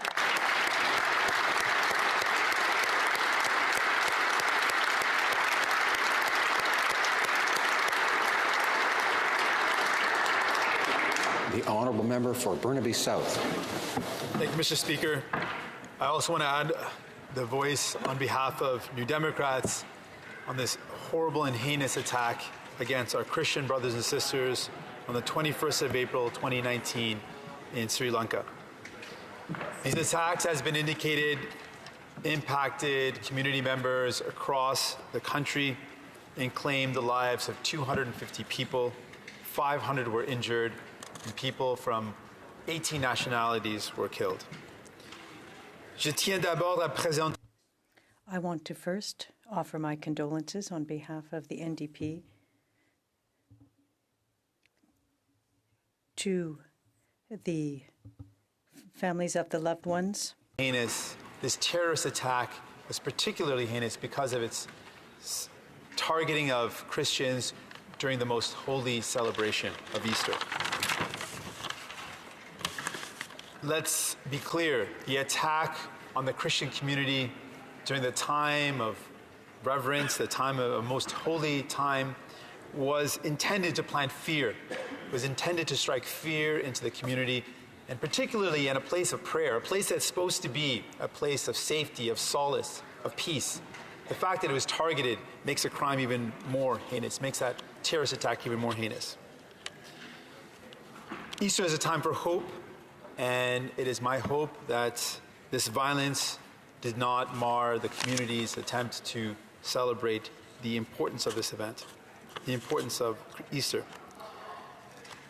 I want to send all my love and support to Christians across the world who've been impacted by this. We're seeing hate on the rise, Mr. Speaker. We're seeing hate for the Christian community in events throughout the years.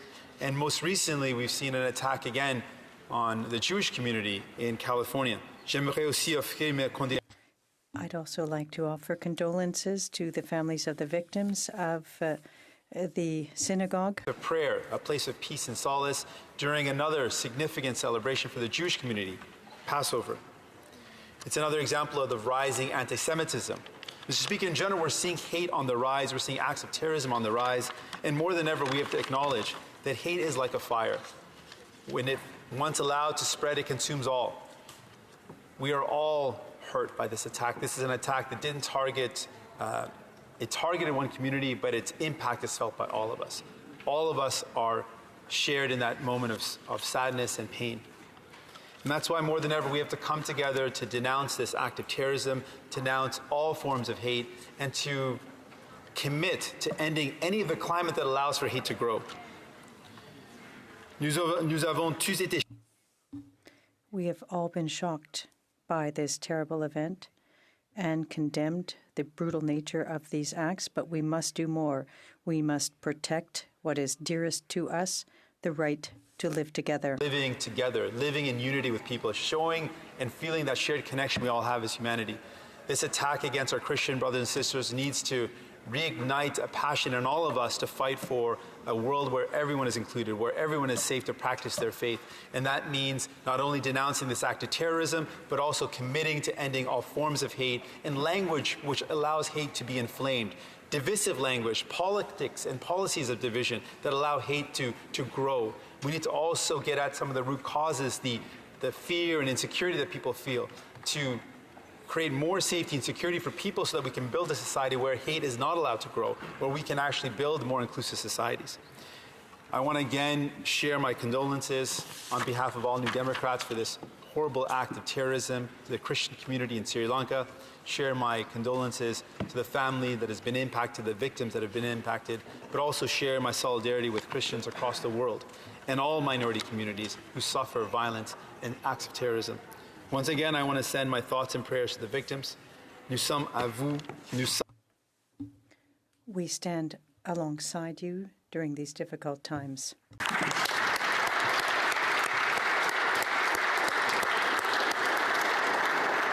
L'honorable député de Montcalm. Does the honourable member for Montcalm have the consent of the House to add his remarks? Agreed. April 21st was a dark day for the entire world. More than 250 people lost their lives in the hands of terrorists, and more than 500 were injured in Sri Lanka. The vast majority of these people were families who had come together to celebrate Easter.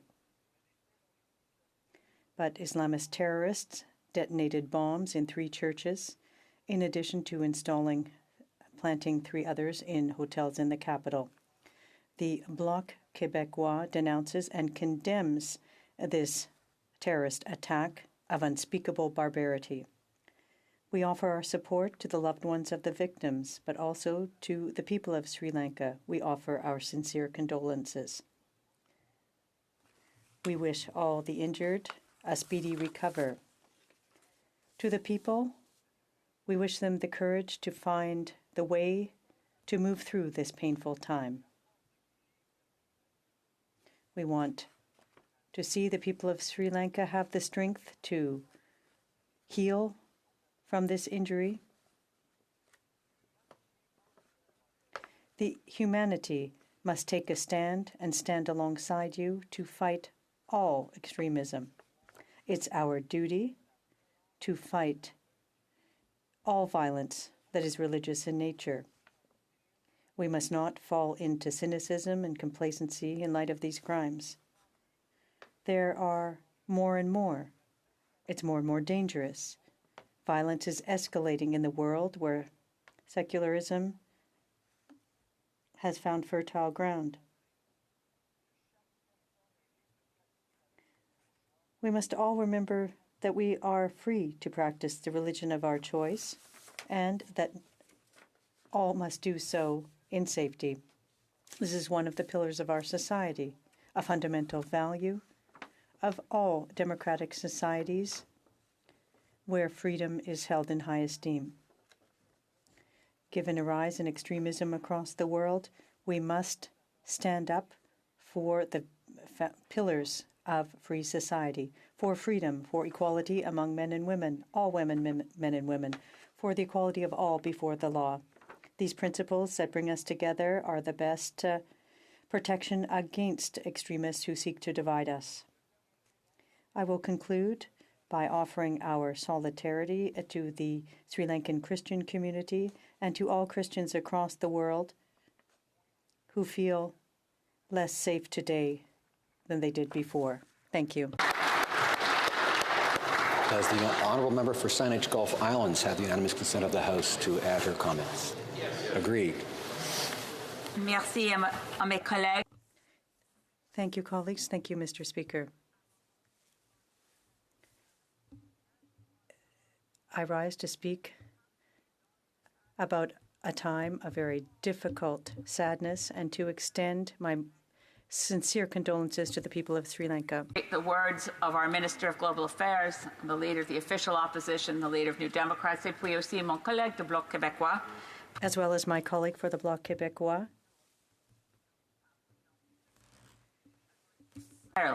And appreciate the position the Government of Canada has taken to extend solidarity messages with the Government of Sri Lanka. I know that it's tempting, and I want to reflect on both what happened in Sri Lanka on Easter Sunday, as well as what happened near San Diego on the last day of Passover.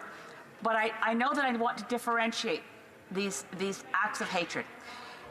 To concentrate on Sri Lanka, we have to recognize that the appalling horror, and as a fellow Christian, I appreciate what the leader of the official opposition said. We recognize that on Easter, as the Minister of Global Affairs also mentioned, this is a day of celebrating resurrection.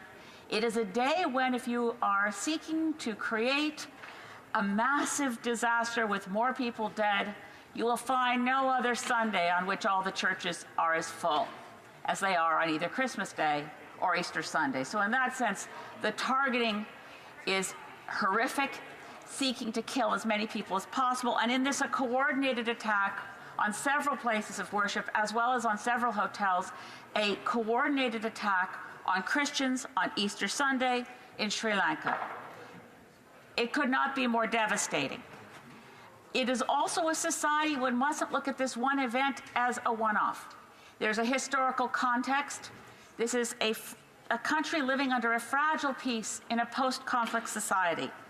And so in looking for commentary since, I particularly, and I'm sure the Minister of Global Affairs is familiar with the advice of Ketana Ananda, who is a well-known expert on Sri Lankan politics and sectarian violence. And I thought her plea was useful to share in this place, in which she said that the international community, quote, needs to listen to Sri Lankan civil society's calls for strength in unity against all hate.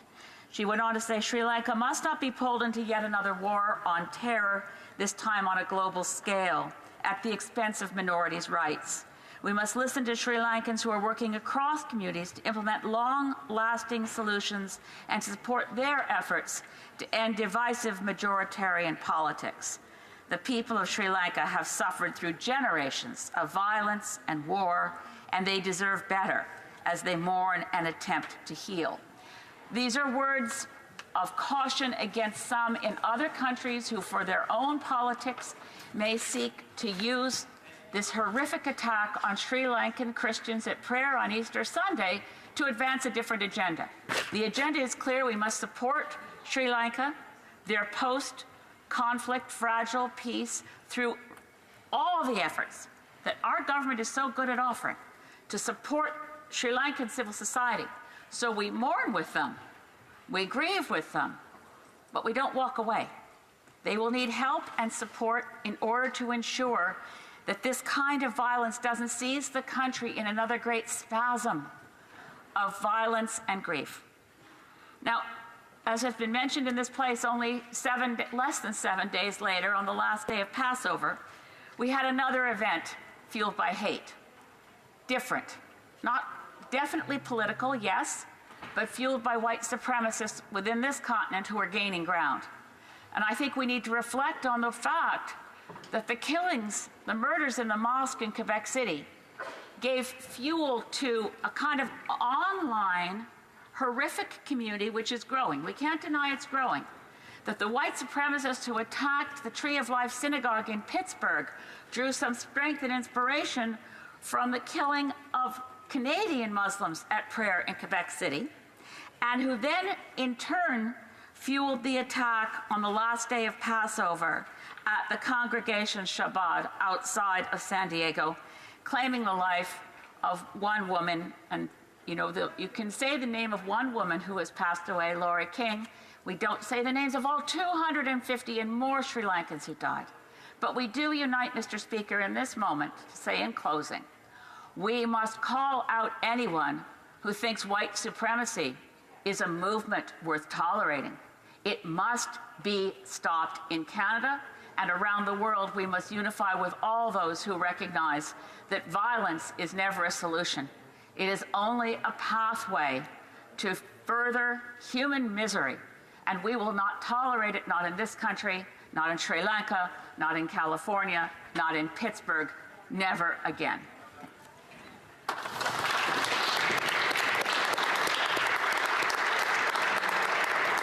I thank the Honourable Minister of Global Affairs, the Honourable Leader of the Opposition, the Honourable Leader of the NDP, the Member for Montcalm, the Member for Saanich Gulf Islands for their remarks today.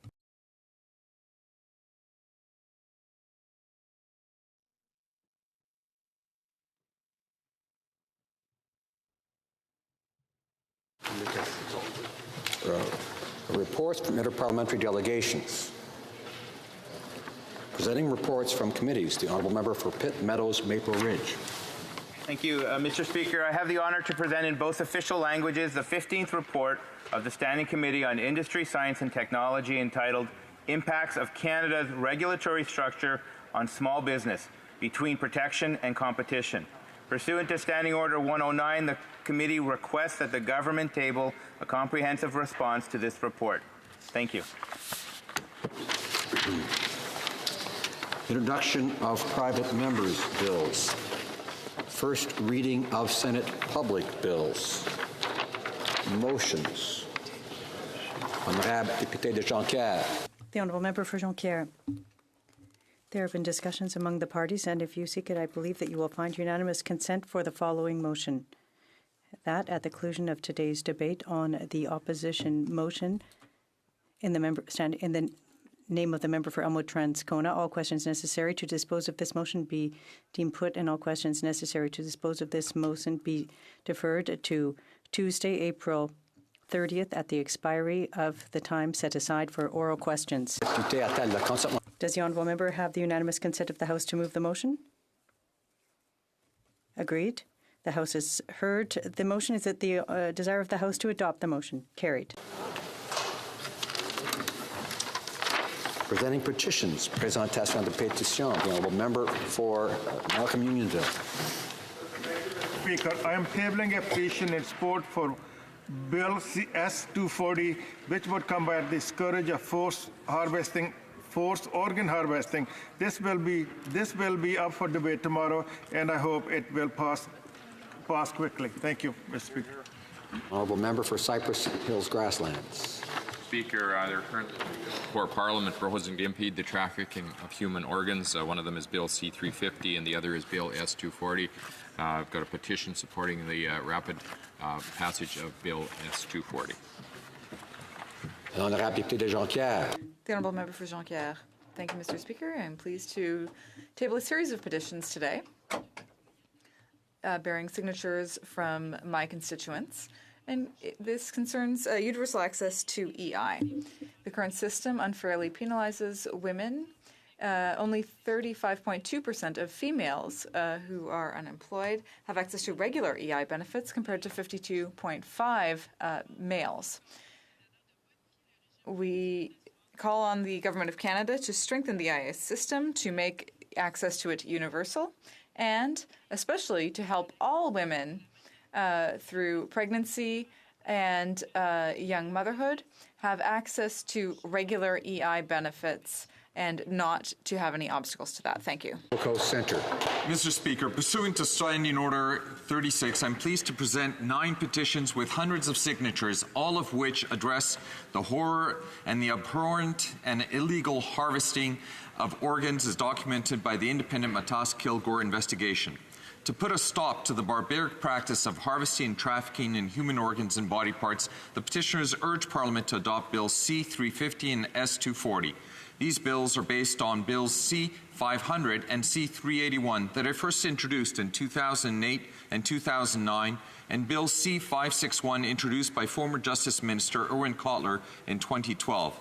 This legislation would make it illegal to obtain organs or body parts from unwilling donors or as part of a financial transaction. The Honourable Member for Flamborough-Glanbrook. Thank you very much, Mr. Speaker. I'm tabling a petition in support of Bill S-240, which would combat the scourge of forced organ harvesting. This bill will be up for debate tomorrow, and the petitioners hope that the bill will be passed quickly. Sherwood Park, Fort Saskatchewan. Speaker, I'm also pleased to table a petition in support of Bill S-240, which is up for debate tomorrow, and which we hope to see passed as quickly as possible. Thank you. Barry Innisfil.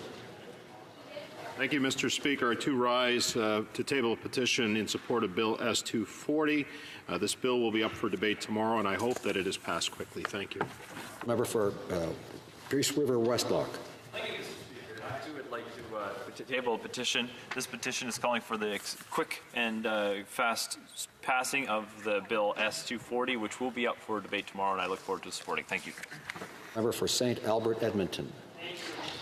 Very pleased to table a petition in support of Bills C-350 and S-240, which would amend the Criminal Code as well as the Immigration and Refugee Protection Act to prohibit Canadians from traveling abroad for the purpose of forest organ harvesting. Thank you. For Leeds, Grenville, Thousand Islands, and Rideau Lakes. Mr. Speaker, I'm tabling a petition today in support of Bill S-240, bearing signatures from Canadians from across this country, including my riding of Leeds, Grenville, Thousand Islands, and Rideau Lakes. This bill would combat the scourge of forced organ harvesting, and it is the hope of the petitioners that the bill that is up for debate tomorrow will be passed quickly. For Kitchener-Conestoga. Mr. Speaker, I'm tabling 2 petitions today signed by people from Ontario and Quebec in support of Bill S-240, which would combat the scourge of forced organ harvesting, and the petitioners are hoping this bill will be passed expeditiously. Also, Mr. Speaker, I have a petition calling on Parliament to enshrine in legislation the inalienable rights of farmers and other Canadians to freely save, reuse, select, exchange, condition, store, and sell seeds.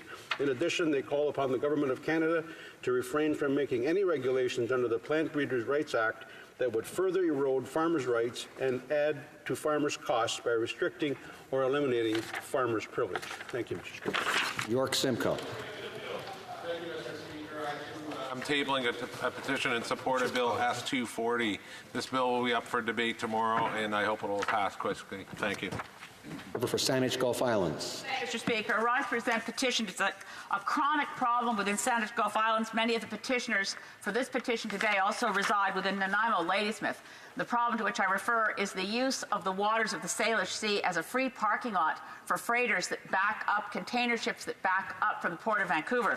These petitioners call for the government to suspend the use of these outside of port anchorages in the area targeted by an interim protocol put in place by the Minister of Transportation until they have come to a final conclusion, and that the government require a development of a comprehensive plan to deal with the congestion in the Port of Vancouver and the subsequent backup of quite destructive to the floor of our ocean and to the quality of life for residents of our areas. Thank you, Mr. Speaker.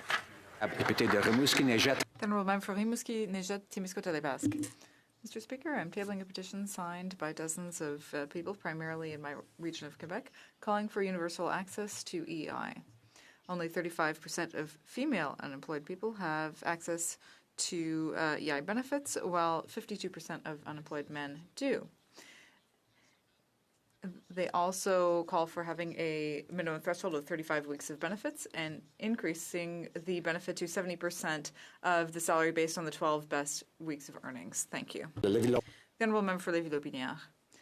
Mr. Speaker, I table a petition concerning Bill S-240, which will be debated tomorrow. Thank you.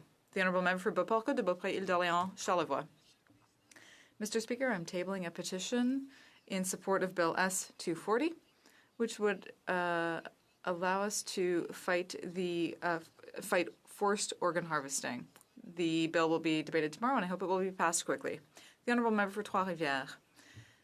Mr. Speaker, I'm aware that the 41st Parliament is drawing to an end, and the citizens of Trois-Rivières are still trying to be heard. They would like to see the government announce before the end of the session the construction of a high-frequency train that would help develop the local economy, reduce greenhouse gas emissions, and provide better intercity travel. Thank you. Well, thank you, Mr. Speaker, and I rise on behalf of constituents, including a family on Rockwood Crescent in my constituency of Thornhill, to support the Bill S-240, the organ harvesting bill which seeks to impede trafficking in human organs obtained without consent or as the result of financial transactions. Thank you, Mr. Speaker.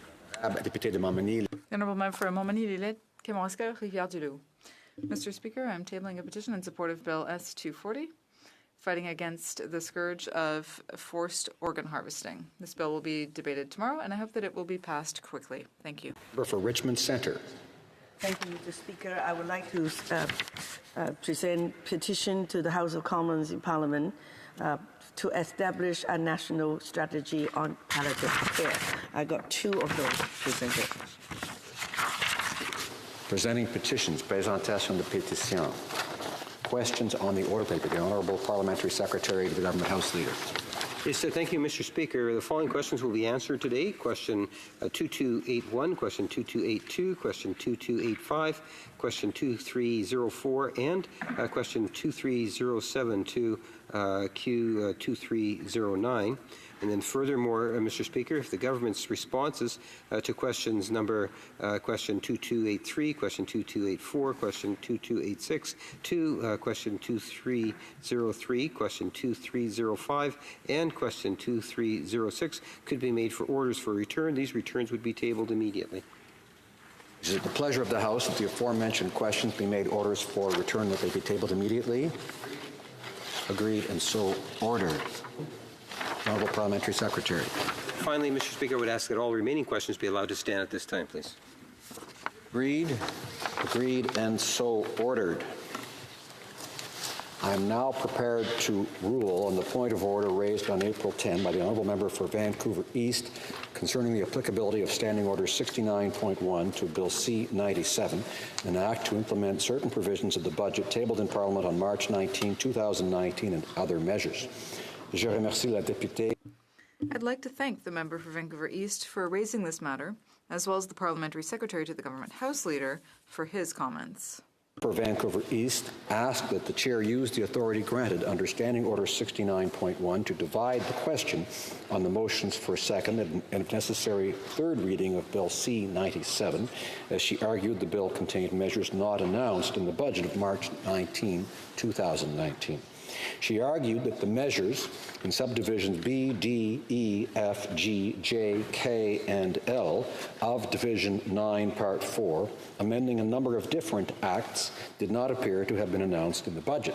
The member also argued that Divisions 15 and 16 of Part 4, creating the College of Immigration and Citizenship Consultants Act and amending the Immigration and Refugee Protection Act, should be separated out of Bill C-97, as these two measures will significantly transform the Canadian immigration system.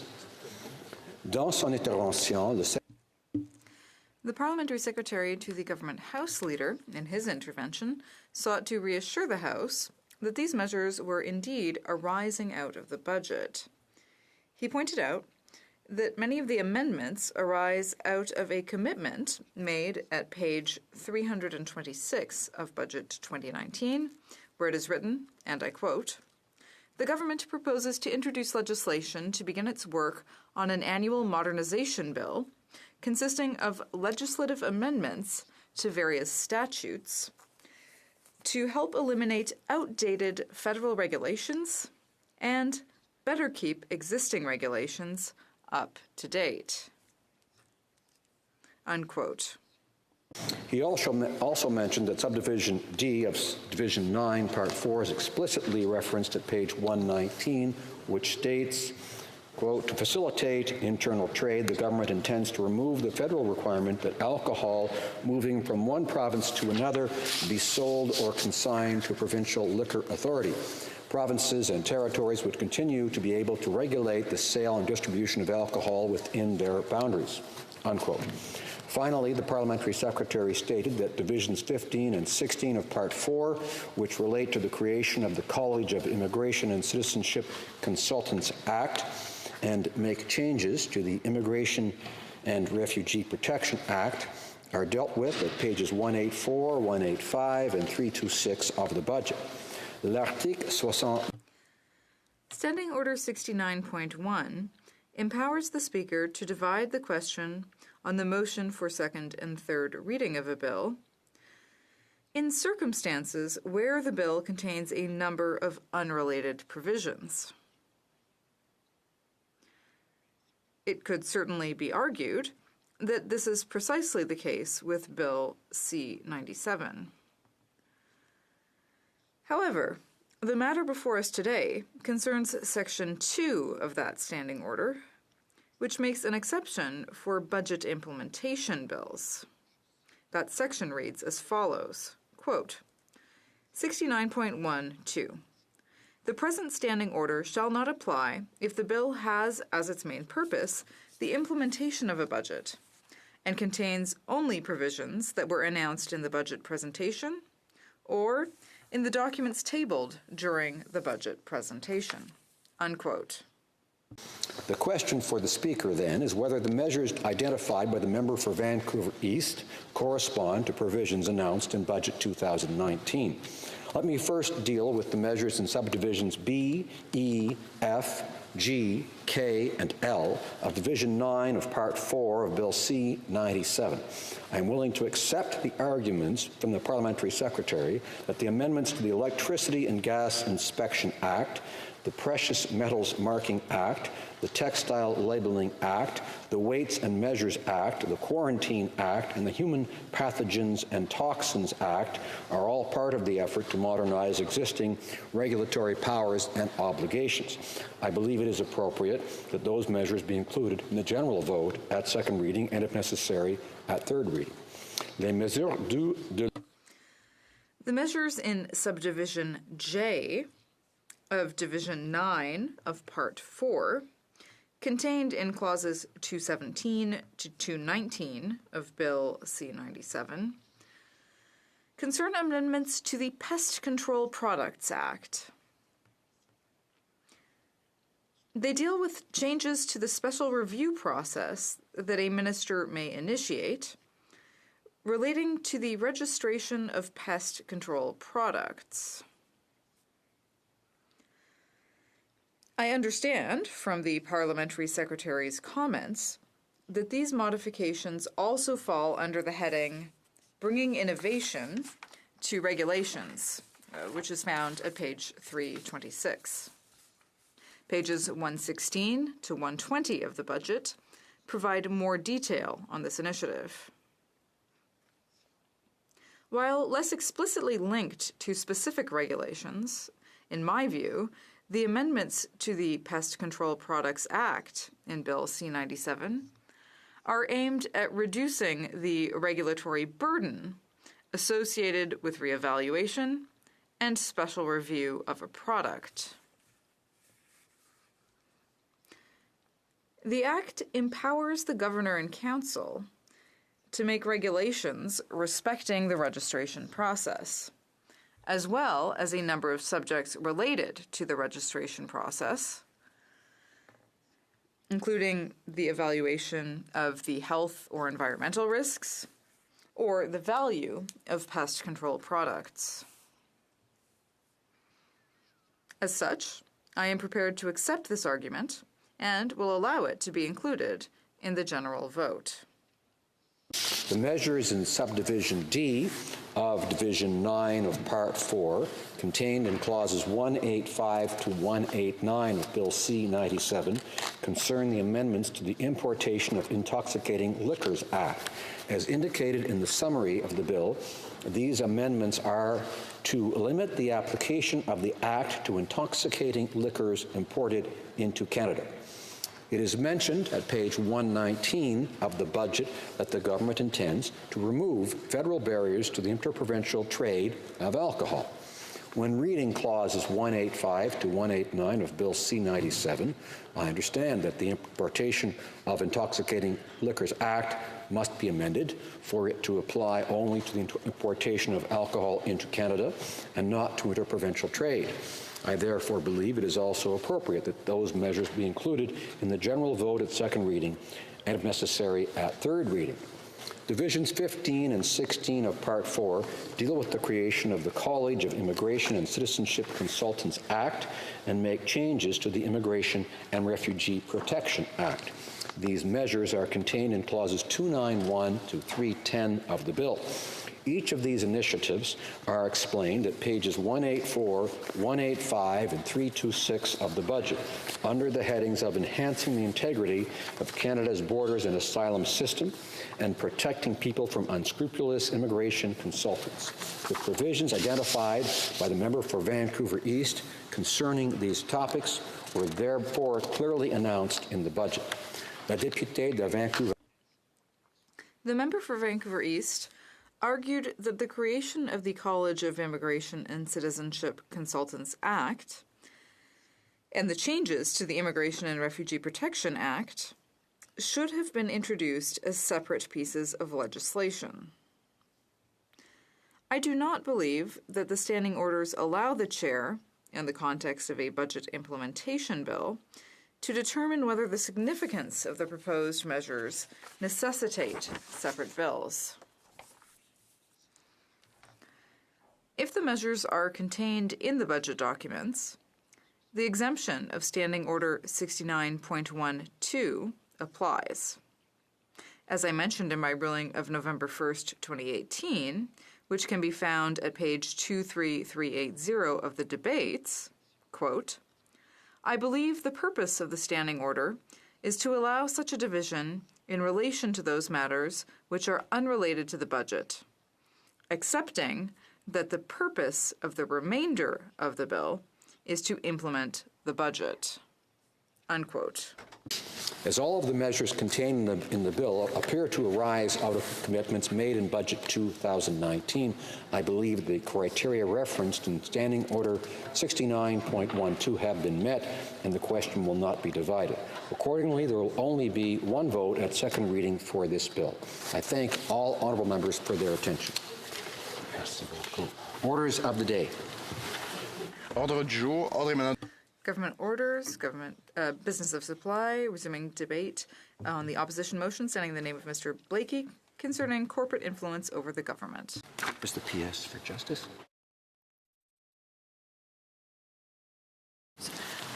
I'd like to inform the House that due to Minister's statements, government orders will be extended by 22 minutes. Resuming debate. Parliamentary Secretary to the Minister of Justice. Thank you very much, Mr. Speaker. Before I begin, I'd like to inform you that I'll be splitting my time with the member for Spadina, Fort York. I would like to address this House on the important aspect of this debate, one that our government takes very, very seriously, the independence of the Public Prosecution Service of Canada and the integrity of Canada's rule of law. Le Service des poursuites pénales du Canada, le SPPC, est un organisme du gouvernement. The Public Prosecution Service began in December 2006. The Director of Criminal Prosecutions is responsible for these prosecutions, and the Attorney General acts on her behalf. This service can also act on behalf of the Attorney General with respect to the execution of matters having to do with public prosecution under federal jurisdiction, and also to strengthen the justice system, the criminal justice system. The creation of this agency strengthens the independence of this group. Under the Department of Justice Act, anyone responsible for regulations in any litigation having to do with any department. With respect to civil matters, Madam Speaker, the Attorney General has the exclusive decision on litigation, and all viable arguments have to be taken into account. As concerns her role in prosecutions, the Attorney General must act independently, as was stated by an Attorney General in Great Britain in 1925, and this independently from all partisan considerations. This is an important constitutional pillar of our democratic system. Prosecuted for which crimes, which prosecutions should continue and which should not, and what sentences or penalties ought to be sought, must all be made solely on the basis of evidence and with regard to the fair and effective administration of the criminal law and the criminal justice system. It remains, nevertheless, advisable for the Attorney General to inform him or herself of the relevant context, including the potential consequences of any given prosecution. The PPSC reports to Parliament through the Attorney General of Canada. The Director of Public Prosecutions Act states that the Director of Public Prosecutions acts, quote, under and on behalf of the Attorney General of Canada, end quote. The relationship between the Attorney General and the Director is premised on the principles of respect for the independence of the prosecution function and the need to consult on important matters of general interest. In 2006, Madam Speaker, the Director of Public Prosecutions Act created the Independent Public Prosecution Service of Canada. The Act formalized the Attorney General's role in federal prosecutions by giving authority for the initiation and conduct of prosecutions to the Director of Public Prosecutions, the DPP. The Director acts as the Deputy Attorney General of Canada in initiating and conducting federal prosecutions on behalf of the Attorney General. In most cases, the Attorney General, him or herself, will not be involved in prosecutorial decision-making, although the Director of Public Prosecutions requires the Director to inform the Attorney General of any prosecution that raises important questions of general interest. That's found at Section 13 of the relevant legislation, Madam Speaker. Thus, the statutory framework ensures that the Attorney General will be advised of important criminal cases. Madame la Présidente, comme nous le savons, le Procureur Général peut donner... Madam Speaker, as we know, the Attorney General can provide guidelines which may be general for specific prosecutions. The guidelines or directives should be absolutely transparent, published in the Canada Gazette, and available for all Canadians. and general guidelines must be preceded by consultations with the Director of Public Prosecutions. The Attorney General can also, after having consulted, take charge of a prosecution. This should be done through a transparent process, and notice of such proceeding should be made public, should be published in the Canada Gazette. The notion of the independence of the Director of Public Prosecutions is important to the decision-making process in all stages of it. The Director is considered an independent officer of Parliament. That all instructions from the Attorney General must be in writing and be published in the Canada Gazette, as I've mentioned. Additionally, the PPSC must provide the Attorney General with an annual report for tabling in Parliament. Prosecutorial independence, Madam Speaker, is a cornerstone of our democracy, reflected in the relationship between the Attorney General of Canada and the Director of Public Prosecutions. It reinforces confidence in the judicial system by ensuring that prosecutions are not seen to be improperly influenced by politics. Instead, prosecutions of federal offenses are carried out by experienced and skilled prosecutors right across this country, many of whom I know as Parliamentary Secretary to the Minister of Justice, Madam Speaker, but also in my former capacity as a former Crown Counsel to the Attorney General of Ontario, who had the opportunity to work with many distinguished legal minds and lawyers who prosecute cases on behalf of the Department of Justice federally. As confirmed in a statement published on February 12th of this year, the Director of Public Prosecutions, Madame Kathleen Roussel, stated, and I'm quoting, quote, "I'm confident that our prosecutors in this and every other case exercise their discretion independently and free from any political or partisan consideration," end quote. Le Canada est un pays régi. Canada is a country with the rule of law. This is fundamental. It is in the very text of our Constitution, but also in the behavior of political actors and in our institutions, and in our legislative and judicial organizations and institutions. We require not only respect for the supreme law of the country, but decisions should reflect Parliament. Establish constitutional principles and conventions. Foremost among them is the principle of the separation of powers, which our Supreme Court has emphasized is a principle that is fundamental to the working of our Parliament and our courts. Justice McLaughlin, as she then was as a judge before the court, in 1993, in the case called New Brunswick Broadcasting, said, and I quote, "It is fundamental to the workings of government as a whole that each of these parts plays their proper role. It is equally fundamental that no one of them oversteps its bounds, that each show proper deference for the legitimate sphere of activity of the other," end quote.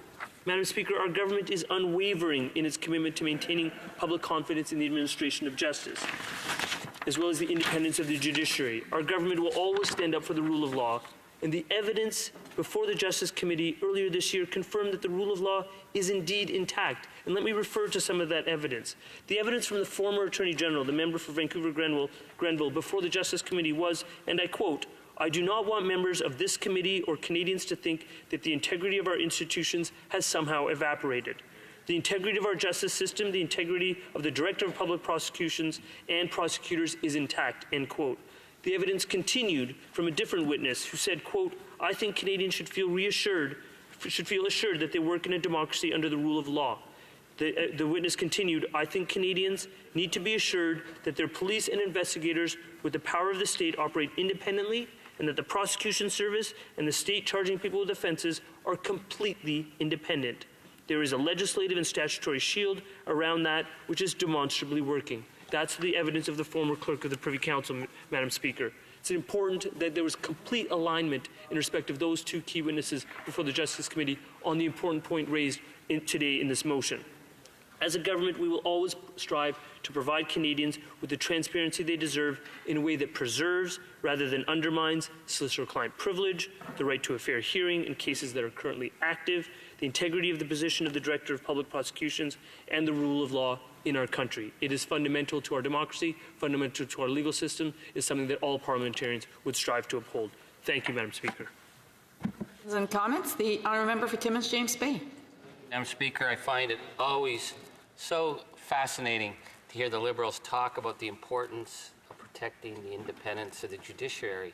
It is actually a fundamental principle of a democratic system, and it is what cost that government the former Attorney General, the President of the Treasury Board, the Chief of Staff to the Prime Minister, and the Clerk of the Privy Council, was the attempt to interfere in the independence of the judiciary. But I'm not going to go there today because I know my friend is still trying to build the walls to protect the damage that was done to the Prime Minister.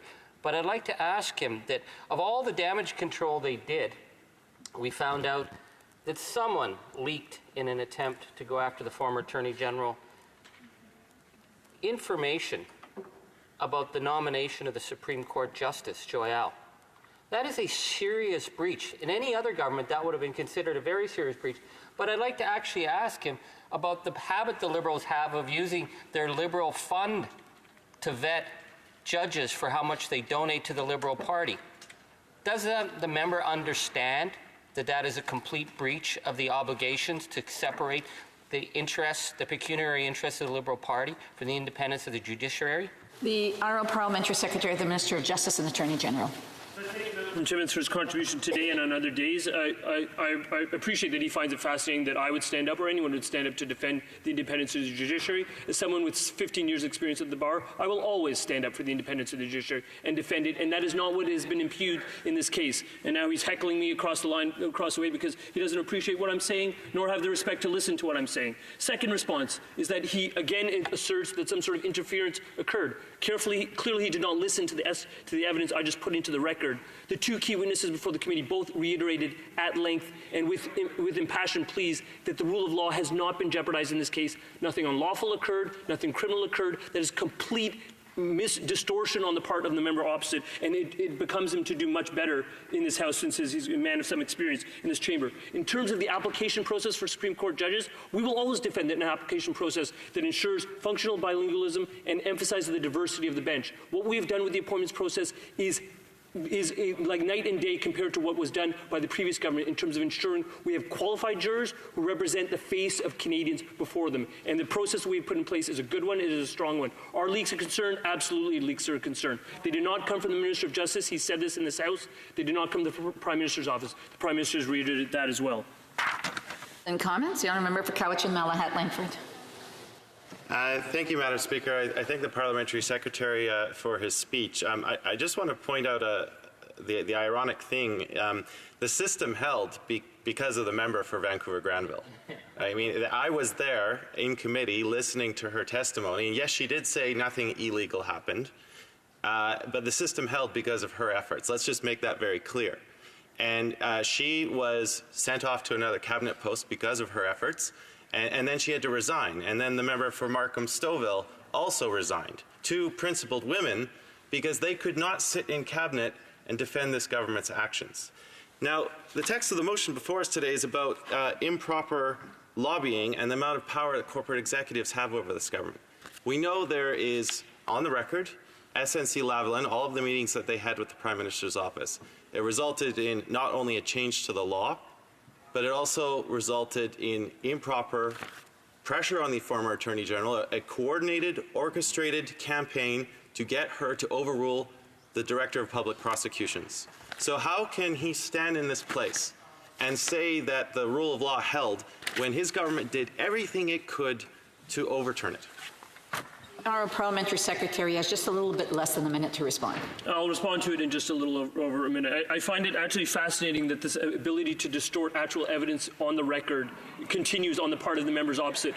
What was indicated and the testimony that was provided by the former Attorney General was that when the Prime Minister when she asked the Prime Minister a specific question, he indicated to her, it is your decision and your decision alone. In fact, it remains a decision of the government and a decision of the Attorney General alone. That has been reiterated over and over again. That is called a statutory framework and the rule of law doing exactly what it should. And clearly they don't like the answers. Again, they're hollering at me across the aisle. If they had the ability to listen to the answers, maybe they would actually internalize some of the actual evidences before them. The most important point in all of this matter is that what they continue to mislead Canadians about is the fact fact that 715.31F of the remediation agreement under the criminal code specifically says that what the Prime Minister's office did is standing up for the employees, the pensioners, the suppliers, and the clients of a corporation. That is a perfectly valid purpose under the legislation that I would urge them to read in the criminal code. That is what the Prime Minister did. That is what any government should do. Stand up for jobs. Hear, hear. Before I go to resuming debate, I just want to remind members that when a member has the floor, other members should be listening, and if they have anything further to add, then they can certainly get up and ask questions and comments during time for questions and comments. Resuming debate, reprise de débat, the Honourable Parliamentary Secretary to the Minister of Families, Children and Social Development. Thank you very much. I hope the long title doesn't take away from my speaking time. It's my pleasure to take part in this debate and to stand up and read into the record the extraordinary accomplishments of this government, from everything from the National Housing Strategy, fighting poverty, to lifting seniors out of poverty, to making sure that we strengthen the social safety net that this country and so many Canadians rely on. Investments that have transformed communities, but more importantly, transformed lives, are at the heart of the work we do on a day-by-day basis. And well, you know, you can't prevent the cynicism of some or the pessimism of others from criticizing your record, and certainly we criticize ourselves as we try to do better and deliver more to Canadians. But the reality is that the accomplishments of this government in the last 4 years are extraordinary and something which I'm immensely proud of, in particular around the issue of housing. We were elected on a promise, and the phrase has been used countless times in this House, to not only fortify and solidify people's presence in the middle class and their state in the middle class, but also to make sure that we provide pathways, support, and opportunities for people to work hard and join that middle class. It has been a laser focus of this government and every single thing it does to make sure that those opportunities are presented to people. Sometimes that involves protecting vulnerable parts of the economy. For example, when we saw Bombardier in trouble, there were moves to make sure that organization stayed put and continued to produce. Other times we've struggled to convince corporations to stay in this country, GM being one of those corporations, but we have fought all the way along to make sure that auto jobs and that the auto industry, and even today, an expansion of the auto sector, we're front and center as this Prime Minister and our party and this government continue to make sure that those jobs remain in Canada. Good quality, high-paying jobs are a cornerstone of entry into the middle class. And when we talk to corporations about protecting those jobs, when we talk to the sectors of this economy that some may refer to as corporate, we think there's a responsible reason for doing that, because if we don't have those sectors sustaining their employment base and sustaining the quality of life that's delivered through those good jobs, Canadians would suffer and Canadians would be in a great deal of trouble. At the same time, we also know that small and medium-sized enterprises, as well as social innovation, is emerging all over this country in new sectors, and we have a responsibility there as well to make sure the investments that we make support and deliver prosperity to Canadians as they cement their position inside the middle class. On the issues of housing, I think it's quite clear. You have real contrast. You have a previous government that did virtually nothing on housing, and what they did touch on housing caused real hardship for Canadians. They had a policy under the Homeless Partnership Strategy that wouldn't allow rent to be supported for a youth coming out of care or out of a shelter unless they had lived on the street for 6 months. And they continue to advocate that position. They think it's a good policy. At the time, they said they didn't want to create an incentive for kids to run away. The reality was the Homeless Partnership Strategy refused to help kids living in foster care as they exited care, aged out of care, and hit city streets. You have to be homeless for 6 months before you could get support from the previous program. That is unconscionable. And in fact, studies have now shown that it created a superhighway to homelessness. Additionally, women with kids, in particular Indigenous women and racialized women with kids, would have to live in a shelter for 6 months before they would get support for rent. Again, part of the HPS program that we inherited. And on this particular point, the honourable member for London Centre, Elgin, Middlesex, London, has a point of order. Although I find what the Parliamentary Secretary is bringing forward, I'm wondering the relevance to this actual speech and debate today. So the honourable member, certainly that's bringing the point of order forward, knows that there is some flexibility as to when the speeches are being done. However, I do want to remind the member that his speech has to be relevant to the actual legislation that is before the House, and I am sure that the member will ensure that that is done. The Honourable Parliamentary Secretary.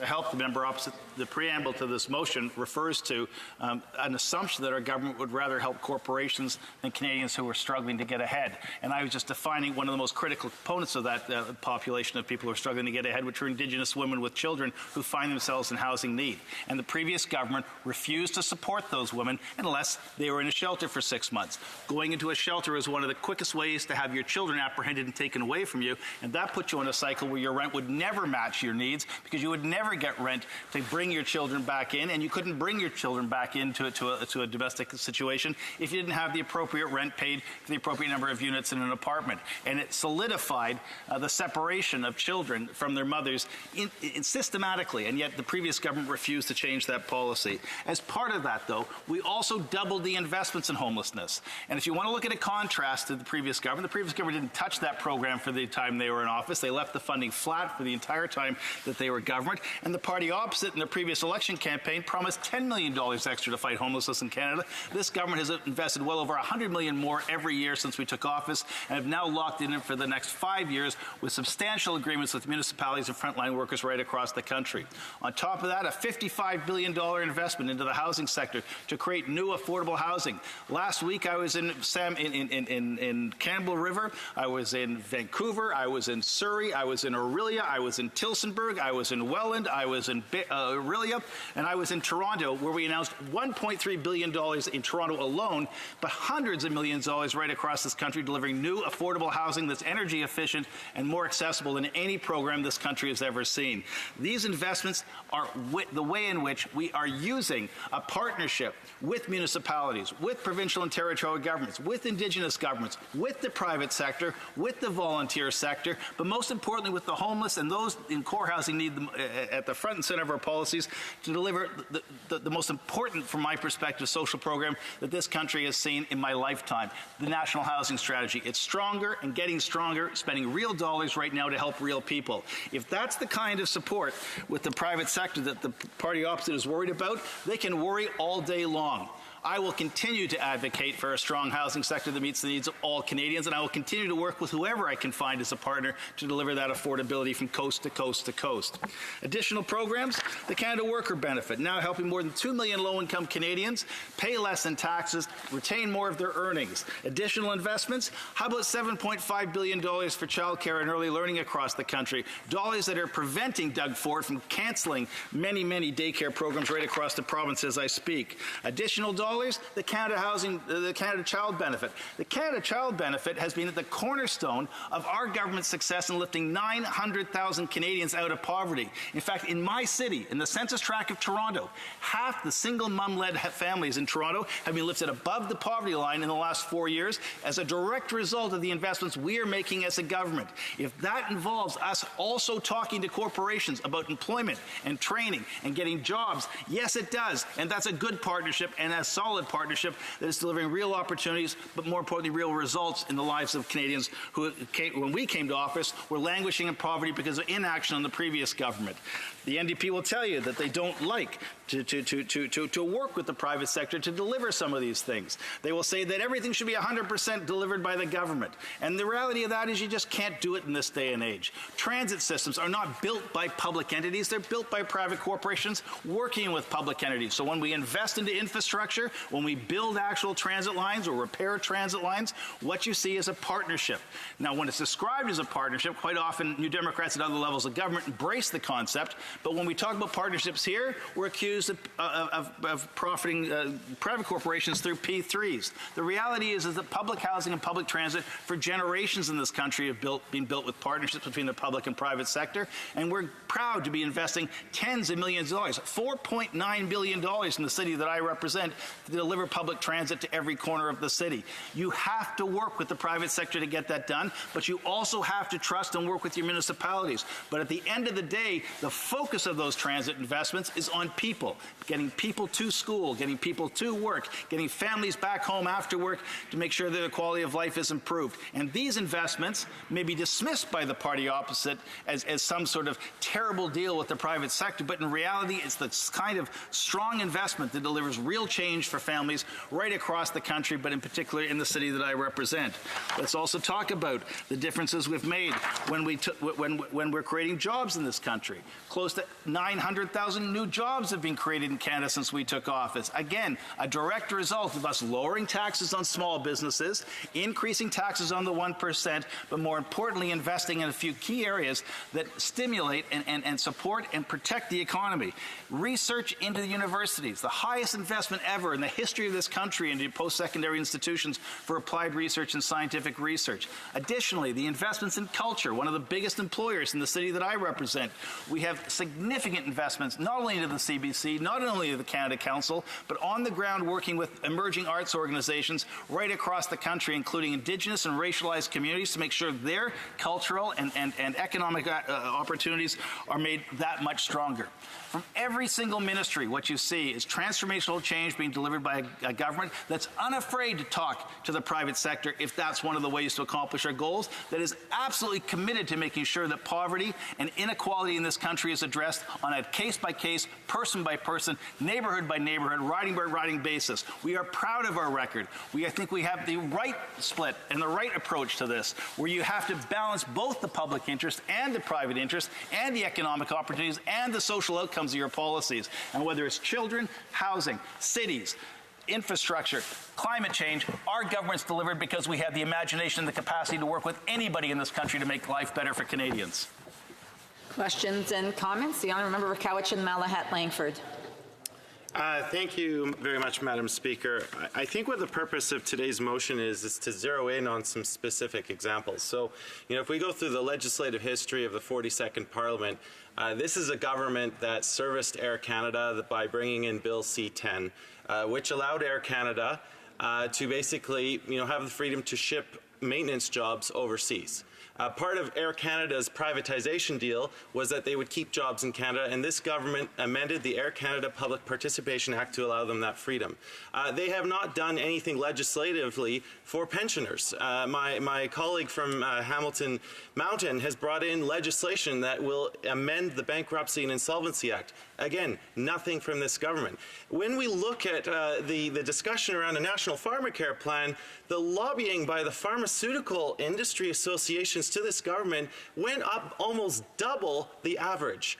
And they're telling Canadians that if we proceed with a publicly funded national pharmacare plan, that certain prescriptions won't be covered, that the costs will go up. Total misinformation compared to the evidence out there. So I asked my colleague, with these specific examples, is it not true that those corporations, those industry insiders, have in fact had improper influence on this government's policies?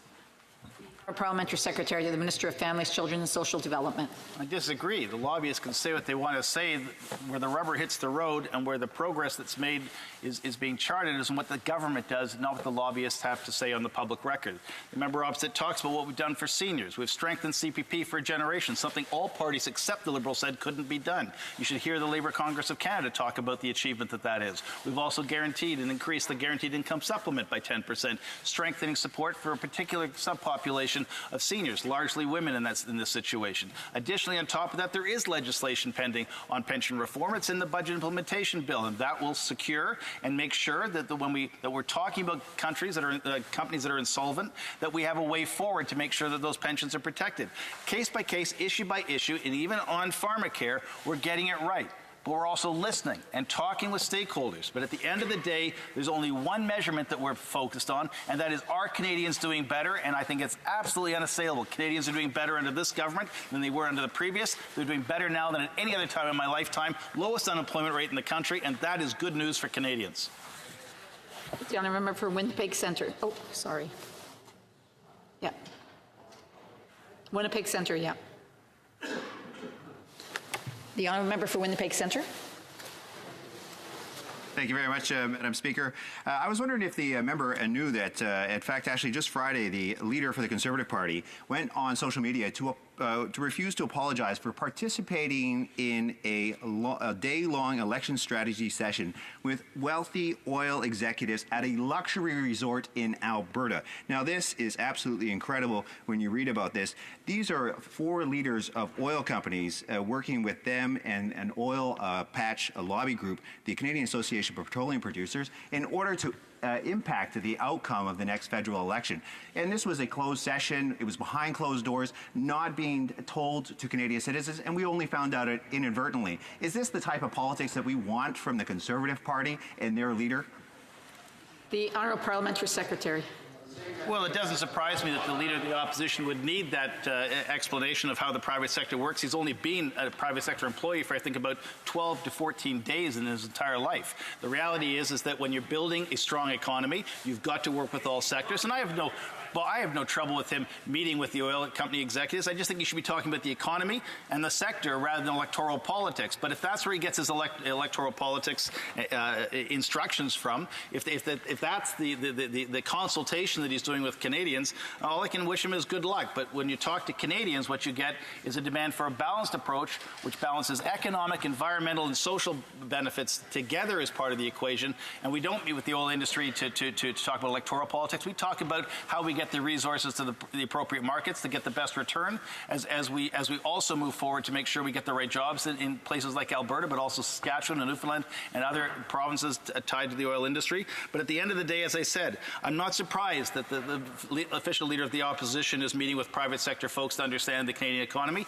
He's virtually never worked in the private sector. His entire life has been spent in politics, and as a result of that, maybe it is time he started to study how the economy works, because clearly his policies don't reflect an understanding of it.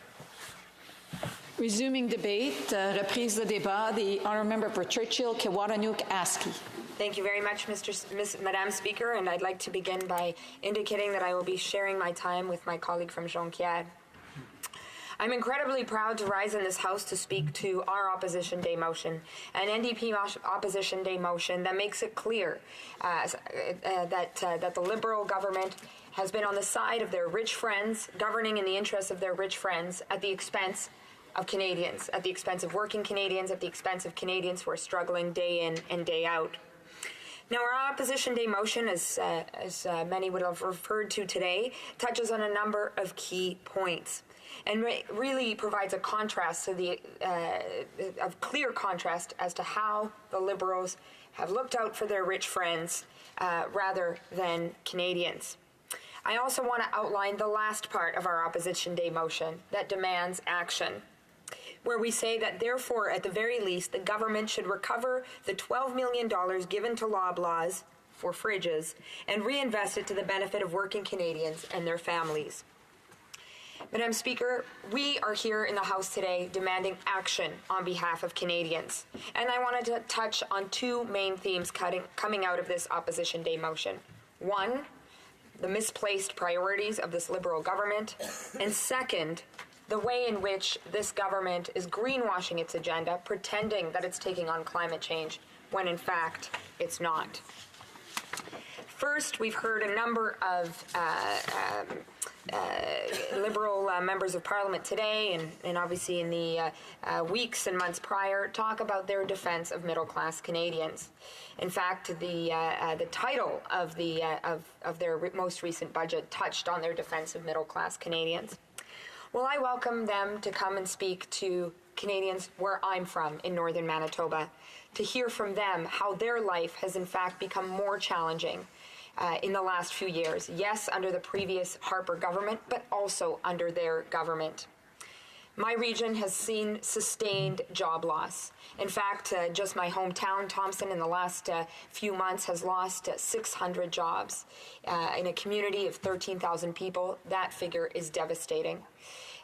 All of those jobs were the value-added sector of mining in our community. The best jobs, the best middle-class jobs, jobs that women and men have done for decades, jobs that are integrally linked to processing the wealth that belongs to people in our region and our province. Unfortunately, both the previous Harper government and the current Liberal government did not stand in defense of those jobs. In fact, previous governments were all too happy, or the previous federal government was all too happy to ensure the foreign ownership of the company that existed in our area without any protections for jobs. And fast forward a few years later, we were sold out, and government, especially this current Liberal government, was nowhere to be found to mitigate the kind of damage that we've gone through. Now, if you go down the highway, Flin Flon, another proud mining town, has also experienced great instability, where Hut Bay most recently talked about the impending major job losses in that region.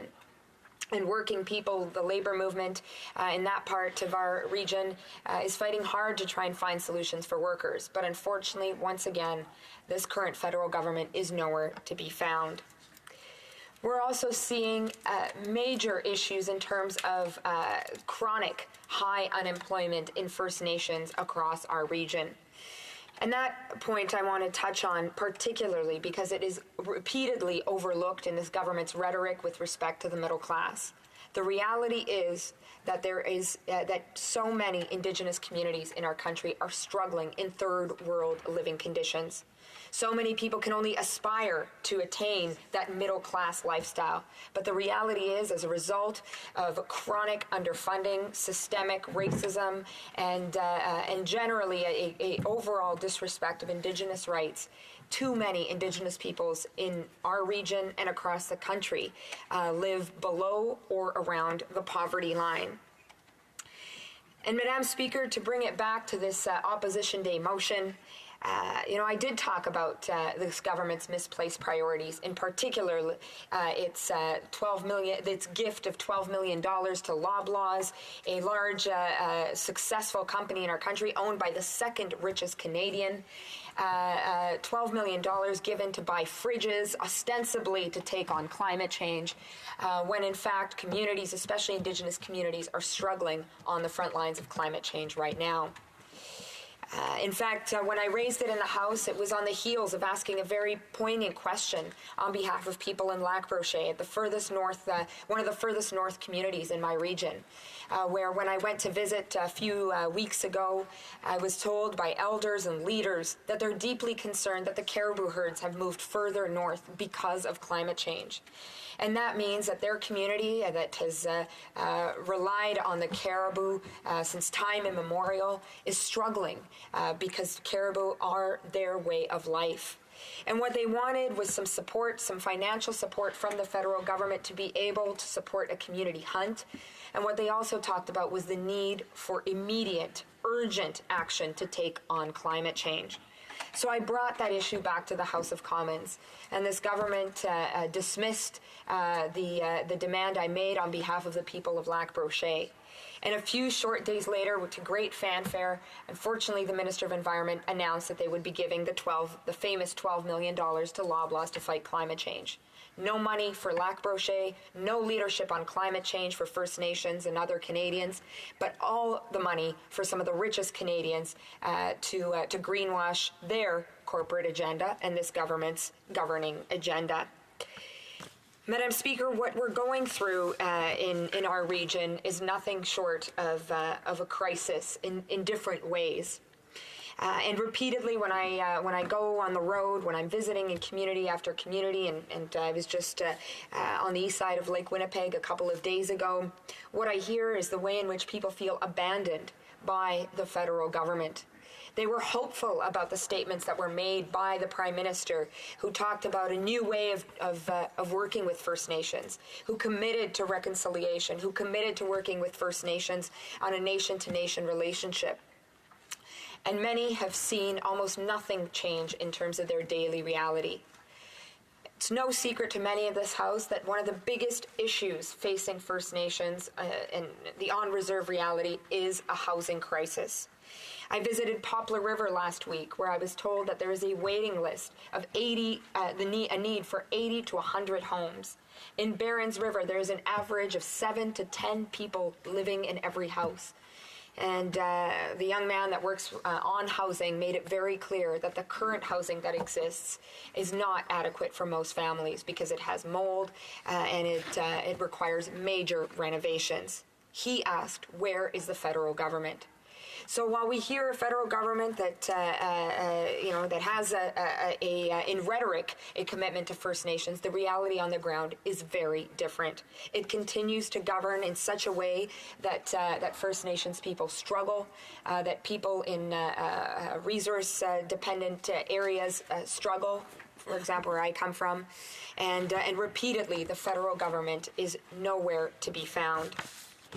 But if I can just finish on the major question that we also raised through our Opposition Day motion, which is the government's lack of action on climate change. And I say this not just knowing the reality in our north, where climate change is a reality that we live with every day, but also here in the Ottawa region, where so many people are struggling right now to fight rising water levels. I was moved by some powerful words of a young woman that across the ocean is shaking people up and showing leadership on climate change, and most importantly, calling for leaders to do something about it. Greta Thunberg, 16 years old from Sweden, recently spoke to British parliamentarians. And she talked about how she was fortunate to be born in a time and place where everyone told us to dream big, as she said. She went on to say, now we probably don't even have a future anymore, because that future was sold so that a small number of people could make unimaginable amounts of money. It was stolen from us every time you said that the sky was the limit and that you only live once. Madam Speaker, young people like Greta, like young people, young Indigenous people in our country are making the connection between the misplaced priorities of governments like the Liberal government to benefit their rich friends at the expense of so many Canadians, at the expense of truly showing leadership on climate change.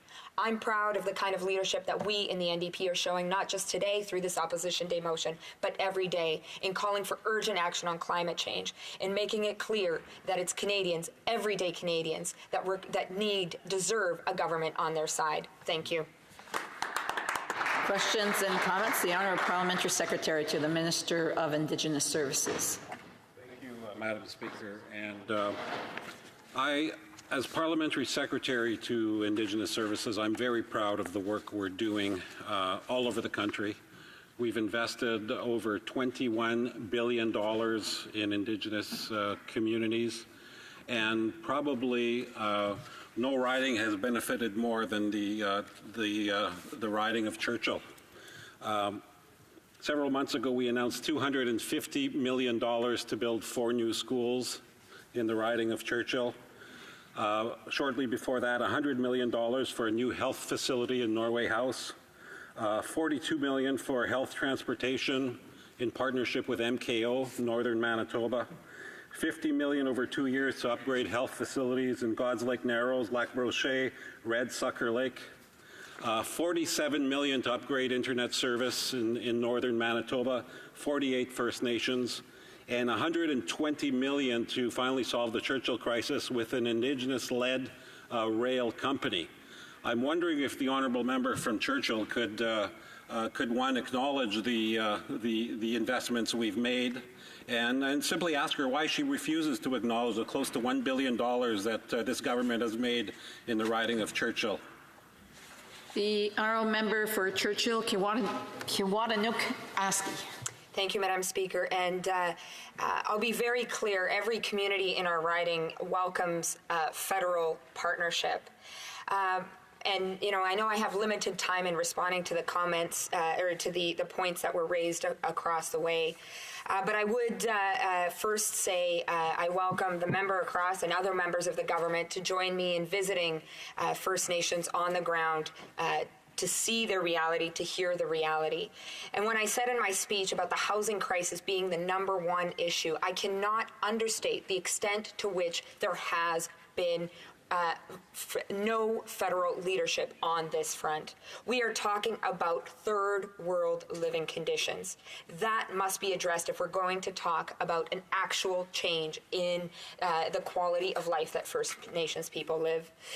In terms of the other areas, I mean, you know, are we here to celebrate that First Nations fought tooth and nail for decades to have new schools? I would like to give the congratulations to the leaders, to the elders, to the young people that fought for that day to happen. But on that point, that same hand of the federal government that gave is also threatening to take away. Just a few days ago, I heard from leadership in one of those First Nations that had signed an agreement around a new school, that they were told by the Ministry of Indigenous Services that the amount of funding initially committed was no longer available and that they'd have to cut the plan, including cutting building a new playground as part of the school. I'm sure that the member across doesn't think that that's a good idea. Look, Madam Speaker, You have to allow for one more question. Questions and comments. The Honourable Parliamentary Secretary of the Government House Leader. Thank you, Madam Speaker. You know, in many ways, I disagree with the member opposite. There has been a great emphasis and priority of this government in terms of investing in Manitoba. My colleague made reference to Churchill. When we talk about misplaced priorities, the greatest resource that we have are Indigenous children. And in the last 2 decades, and at the peak of the worst was during the provincial NDP government, when we had thousands of children that were in care. And Madam Speaker, the NDP government did nothing. We had a child care crisis for years under NDP rule, where they chose to do nothing in terms of trying to fix the system. They did not want to assist in any fashion. And I'm wondering if she could comment in terms of that misplaced priority of the NDP government. When you contrast that to what we have been able to accomplish in the last few years, hundreds of millions of dollars going to northern Manitoba and all regions dealing with Indigenous issues. Brief answer from the member for Churchill, Kiwanuke, Askey.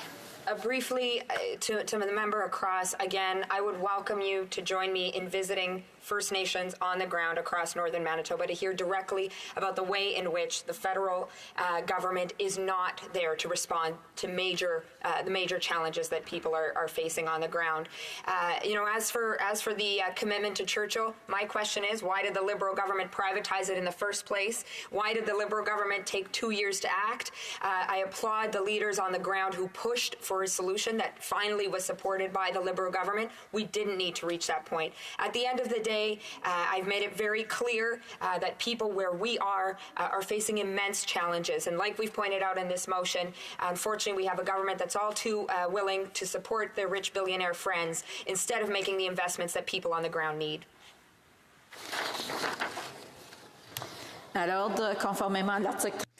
It's my duty, pursuant to Standing Order 38, to inform the House that the questions to be raised tonight at the time of adjournment are as follows. The Honourable Member for Sherwood Park, Fort Saskatchewan, Foreign Affairs. Member for Bow River, Natural Resources, and the Honourable Member for Courtenay Alberni, Fisheries and Oceans. Resuming debate, reprise de débat, l'honorable député de... The Honourable Member for Jonquière. Thank you, Madam Speaker. It's an honour for me to speak tonight about the motion that was tabled by my colleague, the member for Elmwood-Transcona. My colleague works very hard in his riding. I know that he does very good work for them. Madam Speaker, every month I receive dozens of requests to meet with lobbyists from various sectors. I can only imagine how many requests ministers and the Prime Minister receive. If we just look at the case of SNC-Lavalin, there were dozens of meetings with the PMO and with a number of different departments. Lobbying here in Ottawa has exploded since the Liberals came to power. Liberal lobbyists often have better access to the upper echelons of power. In fact, the number of communications between lobbyists and federal representatives almost doubled since the Liberals came to power. CEOs and their lobbyists have too much influence over the Canadian government. And in many cases, this means fewer rights for Canadian workers. Let's take the case of Loblaws. Loblaws made a profit of almost $800 million in 2018 and received $12 million to help them convert their old refrigeration system in their stores. The government gives these big gifts to these companies, while ordinary people have to pay more and more. This money should be given to small and medium-sized businesses, to ordinary citizens and ordinary workers, instead of large organizations that already have millions of dollars. The government needs to get these millions of dollars back and invest them in ordinary people. In ridings like mine, there are so many different needs, but unfortunately the Liberal government continues to invest in, for example, giving subsidies to big oil and gas companies, thus allowing them to pursue their interests rather than protecting Canada's offshore waters. And then they spend other money buying the Kinder Morgan, buying pipelines. And in this case that I just mentioned, they gave $12 million to one of the richest families in Canada, the Weston family.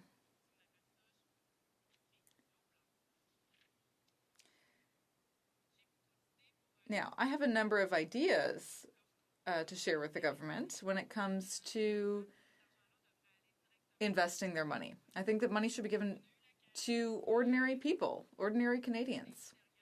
Over the last couple of weeks, we've been back in our ridings, and I had the opportunity to participate in a number of activities and to really engage with some of the constituents in my riding of Jonquière.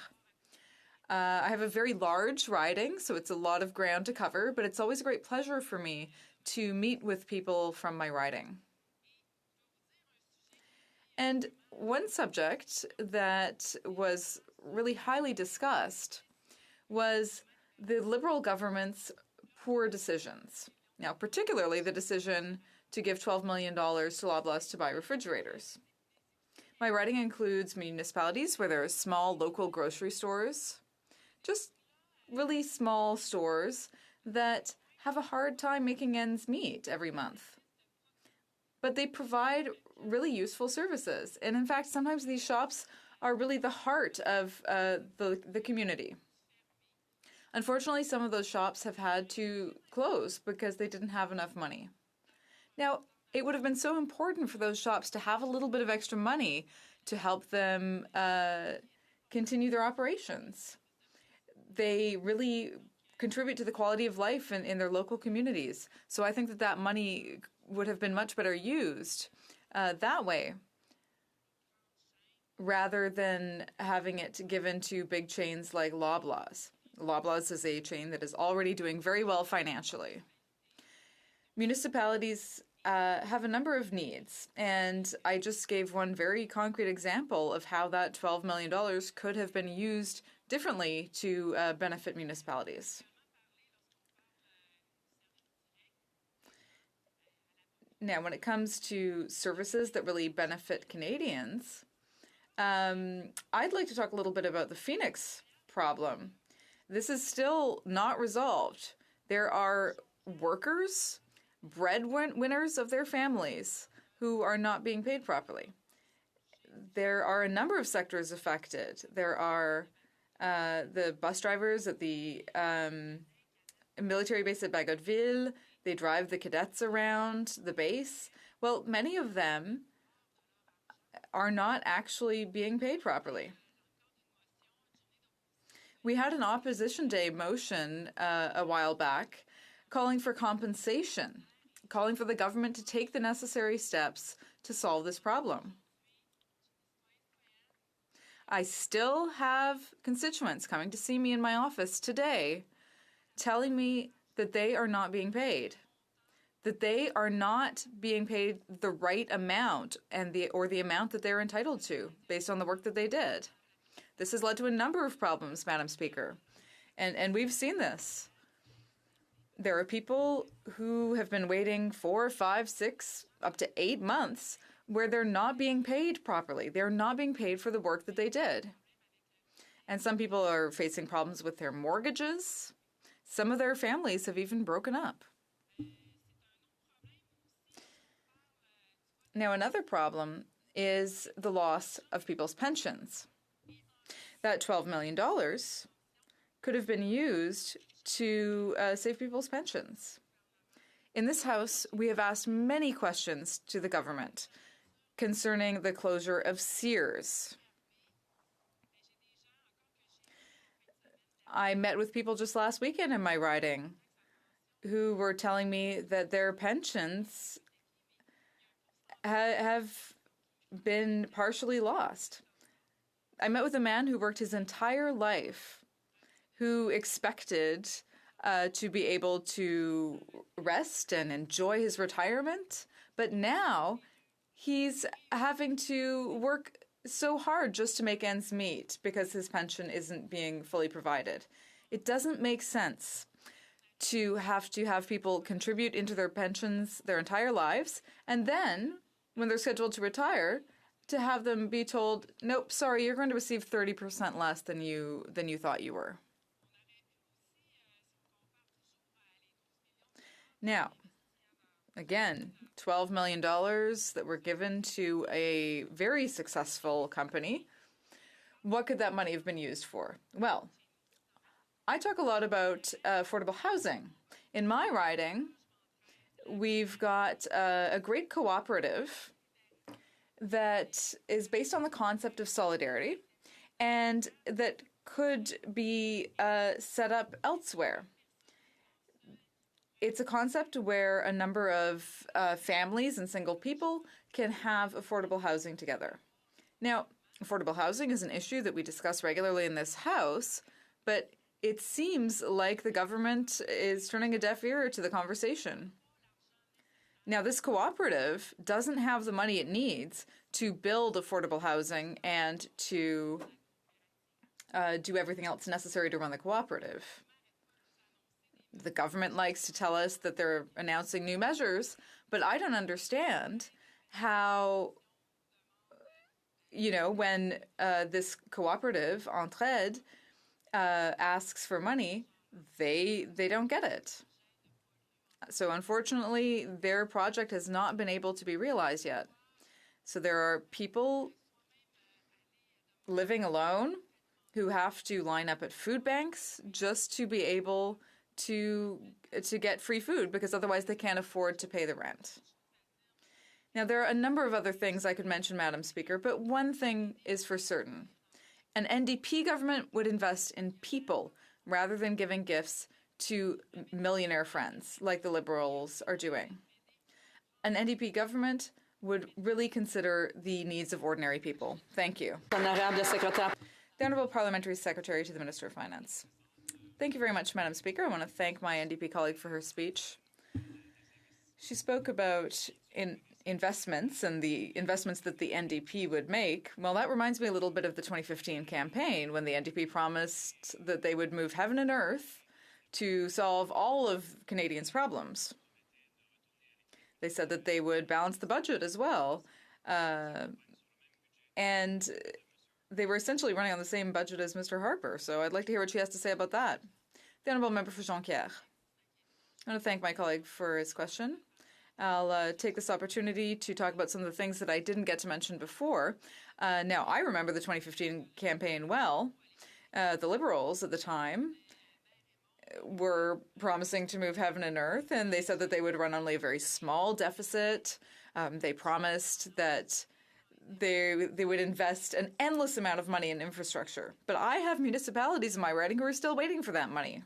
There are projects that are on the back burner that are not going to happen because they aren't getting the money that was promised. Now, there are a lot of promises, but we haven't seen the investments really being made. It's all well and good to announce these things during the election campaign, but by 2019, the people who are going to vote are not going to be fooled. They're going to know that what was promised in 2015 was really just an illusion. Thank you. And comments, questions et commentaires. The Honourable Member of Cowichan, Malahat, Langford. Thank you, Madam Speaker. And every time it seems we get close to hitting a sore spot with the Liberals, they seem to want to reference the 2015 campaign. not understanding that it's now 4 years hence and that we're in 2019. But anyways, I think my colleague brought up some good points. You know, I was door knocking in my riding in the great city of Langford over the last couple of weeks, and I went to a lot of constituents' doors, and I was talking about a pharmacare plan. And, you know, I was explaining to them that we have the potential of saving on average Canadian families, Quebec families, $550 a year. Some can benefit far more than that. And the interesting thing is, you know, the Liberals have promised pharmacare. I think their last major promise was in 1997. And here we are 22 years later at the end of another majority government, and we're still waiting for the job to be done. And what's interesting is the amount of lobbying that happened of this government over the last couple of years. It went up quite a bit. In fact, more than doubled in 2018 from the average. And their efforts to undermine what we're trying to achieve. And I'm just wondering if she can comment on that and how it specifically fits into the motion that we're debating today. The honourable member for Jonquière. I'd like to thank my colleague for his question. I know that he has done extraordinary work. He's very involved. Pharmacare is a project that we really care about. We've done many studies, and we saw in the last budget, the government said, yes, we're setting things up, we're looking at things, we're consulting people. I heard one of my colleagues on the other side of the House say, yes, things are underway, but we need to act right now. I was able to meet with people, one woman, namely, who had to remortgage her house because it cost her too much to cover the cost of her drugs. So when they do their studies and we need to make policies right now to help citizens. We need pharmacare now. We have to have a much broader vision that goes much further, rather than just looking at, well, we're going to study the question. All the studies have already been done. We've done a lot of work on this, and I would like to hope that pharmacare will come to light and we'll be able to establish measures that will really help all Canadians across the country. Thank you very much, Madam Speaker. The honourable parliamentary, government House Leader has a point of order. Thank you, Madam Speaker. I would like to inform the House that Wednesday, May 1st, 2019 shall be an allotted day. And while I'm on my Madam Speaker, an agreement could not be reached under the provisions of Standing Order 78.1 or 78.2 with respect to the second reading stage of Bill C-97, an act to implement certain provisions of the budget tabled in Parliament on March 19, 2019, and other measures. Under the provisions of Standing Order 78.3, I give notice that a Minister of the Crown will propose at the next sitting a motion to allot a specific number of days or hours for the consideration and disposal of proceedings at the said stage. Thank you, Madam Speaker.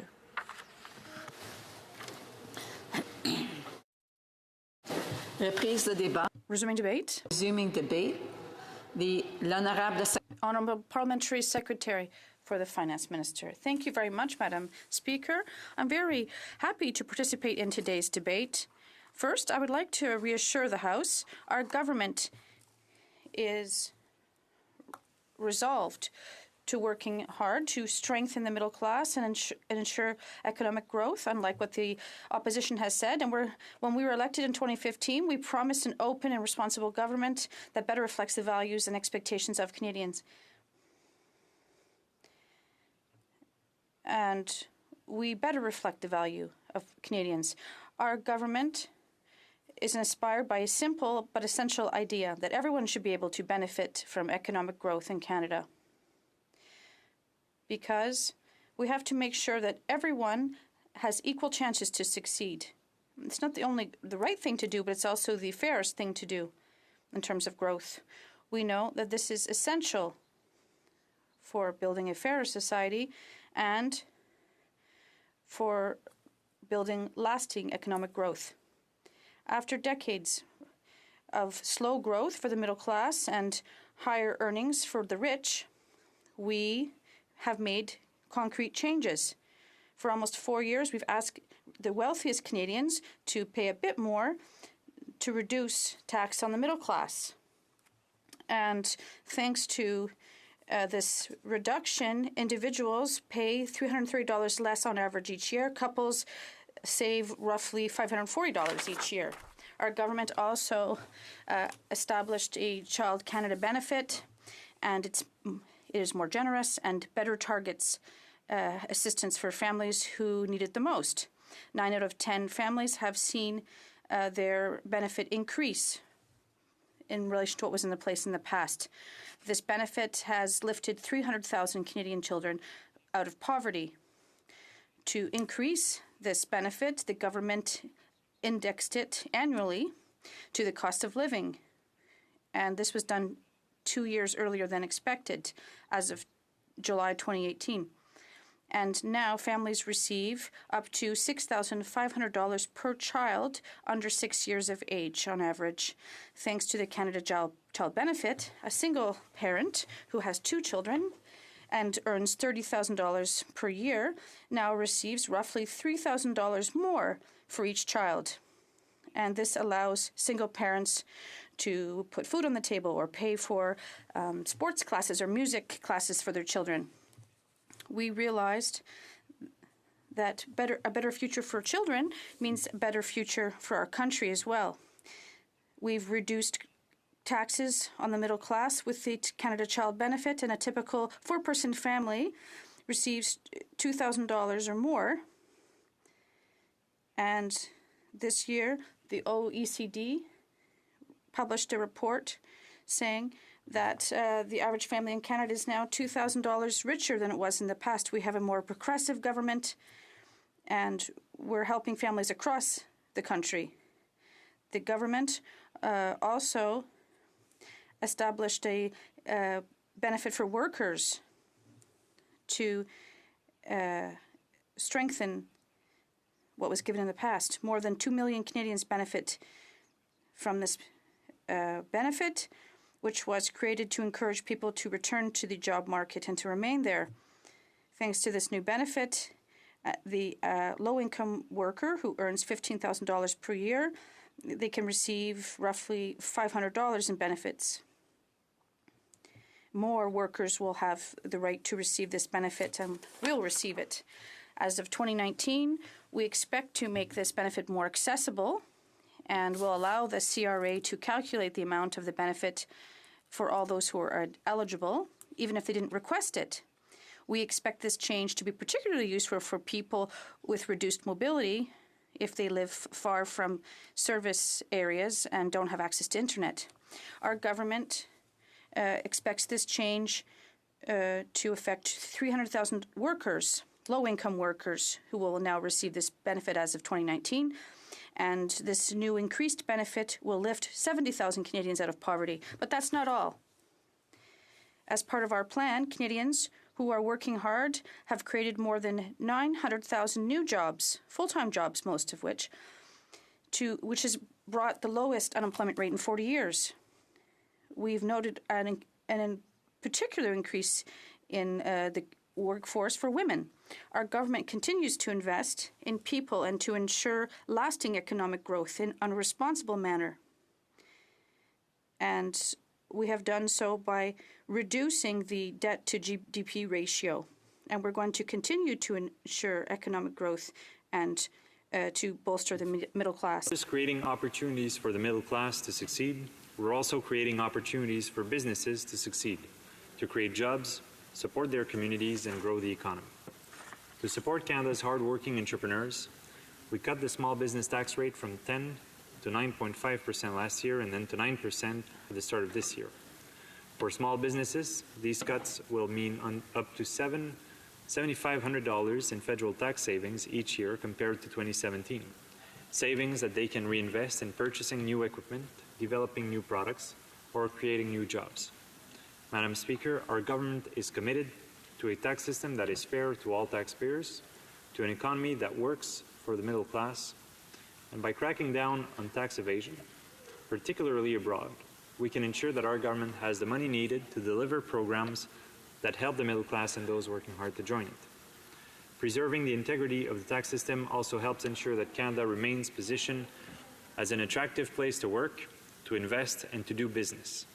In recent years, our government has made significant investments to strengthen the CRA's ability to unravel complex tax schemes and to increase collaboration with international partners.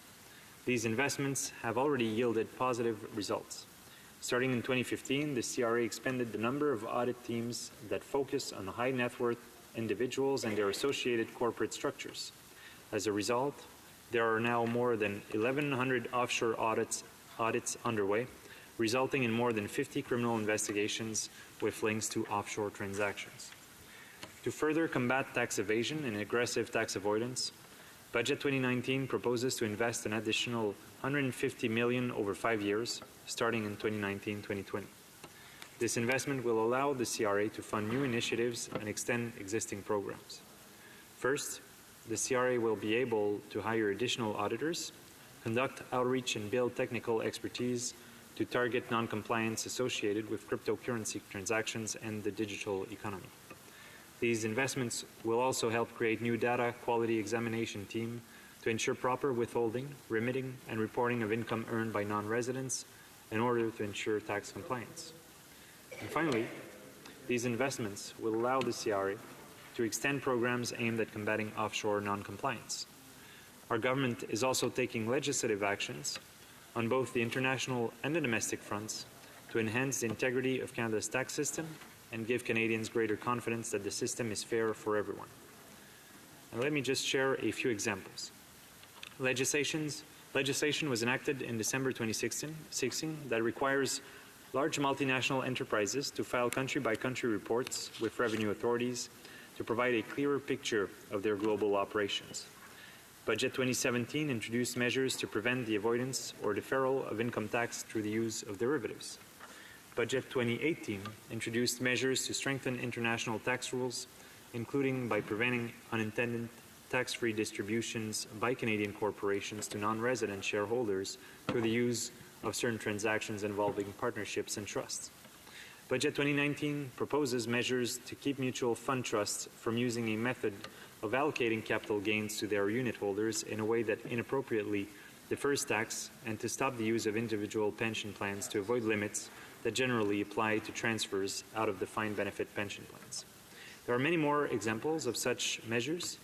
The one thing all of these measures have in common is that they are motivated by an understanding that an economy that works for everyone needs a tax system that is fair, and we need all Canadians to pay their fair share of taxes. A fair tax system instills confidence and helps create opportunities for everyone. Another particularly important part of our plan is boosting consumer protection.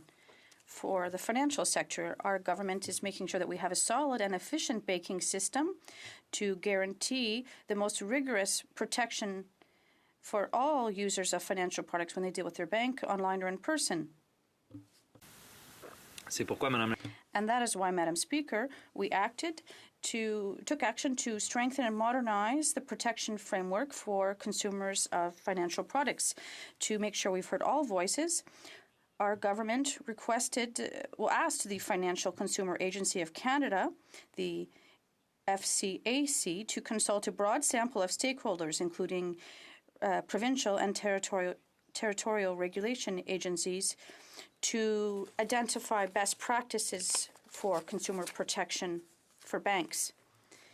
And by doing this, we have guaranteed our objective, which is to have the highest levels of protection for Canadians across the country, because Canadians deserve to have access to a banking system with the most rigorous standards in place for consumer protection. That is why, after an in-depth examination of the sales practices of banks, and after vast consultations with provinces and the territories, our government has took important measures to promote the rights and interests of Canadians.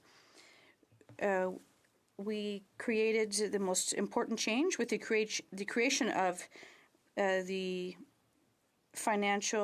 this agency in 2001, and we want to strengthen results for consumers, and they are taken into account when they're sold products and services. And this agency has the necessary tools to implement best practices for surveillance. This means that banks have to fulfill their legal obligations and pay the necessary expenses. And these measures also require banks to set up electronic alert systems for consumers if they are exposed to risks or if costs are involved. The government will continue to make sure that banks are responsible for treating Canadians fairly and offer the best possible results for consumers. In conclusion, our government is going to continue to guarantee that many Canadians will be in a better situation, and we are going to ensure economic growth today and in the long term. Thank you very much for your attention, Madam Speaker. The honourable member for Jonquière. I'd like to thank my colleague for his remarks, but I have a question that I'm dying to ask. When we talk about the $12 million that was given to Loblaws, people often say that it's part of a program, etc. But my question is, the member is probably in the same situation as me. Regardless of the salary we earn, we've always had more expenses in mind. If we really believe that we can efficiently fight against climate change and greenhouse gases, how come that in a limited budget we've chosen to give in $12 million to someone who doesn't need this money? They would have moved the situation ahead without government support. The Honourable Parliamentary Secretary for the Minister of Finance. Thank you very much, Madam Speaker. To answer my colleague's question, the company in question, well, 75% of its funding does come from the private sector, and this is like taking 50,000 cars off the road. So this is one of many initiatives we are taking. And the company followed a merit-based process. It was a very rigorous process. And this initiative is designed to fight climate change. And this is historic investment we've made in public transportation. And as we know, public transportation is an efficient way to reduce greenhouse gases. And we've invested in programs to support communities and municipalities across the country, in Quebec and in the rest of Canada. We've also looked at water processing. This is one way. Often it doesn't make the headlines, but we're trying to help and protect the environment to fight climate change. Pollution is another aspect as well. We're phasing out coal. That's another thing we're doing. If you look at Stephen Bilbao, or people such as Mr. Bibeau, they've never seen a federal government that has fought so hard against climate change. So thank you very much, Madam Speaker. Thank you very much, Madam Speaker. And it's very interesting that when the NDP speak about this debate and the $12 million out of a $48 million investment, they don't mention the fact that it will be the equivalent of 50,000 cars taken off the road. I don't know why they would hide that, and the honourable member from Timmins seems to be laughing because he thinks it's funny that there'll be a GHG reduction. I don't know why he finds that funny coming from the north. But that being said, Madam Speaker, my question is in regards to the official opposition. It's been said that they don't have a climate plan, and it turns out they do, but it seems that climate plan is to build the only plank of that is to build a pipeline through Quebec. And so I was wondering if the honourable member could comment on that plan that the Conservatives have put forward. Doesn't sound like a plan. The Honourable Parliamentary Secretary. Thank you very much. I'd like to thank my colleague for his question. Anyone who believes the Conservatives on the environment is very naive. For 10 years, they didn't do anything to reduce greenhouse gases. They didn't do anything to fight climate change. And what they did is embarrass us on the international scale. They ignored our obligations on climate change, and they won an award for 5 years in terms of incapacity on fossil fuels. They were already off to a bad start, but they waged a war on science for 10 years, and they did not act to fight climate change. And we see what's happening around the world right now. This in itself is shameful, and they still have nothing to put forward. And I think Canadians won't be fooled. They know what the Conservatives want to do. Canadians won't be fooled. They know that behind the smile of their leader, he may even be worse than Stephen Harper. And faced with this choice, Canadians will recognize that the Liberal government is historically the one that's had the most will to protect the environment. Yes, there's a lot of work to be done still. We're going to do more, and we're going to work in this direction. Thank you. The Honourable Member for Montmagny. Madam Speaker, my question is very short and simple. After what I just heard from my colleague, in the Quebec region, if we were doing such a bad job, how come the Liberals use the exact same environmental targets that we established? And they can't even reach them, Madam Speaker, Honourable Parliamentary Secretary. Well, it's one thing to have targets, but you have to have a plan to reach them. What sets us apart from the Conservative government is this. They never had a plan, and the only plan that they've relied on to reduce emissions was the financial crisis and the recession in 2015, which they set us in because of their disastrous policies. But we're also working on the economy as well. But we were able to reduce gases during this time thanks to the Liberal government in Ontario because they reduced coal. And there's no one in this House who's naive enough to believe that the Conservatives have a serious plan for the environment. And their record on this matter is clear. So I'll stop here, Madam Speaker. James Spade. It was fascinating to hear my honourable colleague talk in this debate about trying to deal with offshore tax havens and how the government's going to deal with it, when this is specifically about the $12 million we gave to Galen Weston, who lives in a gated community, who's now facing, with the Justice Department, the fact that Loblaw's financial holdings were seen to be holding up towards hundreds of millions of dollars in taxes that should have been paid to Canada, that they set up this offshore haven in Barbados so that they did not have to pay taxes. And yet, when you get caught, if you're super rich and you're friends of the Liberals, you get money. And then we get told what a great person you are.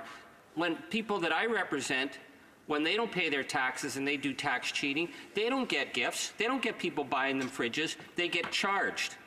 So whether it's KPMG, where one of the KPMG directors was appointed to oversee finances of the Liberal Party after they were found to have set up an international tax fraud scheme, or whether it's Loblaws who set up their offshore tax havens to avoid paying taxes, this government gives them gifts because this government is the government of the 1%.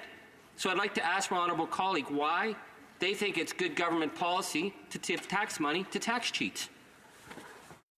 The Honourable Parliamentary Secretary. Thank you very much, Madam Speaker.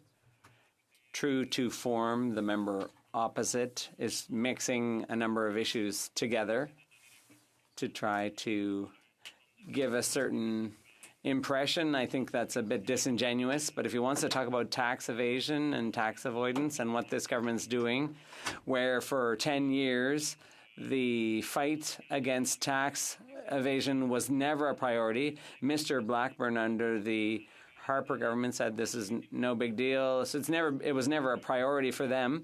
The National Revenue Minister under the current government and with the Finance Minister, we've invested about $1 billion over the past 3 years to give CRA the means to actually go after people who try to hide their assets, hide their income, and avoid taxes. Because previously the agency didn't have the resources to investigate and prosecute. But obviously that takes time. And when it comes to this bill, You have to remember that the company that manufactures the fridges in Mississauga, thanks to this measure, a number of cars will be taken off the road.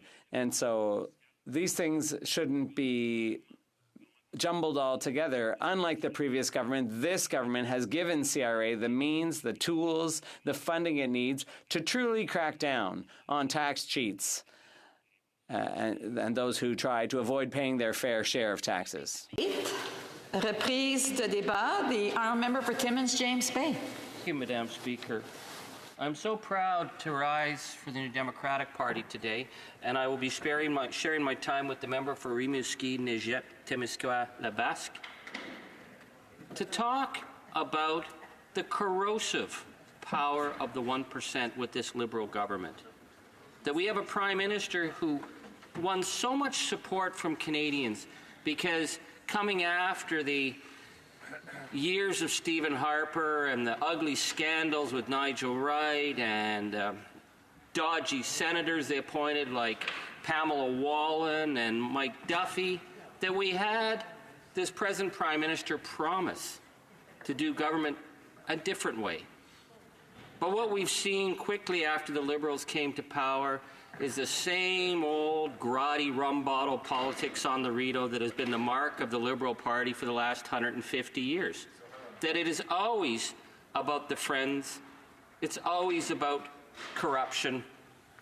And so, you know, when I talk to people back home, they cannot for the life of them understand why this Prime Minister thought it was a good idea to give $12 million to a guy who lives in a gated community in Florida, who fought against giving his employees a living wage, who was found guilty, his company was found guilty of cheating families, Canadian families, out of bread. But you know, these are the people that belong to the Laurier Club. And these are the people who get invited to hang out with the Prime Minister and to the senior staff of the Environment Minister because they give money to the Liberal Party. And Canadians know that's wrong. And what we see is that Canadians that I represent in the North, they work hard. They play by the rules, and many of them don't have pensions. Many of them are facing increasingly perilous short-term work, contract work. We see not just an attack on the traditional working class, but the new white-collar working class of people who are working in, you know, professors on short-term contract work, healthcare workers, short-term contract work. And they see a system that's moving increasingly against them. And yet they had this Prime Minister who said that they were there to support the middle class and those wanting to join them. This Prime Minister made them believe. But what we've seen with this government is it's always about the super rich, and it's always about the policies that favor them. So, when we saw the Stelco pensions being undermined, just as the Nortel pension before them had been undermined, when we saw the Sears workers being ripped off by hedge fund predators, and we asked day after day after day in this House for this government to do something, well, they were not going to do anything to help those pensioners. Oh, they got up and they cried crocodile tears and they showed their emotion. But the family business of the finance minister, Morneau Chappelle, is the company that got the contracts to wrap up those pensions. It is about the power of lobbyists. In fact, they're so tightly in with lobbyists that we had the present finance minister in 2013 talk about the need to change legislation so that it would be easier for Morneau Chappelle to take over the defined pension benefits. In 2014, Morneau Chappelle gave recommendations about changing the legislation to make it easier for their business model. And instead of having to have a lobbyist, they just got their guy elected as finance minister, and the very first thing he did was Bill C-27, which would have made it easy for the privatized pension industry to retroactively go after pension benefits. They weren't here to represent working class people. They were there to represent the investors and the 1% of which this finance minister is a part. Now, you know, we've been going after them for their unwillingness to go after international tax cheats, and we've just heard them, oh, well, they're taking, you know, tax fairness seriously. Really? So, Loblaws. Loblaws has been found to have set up this Barbados bank that they're claiming they were just holding the money, but hundreds of millions of dollars of tax money that Canadians should have received to improve the systems of services for Canadians weren't being paid because of this offshore tax haven. In Canada, when an ordinary worker doesn't pay their taxes, the government comes down on them with all the power they have. But when Loblaws doesn't pay their taxes because they've set up an offshore tax haven, they get a $12 million gift. And then we get told how great it is for the environment. Thank God for Galen Weston. Now, you might think I'm just picking on Galen because he lives in a gated community in Florida and rips families off for the price of bread and doesn't want to pay a half-decent wage. You might just think I'm being mean. You know, it's that whole class-conscious NDP. I don't understand how things are with my betters. But it's the pattern. It's the pattern we saw with KPMG that established an international tax fraud scheme for the millionaires and billionaires. And when they got caught, not a single person was found guilty.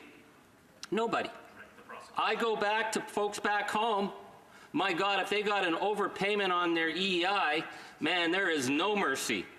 But KPMG set up this offshore account for rich billionaires not to pay taxes, and nobody got charged. In fact, not only were there no charges, but lo and behold, the same month that this Prime Minister stopped the investigation into KPMG, the Liberal Party of Canada hired a KPMG director to oversee the finances of the Liberal Party. I guess if you can set up offshore tax havens, you probably got the moral backbone to represent the Liberal Party.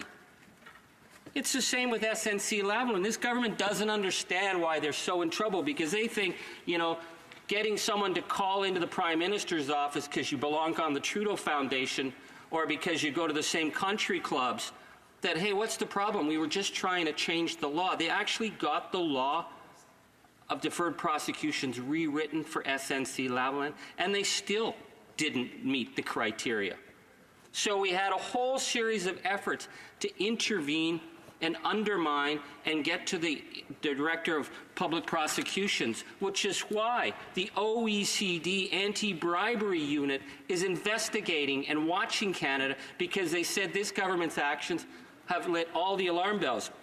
And we could go on about the SNC thing all day, but what I thought was fascinating is that the SNC lawyer fighting Canada is Frank Iabuchi, and when Michael Wernick told the former Attorney General, you got to be careful with this guy. You know, he's not a shrinking violet. But he's also the same guy who was appointed by the Prime Minister to oversee the Trans Mountain consultations. It's the same little circle of friends that look after each other time and time again. And so we have a situation here, Madam Speaker, where, sorry, Mr. Speaker, who I have enormous respect for. I was not wearing my glasses. But my God, he's a good-looking man. That we need to have a system here where Canadians can trust that there's fairness. And they can have a system of a belief and trust when what's being run in Ottawa is the phone calls into the Prime Minister's office to change laws, to do favors because of who you know in the PMO. That is the fundamental rot that makes people not believe in the system. So when we're looking at the environmental crisis that's facing us, where under this government they came back after the Prime Minister showed off his Haida tattoo and said, we'll make everything work, and they decided they would stick with Stephen Harper's greenhouse gas emission targets. And they would stick with Stephen Harper's investments into the oil sector.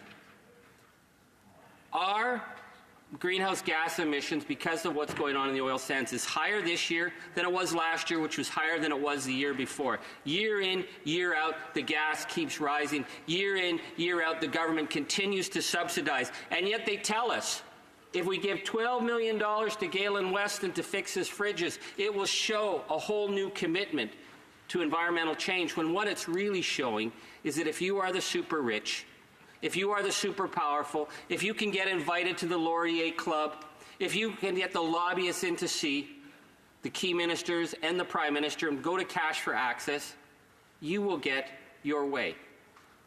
And that is the broken trust that this Prime Minister is going to have to explain to the Canadian people. And I'm more than willing to take questions. Thank you, Mr. Speaker.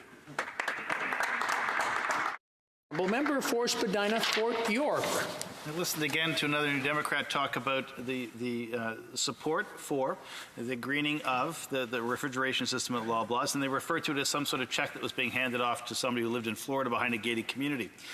The member opposite is probably not aware that the technology and the servicing and the product that's being sourced is actually coming from a firm in Mississauga. In other words, there's a supply chain that while Loblaws is purchasing this technology and purchasing this upgrade, it's actually coming from a firm in Mississauga that's its headquarters is there. Would the member opposite like to explain to the workers at that Mississauga firm why he thinks they should not get an investment, why he thinks their contribution to new technology, while their innovation and their skills should not be employed by programs that help benefit the economy?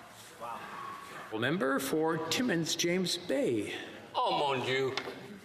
Oh, dear Lord, how do we deal with the member for Fort York Spadina who's now saying giving $12 million to a billionaire who lives in a gated community is really about defending the workers? That is the disconnect of the Liberal Party. It's this belief that it's trickle down. It's the trickle down that if we give to the insiders, if we give to the powerful, somehow it's creating jobs.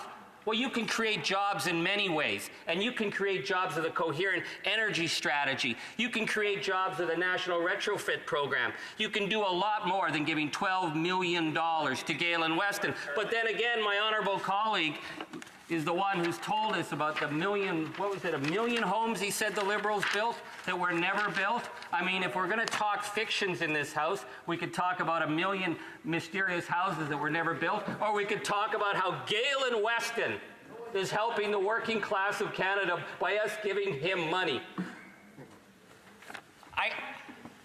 I'm done. In comments, the honourable member for Calgary, Rocky Ridge. Mr. Speaker, and I was interested in this member's speech, and I'd like to give him more of an opportunity to talk about just how hopelessly and helplessly disconnected from the reality of regular, everyday Canadian families these Liberals are. The member, I'm sure, is aware of a well-known study that has been discussed and mentioned many times in this House, how some 47% of Canadian families are roughly about $200 away from financial catastrophe. The kind of financial catastrophe that such a family would worry about might be, what happens if their fridge breaks and they need to get a new refrigerator? And here we have a government that sees fit to hand over $12 million to a well-capitalized corporation for it to buy refrigerators. And I'd like him to comment on that further. Member for Timmins, James Bay. Mr. Speaker, I think one of the really shocking things about Galen Weston's attitude was when he was told if he actually had to pay $15 an hour, which is barely a living wage in any urban center right now, that he would respond by automating more of his shop so that he didn't actually have to hire people. That this is about taking away the jobs that people have. This is about putting people on contract work. This is about the growth of precarious work. And we know this Prime Minister was against the $15 minimum wage in the federal work sector because he said it wouldn't help anybody. Well, it wouldn't help anybody that he hangs out with. because he grew up in a different middle class than where my family grew up and his miners' kids. I know lots of people who don't make minimum wage back home. I know lots of people who work 3 jobs and still can't make ends meet. And this Prime Minister didn't think it would help anybody. That's his problem. He is the Prime Minister of the 1%, and he doesn't have a clue what it's like to be working class or middle class. He thinks, like the member from Spadina Fort York, that giving money to Galen Weston is somehow going to help workers rather than just help the uber rich. Resuming debate, reprise du débat, the honourable member for Rimouski, l'honourable député de Rimouski. Honourable member for Rimouski-Neigriette-Témiscouata-les-Basques. Thank you very much, Mr. Speaker. I'm very pleased to rise in the House to speak on this opposition day to my colleague's motion. And I'm going to take a slightly different tack. The motion, I'm just going to read the preamble. It says that in the opinion of the House, corporate executives and their lobbyists have had too much access to and influence over the government of Canada, setting working Canadians and their families back. That preamble is obviously critical, and the rest of the motion sets out a number of examples how that influence is felt and how inappropriate and excessive that influence is. And it's a problem that is growing here in Canada. I think it's interesting that we began by debating C-311, which was put forward by my colleague for New Westminster, Burnaby, and that private member's bill would make it possible to hold Canadian mining companies accountable for their actions abroad through our domestic courts.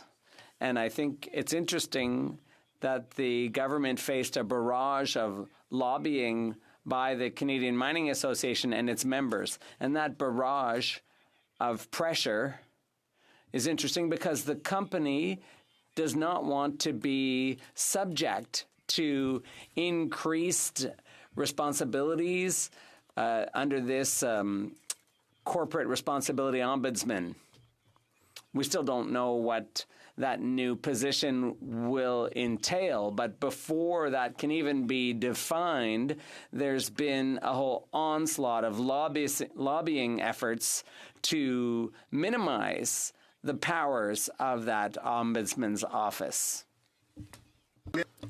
The government talked about SNC-Lavalin, so I don't need to talk about that. But let's look at what's happening for GAFA. Google, Microsoft,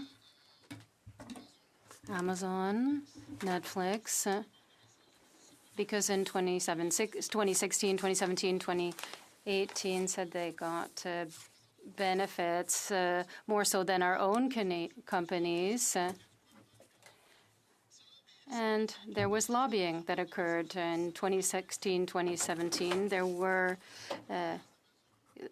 over 90 meetings between the lobbyists and the government. And for Google, there were more than 37 meetings. Microsoft, 35 contacts recorded. Netflix, 16. And so we wonder, these companies, and I'll exclude Amazon here because Amazon Canada pays sales tax and collects sales tax, but Google, Netflix, and we could add Facebook also to this list, and Twitter, don't collect sales tax on the products they sell and the ads. So it's not just limited to the question of lobbying, but also to the privileged contact that the government members have with these companies. For example, with regard to Google, we know that one of Google's programs was, they spoke to John Broadhead, a former chief of staff, Leslie Church, who also worked for Google as director of communications, then became chief of staff of the Minister of Heritage back then. When we look at Microsoft, we know that the national director, in English it's called the National Director of Corporate Affairs,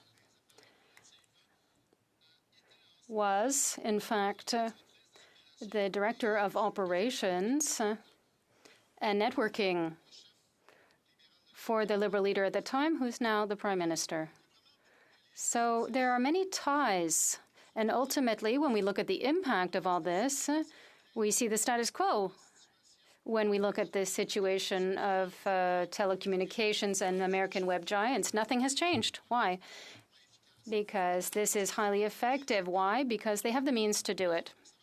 And our conservative friends seem all too comfortable with this. They had to deal with this, with the lobbying issues. There was Dr. Porter also was discussed in this House.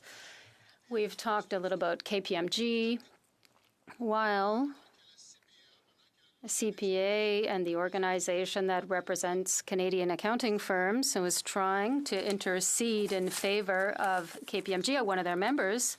There was an agreement that was signed between the federal government and CPA Canada to give oversight to CPA Canada with regard to changes that might occur with regard to Revenue Canada's programs and services.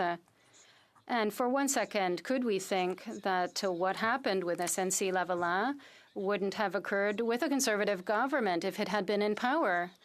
SNC-Lavalin had a meeting with the leader of the official opposition and a few other MPs, and this dealt specifically with administration of justice. So with regard to the situation that has been in the headlines for months now in 2012, by chance, I came across an article on the CBC website that said that Enbridge lobbying of Harper government, a success story. Why? Because at that time, they were talking about the Northern Gateway pipeline project. There were dozens of meetings that occurred between lobbyists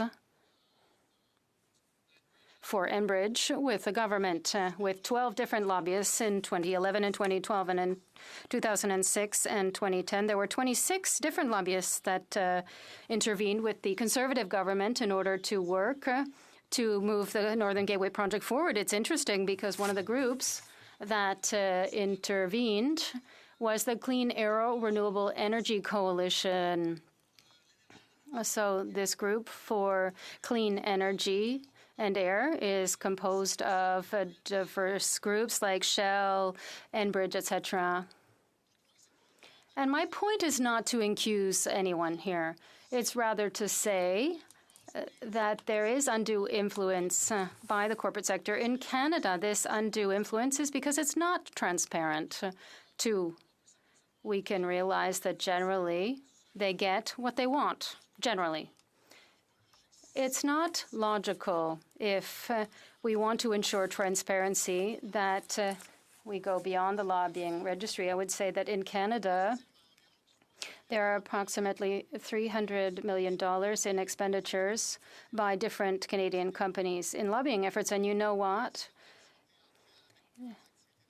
This is part of their business activities. They get tax credits, and they can go up to $100 million when it comes to those activities. So we pay those companies so they can lobby, so that they can influence the government.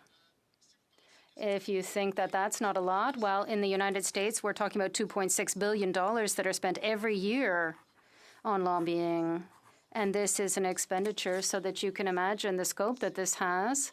It's more than all investments and in the House of Representatives and the Senate combined. So American companies spend more to intervene and influence the American Congress than the American Congress has as a budget itself for its own structure.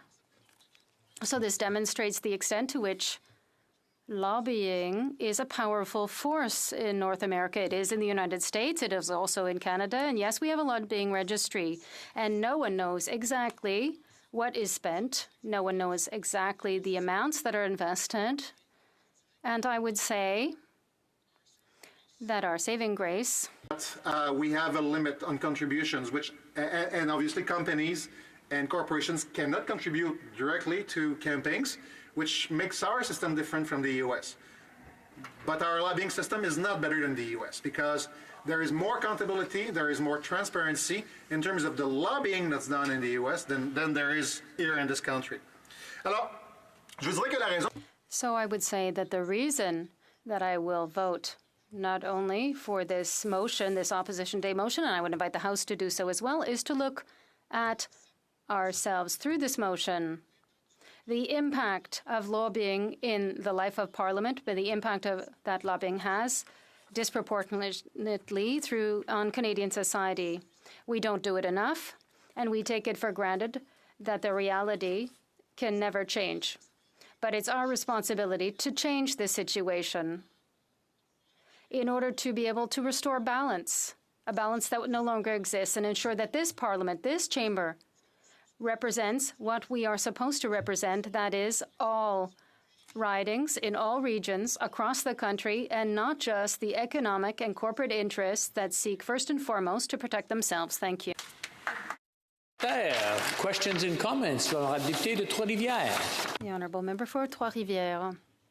Thank you. I always listen with great interest to the comments made by my colleague. He has encyclopedic knowledge in the area, and he is talking about lobbying. We are talking about illegal activity. I don't want to give him the answer. I have my own idea, but I'd like his thoughts, because when we talk about lobbying, of course, there is lobbying by major corporations, but also lobbying groups that are organizing to do this as well. So how is it that these groups, for example, who demonstrated for major changes to employment insurance, have never won? How is it that when different opinions are heard in the implementation of a drug insurance plan, it's not the lobbying groups that win, it's the pharmaceutical industry? We could give environmental examples as well, and I won't because I know my time is flying by, but I'd like to hear my colleagues' comments on why is it all the major corporations that win. Honourable Member for Rimouski, Nejet, Témiscouata, Basque. I want to thank my colleague for that question. It's very relevant. I think that there are interests in our society that have to be able to meet with MPs to share those opinions and perspectives. We need to be informed, but it's always good to get additional information. I regularly hear from these groups. I also hear from companies and people in the industrial sector, the business sector, so I can hear what is going on. But the major difference when we have a group that wants to fight for improvements to employment insurance or to social issues that are very important to us, they meet us perhaps once or twice a year. They'll meet with a certain number of MPs. But when we look at Google, in less than a 2-year period, they met with the government, which is in power and can act. They met with the government 99 times. And when we have SNC-Lavalin lobbyists and other companies' lobbyists who meet with MPs, and in particular ministers, members of cabinet and senior officials in the government, hundreds of times, well, they have the means to do it. They have the means to put pressure. They have the economic arguments. Or will the government act for the benefit of these companies instead of the benefit of the public good? Member for, Cowichan, Malahat, Langford. Thank you very much, Mr. Speaker. And once again, I thank my colleague for his great speech and walking us through all of those details.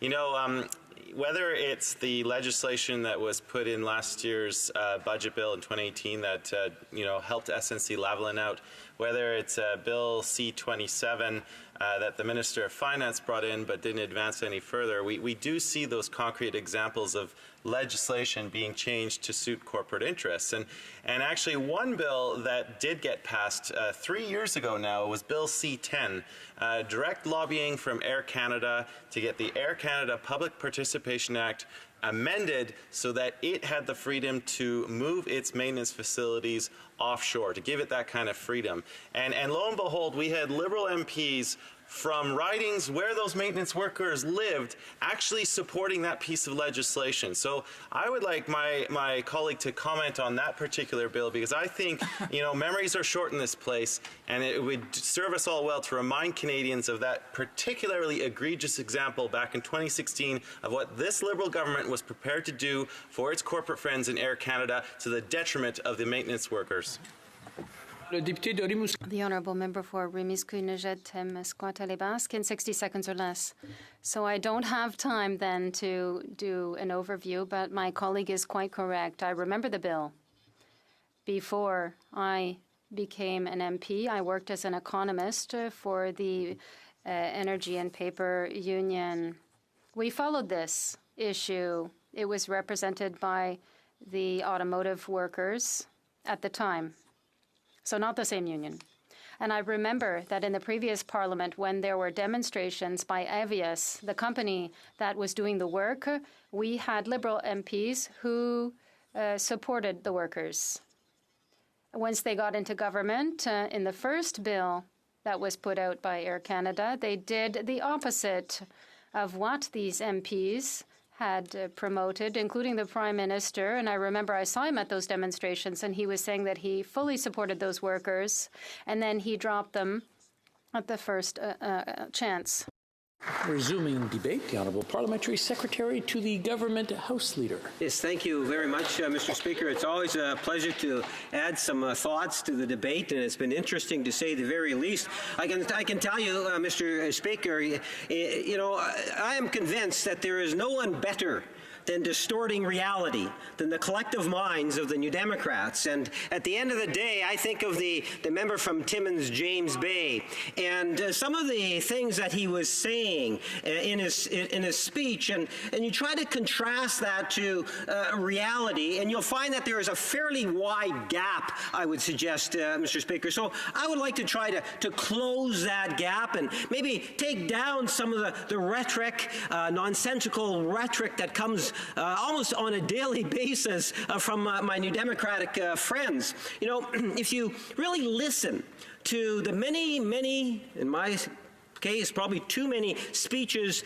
that you've listened to from New Democrats, you would be of the opinion that every Canadian, once they are born, will be given a house, will never ever have to worry about healthcare system, that they wouldn't have to worry about the environment because there wouldn't be any economic development that would affect the environment in any fashion whatsoever. It's truly amazing if you were to really listen to what it is that they're saying, how wonderful it would be. Maybe we would go back to the wilderness day, no concrete, no asphalt, no real living conditions that we would see as a normal thing in modern society, Mr. Speaker.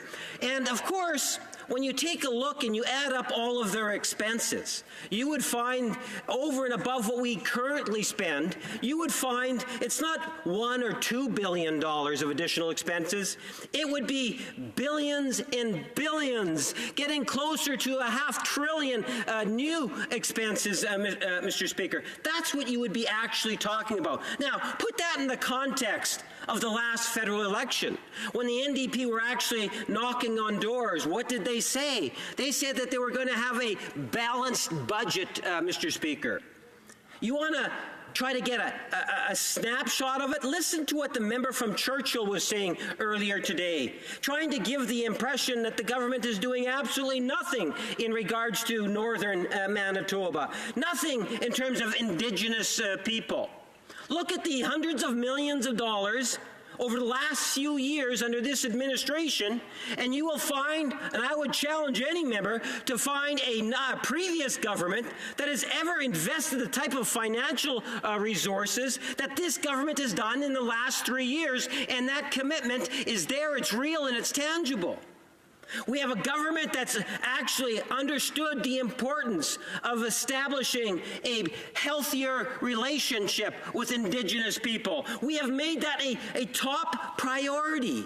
But listen to what the member from Churchill is talking about. Even though her riding is probably one of the ridings that is probably receiving more federal assistance in many different areas than any other riding in the country, Mr. Speaker. It's this government that actually, by working with people on the ground, has been able to accomplish so much, including potentially the saving of Churchill as a community with the investments of this government when the provincial government completely surrendered it, Mr. Speaker. We have had many different actions that have been taken from this government on a wide variety of social policies. And the only thing that's consistent from the Democrats is they consistently vote against it. And they continue to want to bring up, you're never doing enough. that you always have to spend billions more according to the Democratic Party. Yet they vote against many of the measures that we have taken. You know, we can talk about the pharmacare. You know, pharmacare was not an issue of great debate when I was sitting in opposition. When the NDP were the official opposition in the House of Commons, how often did the opposition, the official opposition, raise the issue of pharmacare, Mr. Speaker? They weren't raising the issue of pharmacare in any sense of the way, Mr. Speaker. It wasn't until this government, in particular this Prime Minister, started to talk about the pharmacare issue. Then the NDP started to panic. Well, we don't want to let the Liberals get any sort of credit on such a progressive measure. They started then to talk about, well, how important it is, and they've been talking about it considerably ever since this Prime Minister in particular, but the government of Canada as a whole, specifically the Standing Committee. And there should be no surprise. We have a government that continuously says to its members, we want you to go into the constituencies, listen to what Canadians have to say, and bring it back to Ottawa. We want the ideas coming from our communities in all regions coming to Ottawa. And I can tell you, hopefully not unveiling a caucus secret, Mr. Speaker, but I can tell you that pharmacare is an important issue in all regions of this country, as virtually every Liberal member of Parliament continues to raise that particular issue. This isn't a new Democratic Party issue, Mr. Speaker. I would suggest to you it's not even a Liberal Party issue. This is an issue that Canadians have been bringing forward to this government, and this government has been responding to it. For the first time in 40 years, 4 decades, Mr. Speaker, we finally have a government that is responding to what Canadians see as something of great value, a national pharmacare program. In 3 years, this government has done more towards a national pharmacare program than the previous series of governments in the last 30, 40 years. We understand the importance of a senior on a fixed income living in a community that wants to be able to have the medications that are required in order to be able to have a healthier lifestyle. But unfortunately, quite often more, and it happens far too often, Mr. Speaker, because of the cost of food, because of the cost of shelter, that unfortunately some of the costs that are too prohibitive for pharmaceuticals or prescribed medications is put at a lower priority, and that senior is not taking that medication. And that is at a great cost, a huge cost to society. Because quite often, many of these individuals go into our healthcare systems, our hospitals and other facilities, visit doctors' offices, and they are told, here is your medication. Take this medication and you will be healthier. Unfortunately, for many of these individuals, they're not able to take it because of the issue of affordability. And because they can't take it as an issue of affordability, this is the issue in which individuals have brought it forward. And it's not just citizens. I have met with labor councils. There have been, whether it's unions and other stakeholders that have met with me to talk to me about the benefits of pharmacare, Mr. Speaker. This isn't just any one individual or any political party. This is something in which I believe, in good part, because this government has been so good at progressive policy changes, that we have finally seen a real opportunity to make change. And that is the reason why we're getting a lot more lobbying today from the pharmaceutical industry. You know, the NDP say, well, look at all these big pharmaceutical companies and stakeholders. They're lobbying twice as much today as they were before. Well, no kidding, because we're looking at making major changes. Of course they're going to be lobbying. There's no surprise there. This government is reflecting on what it is that Canadians want us to be doing, and that's what we have seen in our budgets and in our planning, virtually from day one, when we had a standing committee made up of all political parties, and I understand it was a unanimous report moving us forward on this particular issue.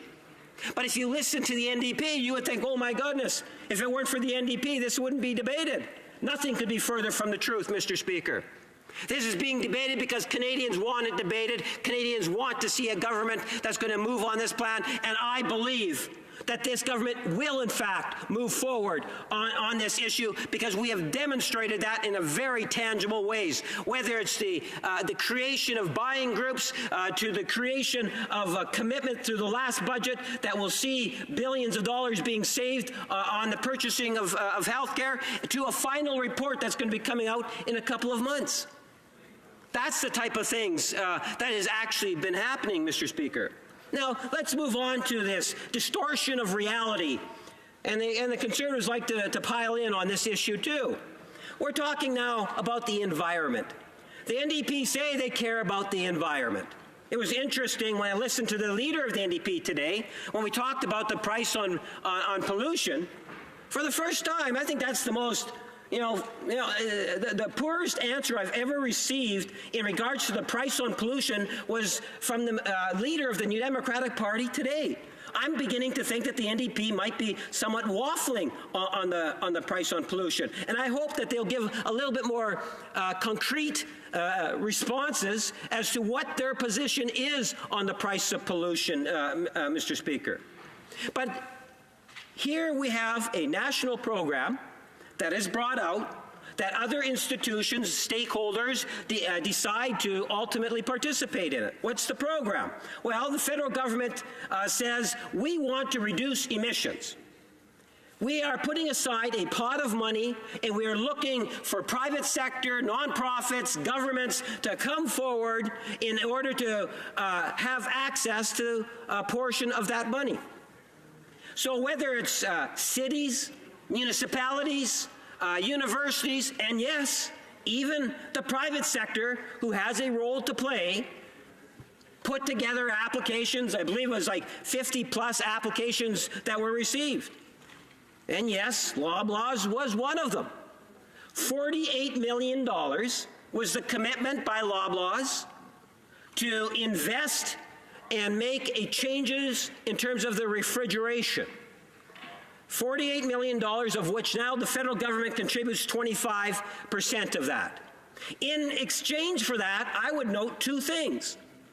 One is, once that is completed, once that project is done, that investment is done, you will see the equivalent of 50,000 vehicles being taken off the road. To me, that's a good thing, Mr. Speaker. I suspect that you would find most environmentalists agreeing that that is a good thing, but not the New Democrats, because they would rather twist and turn and so forth to try to make it as if this is some sort of an elitist policy. Hogwash, Mr. Speaker. Absolute hogwash. Then, Mr. Speaker, that's just the one aspect of it. What about the idea that within Canada we have some of the most proactive companies on the green file than any other companies in the world?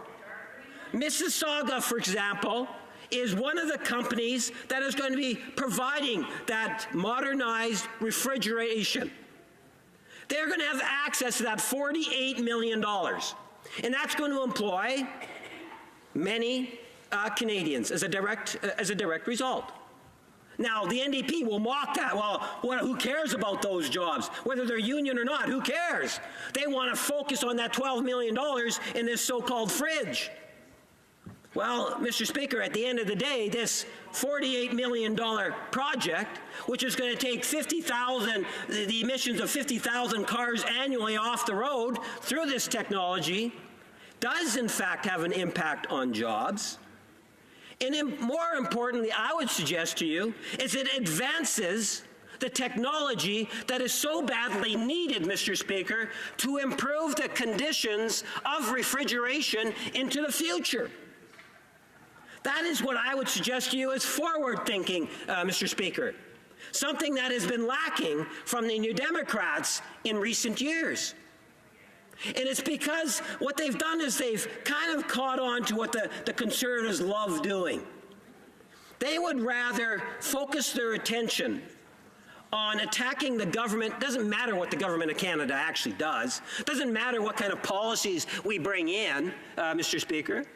but rather they want to try to personalize it. They want to ramp it up. They want to twist the reality. Listen to the member from James Bay.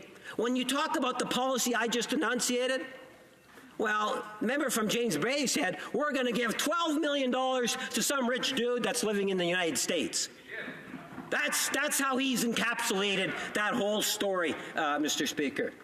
Well, you know, I suspect that if I was to have a intelligent discussion with the member from James Bay at any local university here at here in Ottawa, that a vast majority of those students that participated would recognize that, in fact, this is a smart thing to be doing by providing incentives to companies, governments, and nonprofit agencies that are, in fact, going to move us forward on the issue of climate change.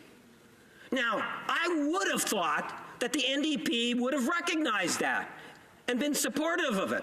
You see, the Conservatives don't surprise me on the issue.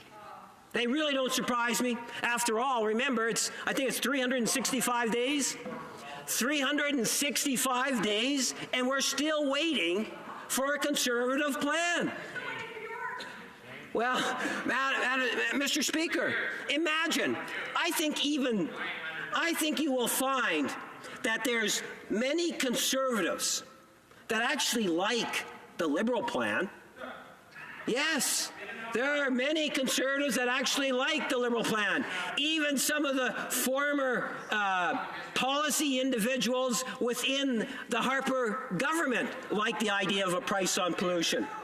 In fact, I believe the original idea in North America can ultimately be rooted into the province of Alberta, where they actually had first the idea of a price on pollution and then implemented it, Mr. Speaker. I'm just going to interrupt the honourable member for a couple of moments. I'm trying to hear his speech, and I'm starting to hear some help for him to, I don't know what it is, but when he gets up, the other side wants to coach him along. So I'm just going to encourage the other side to maybe calm down a bit and maybe not coach him. I'm sure he's very capable of doing it all on his own. The honourable member, the honourable parliamentary secretary of the Government House Leader. Well, Mr. Speaker, if they gave me leave so I could finish all of my comments, I wouldn't mind to have as many heckles as they would like, but I suspect they wouldn't give me the leave. But it would take a great deal of time, Mr. Speaker, to be able to go over the many different initiatives. And maybe that's something that I should do, Mr. Speaker. Think about it in the last 3.5 years, the types of things in which this government has actually been able to accomplish. And there is a list, Mr. Speaker, and this is a list that, in fact, I put together. And it starts off right from the very beginning. Remember the tax increase on Canada's wealthiest 1%?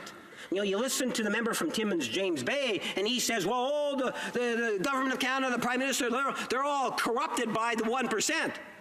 We actually put a tax on Canada's 1% wealthiest, Mr. Speaker. Something in which the member from Timmins, James Bay, and his Democratic colleagues actually voted against.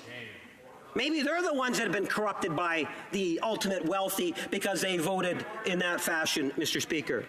What about the tax decrease? The honourable member for Timmins, James Bay, is rising on a point of order. Thank you, Mr. Speaker. I know my honourable colleague has been viciously attacking me all afternoon, but I'm okay with that. But to suggest, I wasn't sure if he was suggesting me or that the people of Timmins, James Bay are somehow corrupted by the 1%. I would just ask him out of parliamentary respect for the personal attacks he's made all day against me to retract that one comment, but I'm fine with the rest. I believe that was more of a debate than it was a point of order. The honourable member for, the honourable government deputy parliamentary secretary to the Government House Leader. Well, Mr. Speaker, I would never pass judgment on anyone's constituents. I'll say that much. Having said that, Mr. Speaker, there are so many initiatives. Hopefully, I'll have the time to go through a good portion of them here. I made reference already to the tax on Canada's 1% wealthy. What about what I love? One of the most important important pieces was right at the very beginning of the mandate, Mr. Speaker. The tax decrease for Canada's middle class. Literally putting hundreds of millions of dollars, only 2 minutes, I'm going to have to cut this short, Mr. Speaker, a whole lot of money in the pockets of Canadians, increasing the disposable income. And that, to me, is one of the reasons why we have seen the creation of over 900,000 jobs since this government has been put into office. Because by putting money into the pockets of Canada's middle class, that's the group that deserves the credit in terms of moving this economy along, growing the economy, Mr. Speaker, because by investing in Canada's middle class, we're actually investing in a much healthier and stronger Canada. Now, quickly, Mr. Speaker, we had tax fairness, income sprinkling, passive income, small business tax cut from 12% to 9%, close to $1 billion in 2 budgets to go after tax evaders, enhancing the working income tax benefit by an additional $500 million per year starting in 2019. 1 minute. The Canada Child Benefit Program, Guaranteed Income Supplement, OAS from 67 to 65, Summer Student Program. In my own riding, Mr. Speaker, more than doubling the Summer Student Program. Investing in infrastructure, historical billions of dollars, Mr. Speaker. I made reference to trade as a very important issue. Trade agreements, whether it's the European Union, Ukraine, World Trade Organization, Asian and Latin America, the United States, Mexico. Not to mention, I talked a lot about pharmacare. What about the Healthcare Accord, Canada Pension Plan Agreements, the National Housing Strategy, immigration in regards to waiting times, public inquiry into the murdered and missing Indigenous women, not to mention the many different wonderful gender issues. This budget, equalization up by $3.3 billion, health transfers, social transfers, student loans, Mr. Speaker, going down in terms of the rate of interest. There is so much good that this government has done in the last 3.5 years, Mr. Speaker. I look forward to the election come October because I believe that Canadians are going to see the value of what this government has done and return us for another 4 years. Questions and comments. The Honourable Member for Sherwood Park, Fort Saskatchewan. Well, thank you, Mr. Speaker. I want to zero in on what my friend across the way referred to as the so-called fridges. I'm pretty sure they were fridges, not just so-called fridges. At least I hope they worked after all the money that was put into them. Anytime the government is talking about environmental policy, it's punitive approaches for those who are struggling economically, and it's quote-unquote incentives for those who are already doing very well. For those who are middle class and struggling, they've got to pay the carbon tax. For largest emitters, they get a break. For Loblaws, it's financial support from taxpayers for fridges. When it comes to small businesses who are struggling to get ahead under the burden of this government and the higher taxes they're paying because of this government, there's no incentives for them. There's simply more of a punitive approach when it comes to increased taxation. Why is it that this government always finds an incentive for the well-connected, wealthy friends of theirs and donors to their party, whereas when it comes to Canadians who can't afford to adapt, that it's a punitive approach for those Canadians? Why the different approach for the wealthy and well-connected and for everybody else? Parliamentary Secretary. Well, Mr. Speaker, I would suggest to you that it's a holistic approach. What we're talking about is we are giving money through tax breaks to literally millions of Canadians. We are giving millions of families money in regards to enhancing the Canada Child Benefit. You know, when we take a holistic approach at governance, that means you need to recognize, at least in part, that the private sector and other government agencies and nonprofit agencies also have a way to be able to contribute to the betterment of society by using the public purse to enhance that, to ensure that we're moving forward in a very progressive fashion, is a positive thing. It is a progressive thing, Mr. Speaker. And that's the reason why, when you take a look at those 50, again, the Conservatives and the NDP might want to concentrate their efforts on the Loblaws. Maybe they don't want government to be working with the private sector. Maybe that's exactly what it is that they're trying to say, Mr. Speaker. And if that's to say, If that's what you're trying to say, then say it. Say you don't want the government of Canada to work with the private sector or provide any incentives. But this particular program is not only supporting the private sector, it's also supporting nonprofits and governments, all with a goal at reducing emissions, and that's exactly what's happening by this government, Mr. Speaker. The honourable member for Esquimalt, Saanich-Sooke.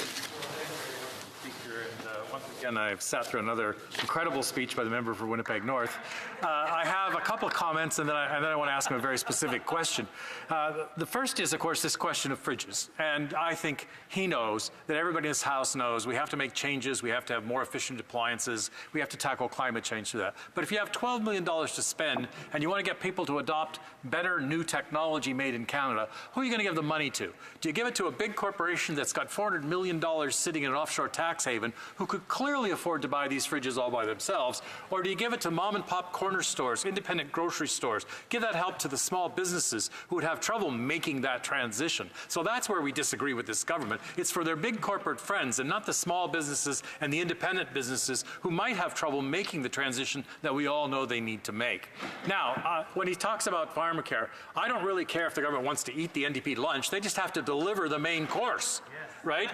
But if you look at housing in my riding, I had a bunch of people on social media saying, how come you're saying the Liberals haven't done anything on housing? And I challenged them to name one project in my riding that's actually been funded. There aren't any. Right? There's all kinds of promises of what you'll do in the future, all kinds of money that will be spent after the next election. What did you do? Last fall, you gave more than $14 billion of tax cuts to big corporations, and now you're running a deficit, right? So that's a choice you made. You made a choice to reward your corporate friends rather than having the revenues you need to do things for ordinary Canadians. So let me ask the specific question. On pharmacare, are you going to put forward a pharmacare program that keeps the big business interests in place, big pharmacare and big insurance companies? Or will this government support universal, comprehensive, public pharmacare?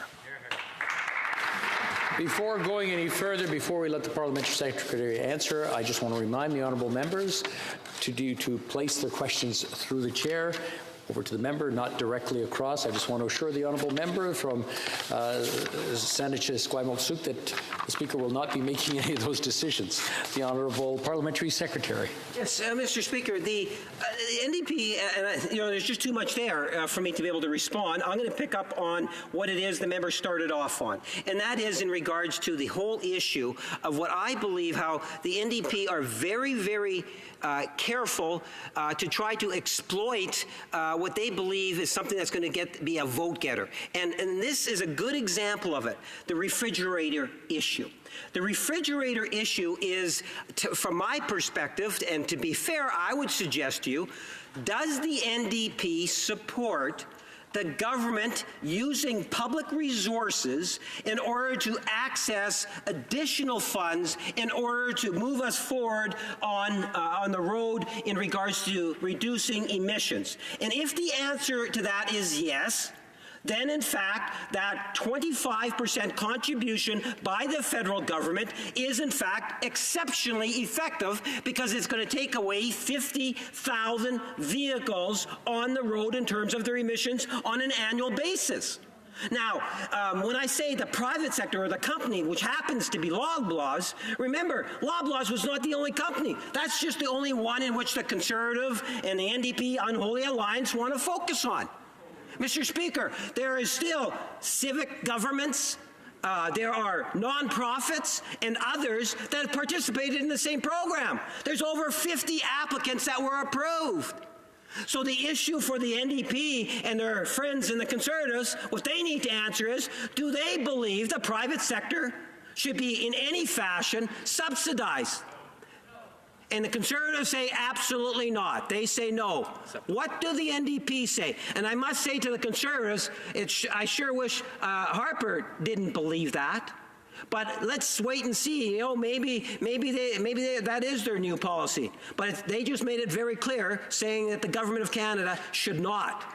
I wonder what would have happened to GM and Chrysler and many other companies with that sort of an attitude. Comments? Questions et commentaires. The honourable member for Winnipeg Centre. Thank you very much, Mr. Speaker. I was just wondering if the honourable member for Winnipeg North, did he know that the Conservative leader refused to apologize for participating in a day-long election strategy session with very wealthy oil executives at a luxury resort in Alberta? And we only discovered this because of some good work on behalf of some journalists. Now, this was a closed-door meeting with a group called the Modern Miracle Network. Now, it included leaders of oil companies, Conservative election organizers, and the president of the Canadians, one of the largest oil patch lobby groups. And now, is this true transparency? When we talk about transparency, is this the transparency that we want for our country? Is this what we want happening in our election? And I'd like to hear the comments from the member from Winnipeg North, because I certainly know it's not what we want in Winnipeg Centre, because I spend my time today meeting with people who are local community people who come to Ottawa to talk about MS, who come to talk and lobby about real community issues, and that's what I spend my time doing, and I know that's not what we want for our government, that type of transparency from the Conservative leader. Secretary. Well, I appreciate the question. What I can tell you, Mr. Speaker, is, you know, in the days in which I sat in the far corner over there as a third party, the leader of the Liberal Party, even back then, indicated that we need to have more proactive disclosure. We actually had to bring the Conservatives and the NDP kicking to get to support proactive disclosure. Proactive disclosure means sharing with Canadians how it is we were actually spending tax dollars. So whether it was the Prime Minister when he was the leader of the third party, or today, we have consistently seen a Prime Minister that has ensured more transparency and accountability, and we have seen that through legislation and, I would ultimately argue, very tangible, positive actions. Contrast that to very much a closed-door attitude. You know, we had to force the Conservative Party by law to be able to make some of the changes to ensure that there would be more transparency to the taxpayers, Mr. Speaker. I'm not surprised that they would actually, or the leader would have a group deep think tank, I guess, of sorts in terms of how he can manipulate the next federal election, but I'll leave that issue until I have a little bit more knowledge in terms of the actual content of it. Thank you, Mr. Speaker. Resuming debate, the honourable member for Couch and Malahat Langford. I just want to point out that the honourable member has 12 minutes, and then he'll resume again when if we take this up again. The honourable member. Thank you very much, Mr. Speaker. You know, just after listening to the member for Winnipeg North speech, I'd just like to remind my colleagues that this is only day one of the remaining 7 weeks, and we should all pace ourselves. Mr. Speaker, as always, you know, as in these dying days of the 42nd Parliament, it is a great honor to be standing in this place, a real privilege to be able to be the voice of the amazing constituents of Couch and Malahat Langford. And, you know, I really appreciate it, as I'm sure all members did, the previous 2 weeks when I got to go to my riding, beautiful Vancouver Island, where spring actually arrived when it's supposed to, enjoying the sunshine, enjoying speaking with constituents, and going to the many community events. And, you know, I was really excited when I saw from the NDP House Leader the notice as to what motion we had picked to debate today, because I think it goes to the heart of the kind of a message that we as a party want to put out there to differentiate ourselves from the other parties in this place. You know, before I got into politics, you know, as an elected member, I used to work for a former member of Parliament, Gene Crowder. And I can remember going to an event, going to someone's house, and seeing an old poster by the CCF. And the tag of the poster was "People Before Profits." And I think that's kind of one of the principles that's always guided me personally, that the people are really what are at the key, the people of this great country. And when we look at the staggering amount of wealth that corporations have, you know, people like to maybe see a corporation's wealth in how big their bank account is, how well their executives are paid, how well their shareholders are doing with dividends.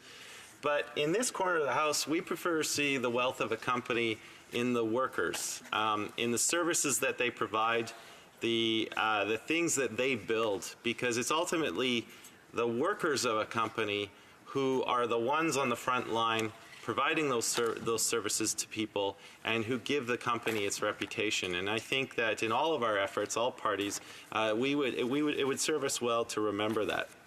So, Mr. Speaker, the main thrust of this motion today is that we feel, given the experiences over the last 3.5 years of this Parliament, that there have been some demonstrations quite clearly that corporate executives and their lobbyists have had far too much access to and influence on the Government of Canada.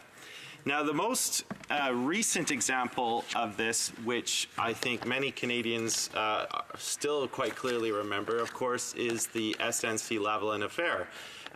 You know, when that news story broke in the Globe and Mail on February 7th, it very much altered the political landscape. And I remember, you know, the Liberals' first reaction to that story was to deny it, to say that it wasn't true, there was no pressure. But their narrative kept on changing as more facts kept on coming out. And ultimately, what it resulted in was the loss of two of their most capable ministers, the member for Vancouver-Granville, the member for Markham-Stouffville, the loss of the Prime Minister's principal secretary, the loss of the clerk of the Privy Council.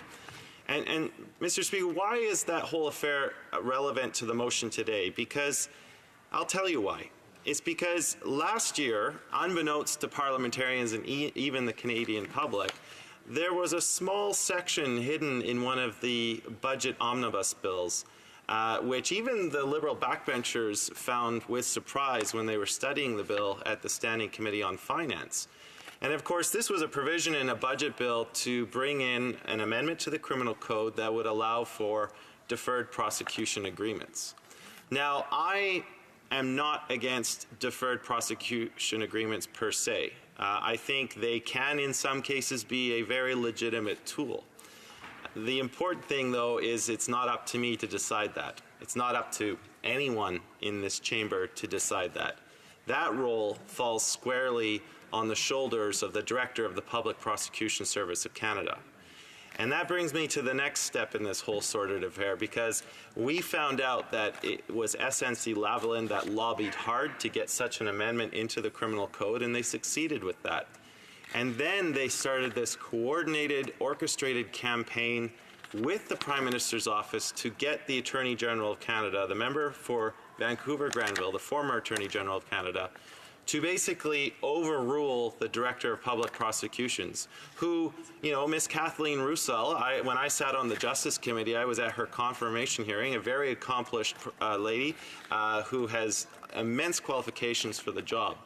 Now, in her role, when she was looking at the request for a deferred prosecution agreement, she had all of the relevant facts of the case before her. She knew what the provisions of the law were, and in her capacity, she made the decision that the company was not eligible for a DPA. And of course, she referenced this to the Attorney General of Canada, who agreed with that assessment. And the lobbying of this, of the Prime Minister's office to get the independence of that decision overturned is what's very, very worrying. Yes, no laws were broken, but the irony of it is that no laws were broken because of the efforts of the Attorney General, the former Attorney General of Canada, who very much stood up on her principles and decided that she was going to stand against that pressure and not overrule the Director of Public Prosecutions.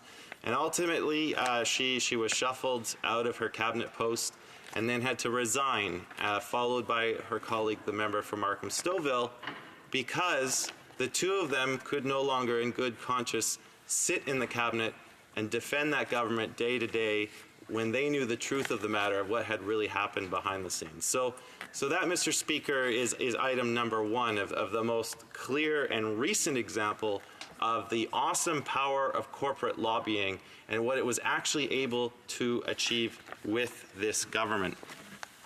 Now, going back in time, you know, about 3 years ago, I take you back to the year 2016. Another example was when this government introduced Bill C-10, an amendment to the Air Canada Public Participation Act. This in spite of the fact that many Liberal MPs represent ridings where aircraft maintenance workers live and work. And in spite of the fact that in the 2015 election campaign, the Prime Minister was right there with Avios workers saying that he was there in solidarity with them, that he supported them. Well, what did this bill do, Mr. Speaker, this government bill? It basically amended that act so that Air Canada, who had done some extensive lobbying of this government, would now be free to move its aircraft maintenance work offshore. It would no longer be constrained by the provisions in that act where it had to have maintenance facilities in places like Manitoba, in Ontario, and in Quebec. And so that goes to the heart of, again, where corporate lobbying led to a change in the law, which ultimately is going to and has hurt workers. And then, of course, we have the Minister of Finance who brought in Bill C-27, which I am very happy to see remains in purgatory, stuck at first reading. This government has been far too timid to bring it forward for debate because they know the uproar that would happen when a Minister of Finance, who his own company, Morneau Chappelle, used to specialize in this kind of work, of changing pension plans. The Liberals finally became aware of the uproar that would happen, and that bill has not proceeded any further, which I'm glad to see. But, Mr. Speaker, it did not stop the Minister of Finance, who, in a clear conflict of interest, introduced that bill in the first place, showing what their intent was all along. And then, of course, I moved to pharmacare. You know, I was listening to the member for Winnipeg North as his volume got steadily higher and higher. And, you know, we have short memories in this place, Mr. Speaker. You know, it was back in 1997, 22 years ago, when the old Liberal empire of the 90s was at the height of its power. You'll remember, Mr. Speaker, they won a majority in 1993, again in 1997, and again in the year 2000. This was a clear promise they made in 1997. They didn't follow through with it then. They didn't follow through with it in the 2000 government. And here we are, 3.5 years into the term of this majority government. And what do we have? We have a paragraph in the budget, an intention to do more consultation. But we can see, when you look at the lobbying records, the coordinated campaign that was brought about by the pharmaceutical industry. Mr. Speaker, on average, pharmaceutical companies and their associations have lobbied the government approximately 49 times. That's about the average over 11 years. In 2018 alone, it was 104 times. And their response to the report by the Standing Committee on Health, which recommended a universal pharmacare plan, one that all Canadians can get behind, one that will save Canadian families $4.5 billion. I think on average, Canadian families would save about $550. And of course, some families will save far more. And the proof is in the pudding, because instead of us being at a point where we could implement a national universal pharmacare plan, instead the lobbying has actually had its desired effect. What we're probably going to get from the Liberals, these masters of the long promise, you know, the ones who like to say just re-elect us and you might get what you want. The lion's share of the national housing strategy is going to come after 2019, and the pharmacare plan is probably going to be some kind of a patchwork system. So in other words, the pharmaceutical industry was actually able, through its lobbying efforts, to get what it wanted all along. It wanted to have a patchwork system where it still had that key role to play. And so finally, Mr. Speaker, of course, the Loblaws example. I think my friend from Esquimalt, Saanich Suk, had it perfectly in his intervention earlier when he asked, why is a company as wealthy as Loblaws able to access $12 million when they command so much wealth and would have been able to do that themselves? They're headed by a man who's worth more than $13 billion. I mean, Mr. Weston, for him, $12 million is pocket change. That's something you lose in the blink of an eye. It's a rounding error for a billionaire. And the question is quite legitimate. Why is this money not being made available to the corner stores, to the small businesses who would use that $12 million to make significant upgrades to their bottom line, to be able to be energy efficient? No one's arguing the fact that we need to take these steps. What we are trying to underline is the power of big corporations, the lobbying efforts they can employ with this government to get those kind of corporate handouts when small businesses, the ones who really need it, are being left behind far too often. So, Mr. Speaker, I see my time is up, and I'll be glad to conclude there, and I appreciate this time to be able to speak once again on behalf of the constituents of Couch and Malahat Langford. It being 6:37 p.m., pursuant to order made earlier today, all questions necessary to dispose of the opposition motion are deemed put and recorded, division deemed requested and deferred until Tuesday, April 30th, 2019, at the expiry of the time provided for oral questions. Order. Alors, à ce moment-ci, at this point, pursuant to Standing Order 38, a motion to adjourn the House is now deemed to have been adopted. Is that this House do now adjourn. The Honourable Member for Sherwood Park, Fort Saskatchewan. Well, thank you, Mr. Speaker. It grieves me to need to rise in this House today to speak about the rising tide of anti-Christian violence. On January 31st, I asked the Minister about the government's response to a terrorist attack on a church in the Philippines. Canada has strong connections with the Philippines, strengthened by the large Filipino diaspora community here in Canada. We share in their grief, and we hope to see the government work to support the Philippines in its ongoing efforts to combat extremism while seeking to ensure that happens in a way that respects fundamental human rights as well. But, Mr. Speaker, since that day in January, we have unfortunately seen much more anti-Christian violence and more violence targeting other faith communities at prayer in their houses of worship on sacred days. Today, we had statements on the terrible terrorist attack in Sri Lanka. Hundreds of Christians targeted and killed in churches. Mr. Speaker, some people didn't want to use the word Christians when they spoke about this attack, and instead spoke of those who were being targeted as Easter worshipers.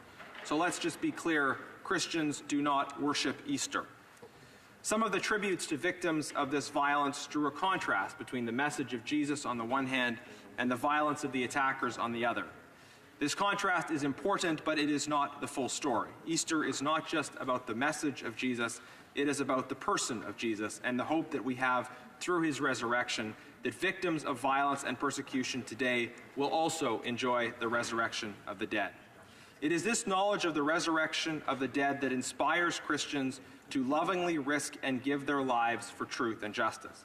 The message of Christ would be totally unintelligible apart from the resurrection of the dead. It is because of the crucifixion and resurrection that Christians also seek to forgive their persecutors. We believe that Christ died to redeem all who accept his offer of forgiveness, including the most heinous and violent criminals. This affects how Christians relate to their persecution and to their persecutors. Now, historically, we do not have an unblemished record, but when we embrace the teachings of Christ, we have a path to solve deep-seated communal tensions. Often violence gets worse and worse within communities because violence begets reprisal. We must work to put a stop to that violence by forgiving instead of responding in kind, insisting on the protection of innocent while seeking reconciliation and peace between communities. People of all communities must seek to participate in this work, but I note in this context in particular the way in which this idea of forgiveness and reconciliation in the context of the events of Easter is what drives Christians to be involved in this work. Now, we hear instances of violence against Christians, Muslims, and Jews in countries where the media is able to identify and cover these events. But let's not forget as well the destruction of houses of worship and the persecution of believers in authoritarian nations where often these stories cannot be told. The persecution of Christians, Muslims, Buddhists, and other believers in the People's Republic of China, a place where it has been state policy to mandate the physical destruction of houses of worship like the Golden Lampstand Church or Lauren-Gar, must not be forgotten as well. In fact, the perpetrator of the terrible shooting in New Zealand claimed to identify closely with the political values of the Chinese regime. On his testimony, we have every reason to believe that China's state policy of anti-Muslim persecution was an inspiration to this killer. Mr. Speaker, let me conclude with this. Easter, the day chosen for this most recent anti-Christian violence, is when we celebrate the resurrection of Christ, who is innocent and yet gave his life for the guilty. This understanding is core to the Christian belief in terms of its implications for how we treat our persecutors. The forgiveness of sins and the resurrection of the dead can be the basis for greater peace and harmony. It is a message that all, whether Christian or not, can draw strength and inspiration from during these difficult times. Thank you. Parliamentary Secretary to the Minister of Foreign Affairs. Thank you, Mr. Speaker. The attacks at a Roman Catholic cathedral in Jolo, the Philippines, were an appalling and despicable attack that claimed the lives of 20 people and left many more injured. This was a terrible act of violence and hatred, and the Government of Canada strongly condemns it, as we do all such occurrences. And such atrocities call on us to do more and to do better in communicating and in helping those reaching out the helping hand to counter hate and violent extremism. Canada is engaged with the Philippines and other partners in the region to help address this issue by funding numerous initiatives to build greater regional, national, institutional capacity to tackle extremism and terrorism. For example, Canada is working with Interpol on a regional counterterrorism maritime security program which seeks to strengthen frontline institutional capacity in the region to combat terrorism, piracy, and armed robbery. We've also partnered with the United Nations on a variety of projects focused on building regional capacity to combat terrorism and radicalization of Southeast Asia. And of course, we all know of the incredibly tragic attack in Christchurch, New Zealand. Of course, both Prime Ministers of New Zealand and Canada called on world leaders to unite in the fight against hate and violent extremism, so eloquently mentioned by the honourable member opposite. Sadly, a week ago, we were yet again reminded of the scourge of hate and violent extremism when worshippers were targeted in coordinated bombings in Sri Lanka on the 21st of April. Many of the victims of that attack were Christians targeted at prayer in church, one of the holiest days in the Christian calendar. Canada condemns these vicious attacks, and we mourn with the families and loved ones of those killed. In particular, our hearts are with the Diasporaza community in Canada, respectively, those who have suffered tragedies in a variety of nations around the world, who gather to grieve in churches, mosques, synagogues across Canada. Easter is a time of renewal and optimism for Christians, as mentioned by my colleague, and a time to reflect on hope for the year ahead. It's appalling that the hate behind these attacks should target those celebrating this message of peace. And of course, I couldn't agree more, and I'm sure I'm joined by all members in the House. The faithful should always be free to pray in peace in their house of worship. But the peace of those sanctuaries was desecrated in Sri Lanka, Christchurch, and again this weekend at a synagogue in San Diego. As the Minister of Foreign Affairs said earlier today, in the wake of these attacks, all peace-loving people must come together in sorrow, but we also must resolve together not to be bent or bowed by the horror of violence. Now is the time to stand together, sharing in our loss and our pain, but also sharing in our resolve not to be broken by these acts of terror, but rather to work together to mitigate and prevent it. Thank you, Mr. Speaker. The honourable member for Sherwood Park, Fort Saskatchewan. Thank you, Mr. Speaker. I thank the Parliamentary Secretary for his comments. And just in follow-up, I'd like to underline again that I think all of us in the House share a desire to work together to combat terrorism, violence, the ideologies that underline it in all its forms. Different ideologies, different violent attacks claim different kinds of ideological associations. But the underlying point that we must be strong and firm in our opposition to terrorism, violence, and hatred, and our desire to build the kind of society in which people from different faith, different ethnic backgrounds can work together, can collaborate, can feel sympathy for each other. I know in my own community what was inspiring to me is to see faith leaders come together after the shooting in Christchurch, to see Christian leaders visit the mosque in my community. And I'm sure some of that visitation happened the other way as well when there's violence against churches. So I hope to the Parliamentary Secretary that we will be able to work together going forward to combat these vital issues. The Honourable Parliamentary Secretary. Mr. Speaker, I'd like to thank my colleague from across the way. I think and I know that we're going to work together in strongly condemning these acts, these heinous acts, as a united Parliament, including the assaults on those at prayer during the January attacks in the Philippines, to which you referred so strongly. We will continue to work not only here in Parliament, but across our nation with our allies and friends around the world to prevent terrorism and violent extremism to the best possible extent that we can. We have to do all that we can to make sure there's no more victims of the peaceful innocent, and that violent extremism in all its forms does not spread further. And that's a commitment we avow. I thank the member opposite for raising this issue today. Thank you, Mr. Speaker. Honourable member for Bow River. Thank you, Mr. Speaker. At this time, I'd like to address a different topic, and it would be about trade. Canada is a trading nation, has been a trading nation for long, hundreds and hundreds of years. So we've got some challenges, and it's what I find in my writing. We've got some legislation out there that's not only hampering trade, but it's divisive in the sense of this legislation and what it's creating, particular in Western Canada. You know, Bill C-69, for example, would be a piece of legislation that we would find very divisive that this government has brought forward. So trade, an example, it's really important, but we have lots of issues in Western Canada with some of the problems with trade. Italy, for example, this government has never fixed the problem with Italy. So Durham wheat, which we grow in my riding, best in the world, we no longer can do it with Italy. India, we grow a tremendous amount of lentils, peas in Western Canada, in my particular area. And again, we have the situation in India after the Prime Minister's visit that the tariffs on that make that not a possibility.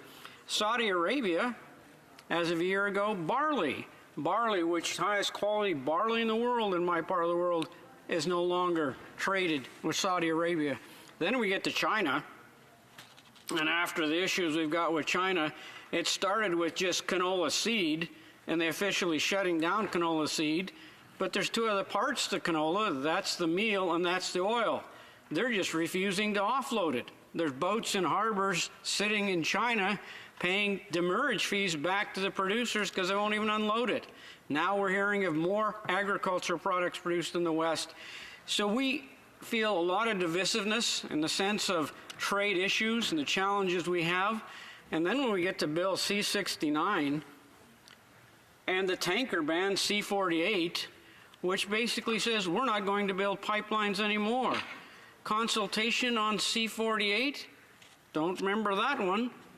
The C-69 that's here, the petroleum industry would say, Martha Hall Findlay, C-69 significantly increases the role of political influence in a regulatory process.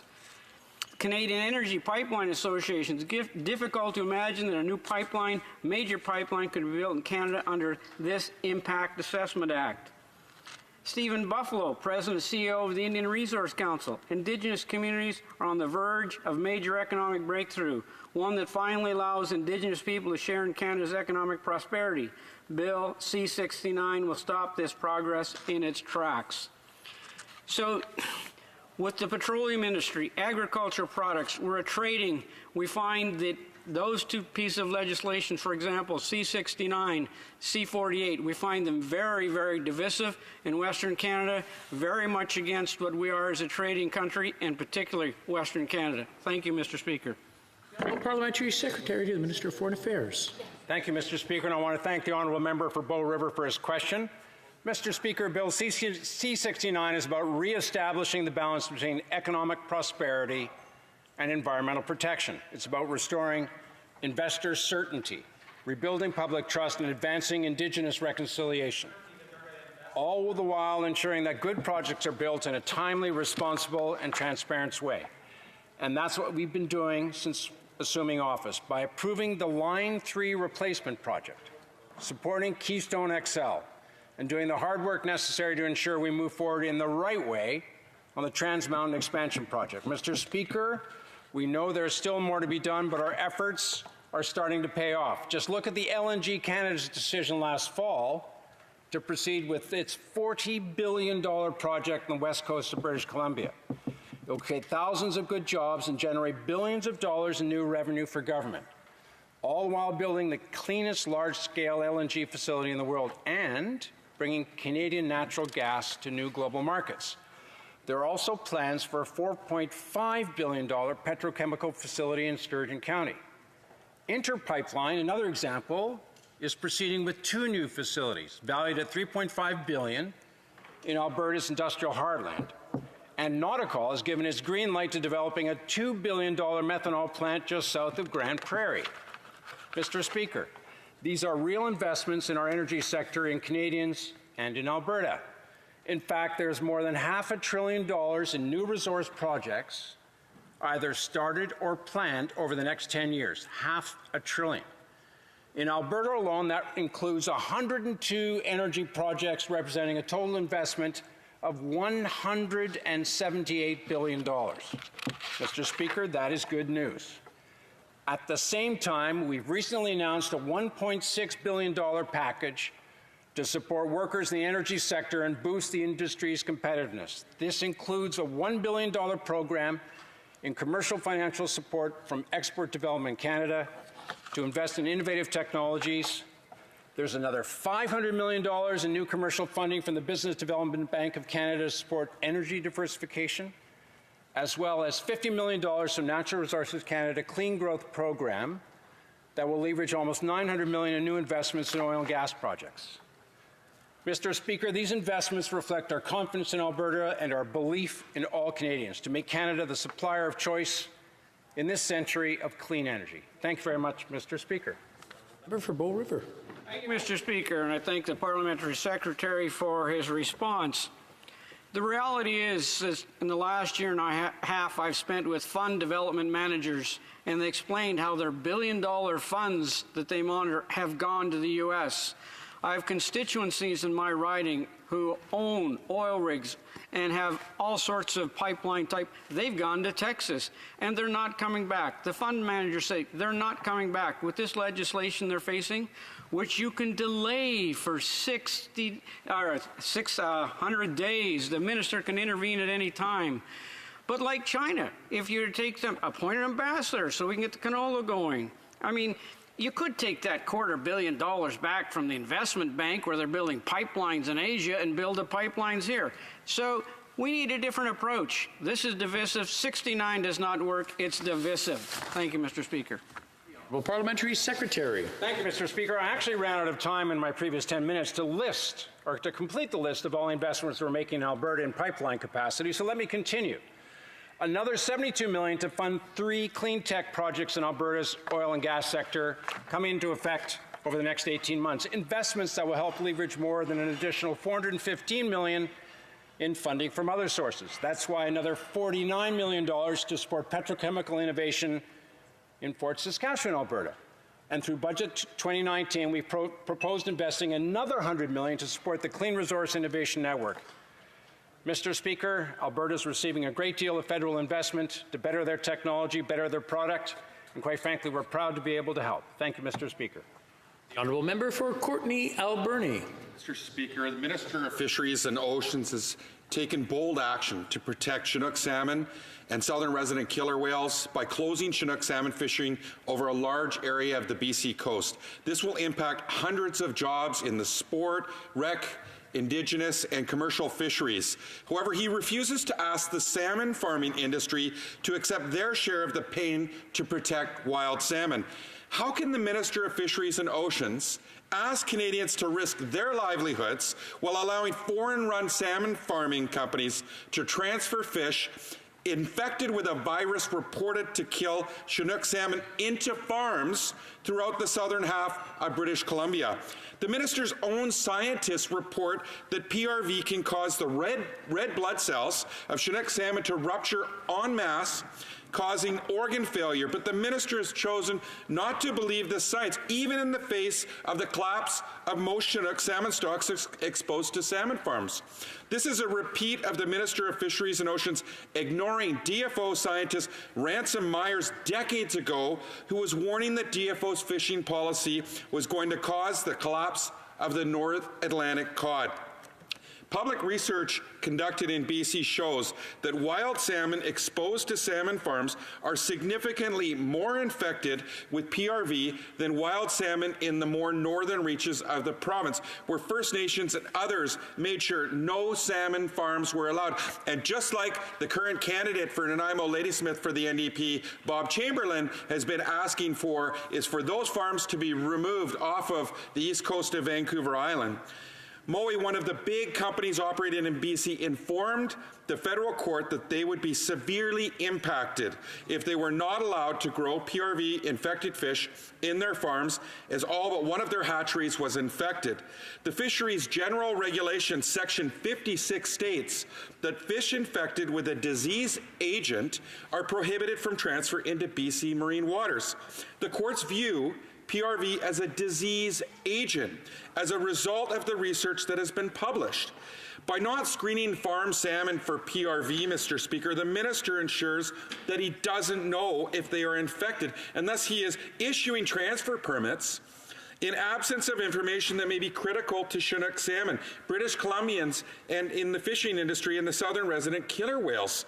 The minister has offered his opinion that PRV is not a threat to wild salmon. However, his opinion is not above the law. The 2015 federal court ruling remains unacknowledged, and the 2018 decision gave the minister until June 4th to revise his policy not to screen for PRV and to bring it into compliance with the law. Why at this time, when wild salmon stocks are increasingly listed as species at risk, is the minister refusing to use and apply the precautionary principle to restore wild salmon to the benefit of all British Columbians? The state of Washington recently began screening farm salmon for PRV, and in 2018 halted 1.6 million infected young farm salmon from entering ocean pens in Puget Sound to protect wild salmon. There is no reason not to screen farm salmon for PRV except to protect corporate interests.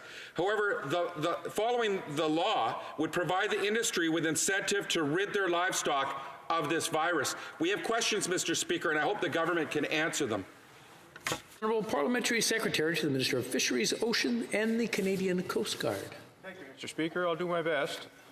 Our government is committed to protecting the health of Canada's wild and farm fish from aquatic animal diseases. A stringent process exists to ensure the health of cultured finfish populations prior to their transfer into the marine environment. The applications for transfer licenses are reviewed by a committee of experts from the Department and the Province of British Columbia.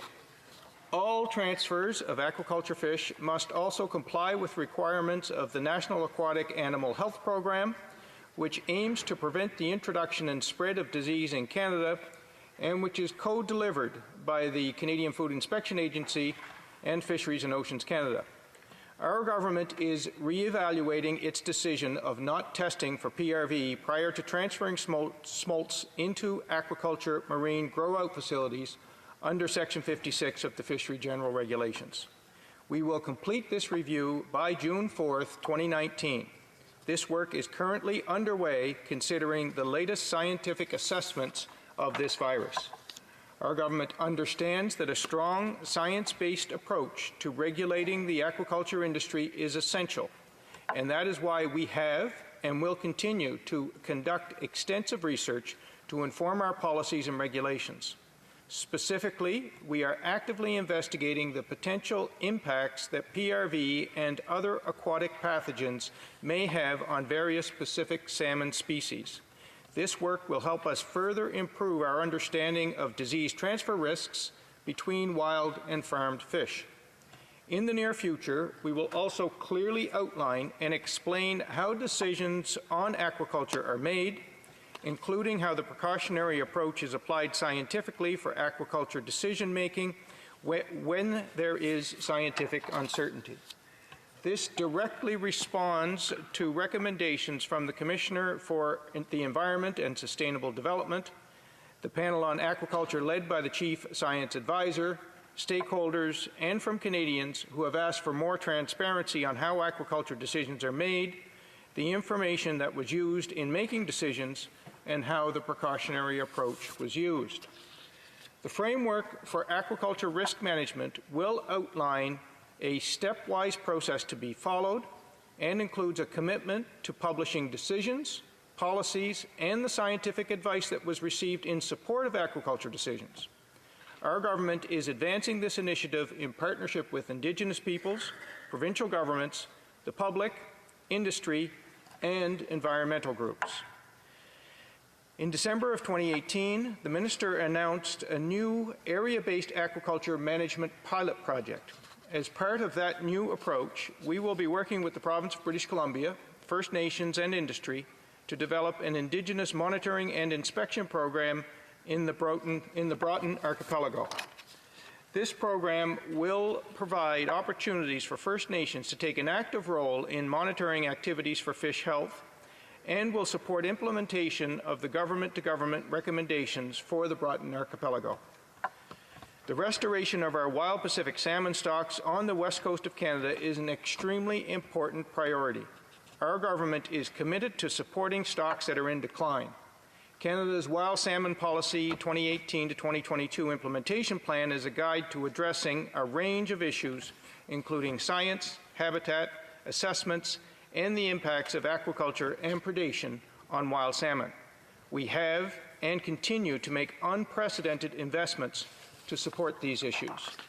Our government will continue working with partners on aquaculture management and on supporting wild salmon populations. The honourable member for Courtenay Alberni. Mr. Speaker, that's not good enough for coastal British Columbians. Ultimately, the behavior of the minister is threatening wild salmon, BC's coastal economy, the southern resident killer whales, and the BC aquaculture industry as well. If there is no incentive to produce cleaner fish, the reputation of BC fish products in general will suffer in consumer opinion. By refusing to allow our laws and pressure the salmon farming industry to become a clean industry, the minister is threatening Canada's reputation as a source of wholesome seafood. If the salmon farming industry is unable to rid its livestock of PRV, this is another reason for the industry to be moved swiftly into closed containment tanks where effluent can be treated, and honor the bill that was put forward by my good friend and colleague from Port Coquitlam, Mr. Speaker, who's done great work on salmon. And the Liberals' refusal to screen farm salmon for PRV provides short-term benefits to a foreign-owned industry while putting Canadian business and wild... Parliamentary Secretary. Mr. Speaker, we've made no such refusal. We are right now following the direction of the court, which found issues with the policy and the decision. What the court did not do, Mr. Speaker, what the court did not do was grant the request of the plaintiffs to require PRV testing in the transfer of all fish. It did not order that. It did find problems with the policy and problems with the decision that we are currently revisiting, to be crystal clear. Our scientists, DFO scientists, along with provincial and international colleagues, are conducting investigations to better understand the biology of PRV as well as other known potential pathogens in wild and farm salmon in the Pacific Ocean. This work will further improve our understanding of disease transfer risk. Thank you very much, Mr. Speaker.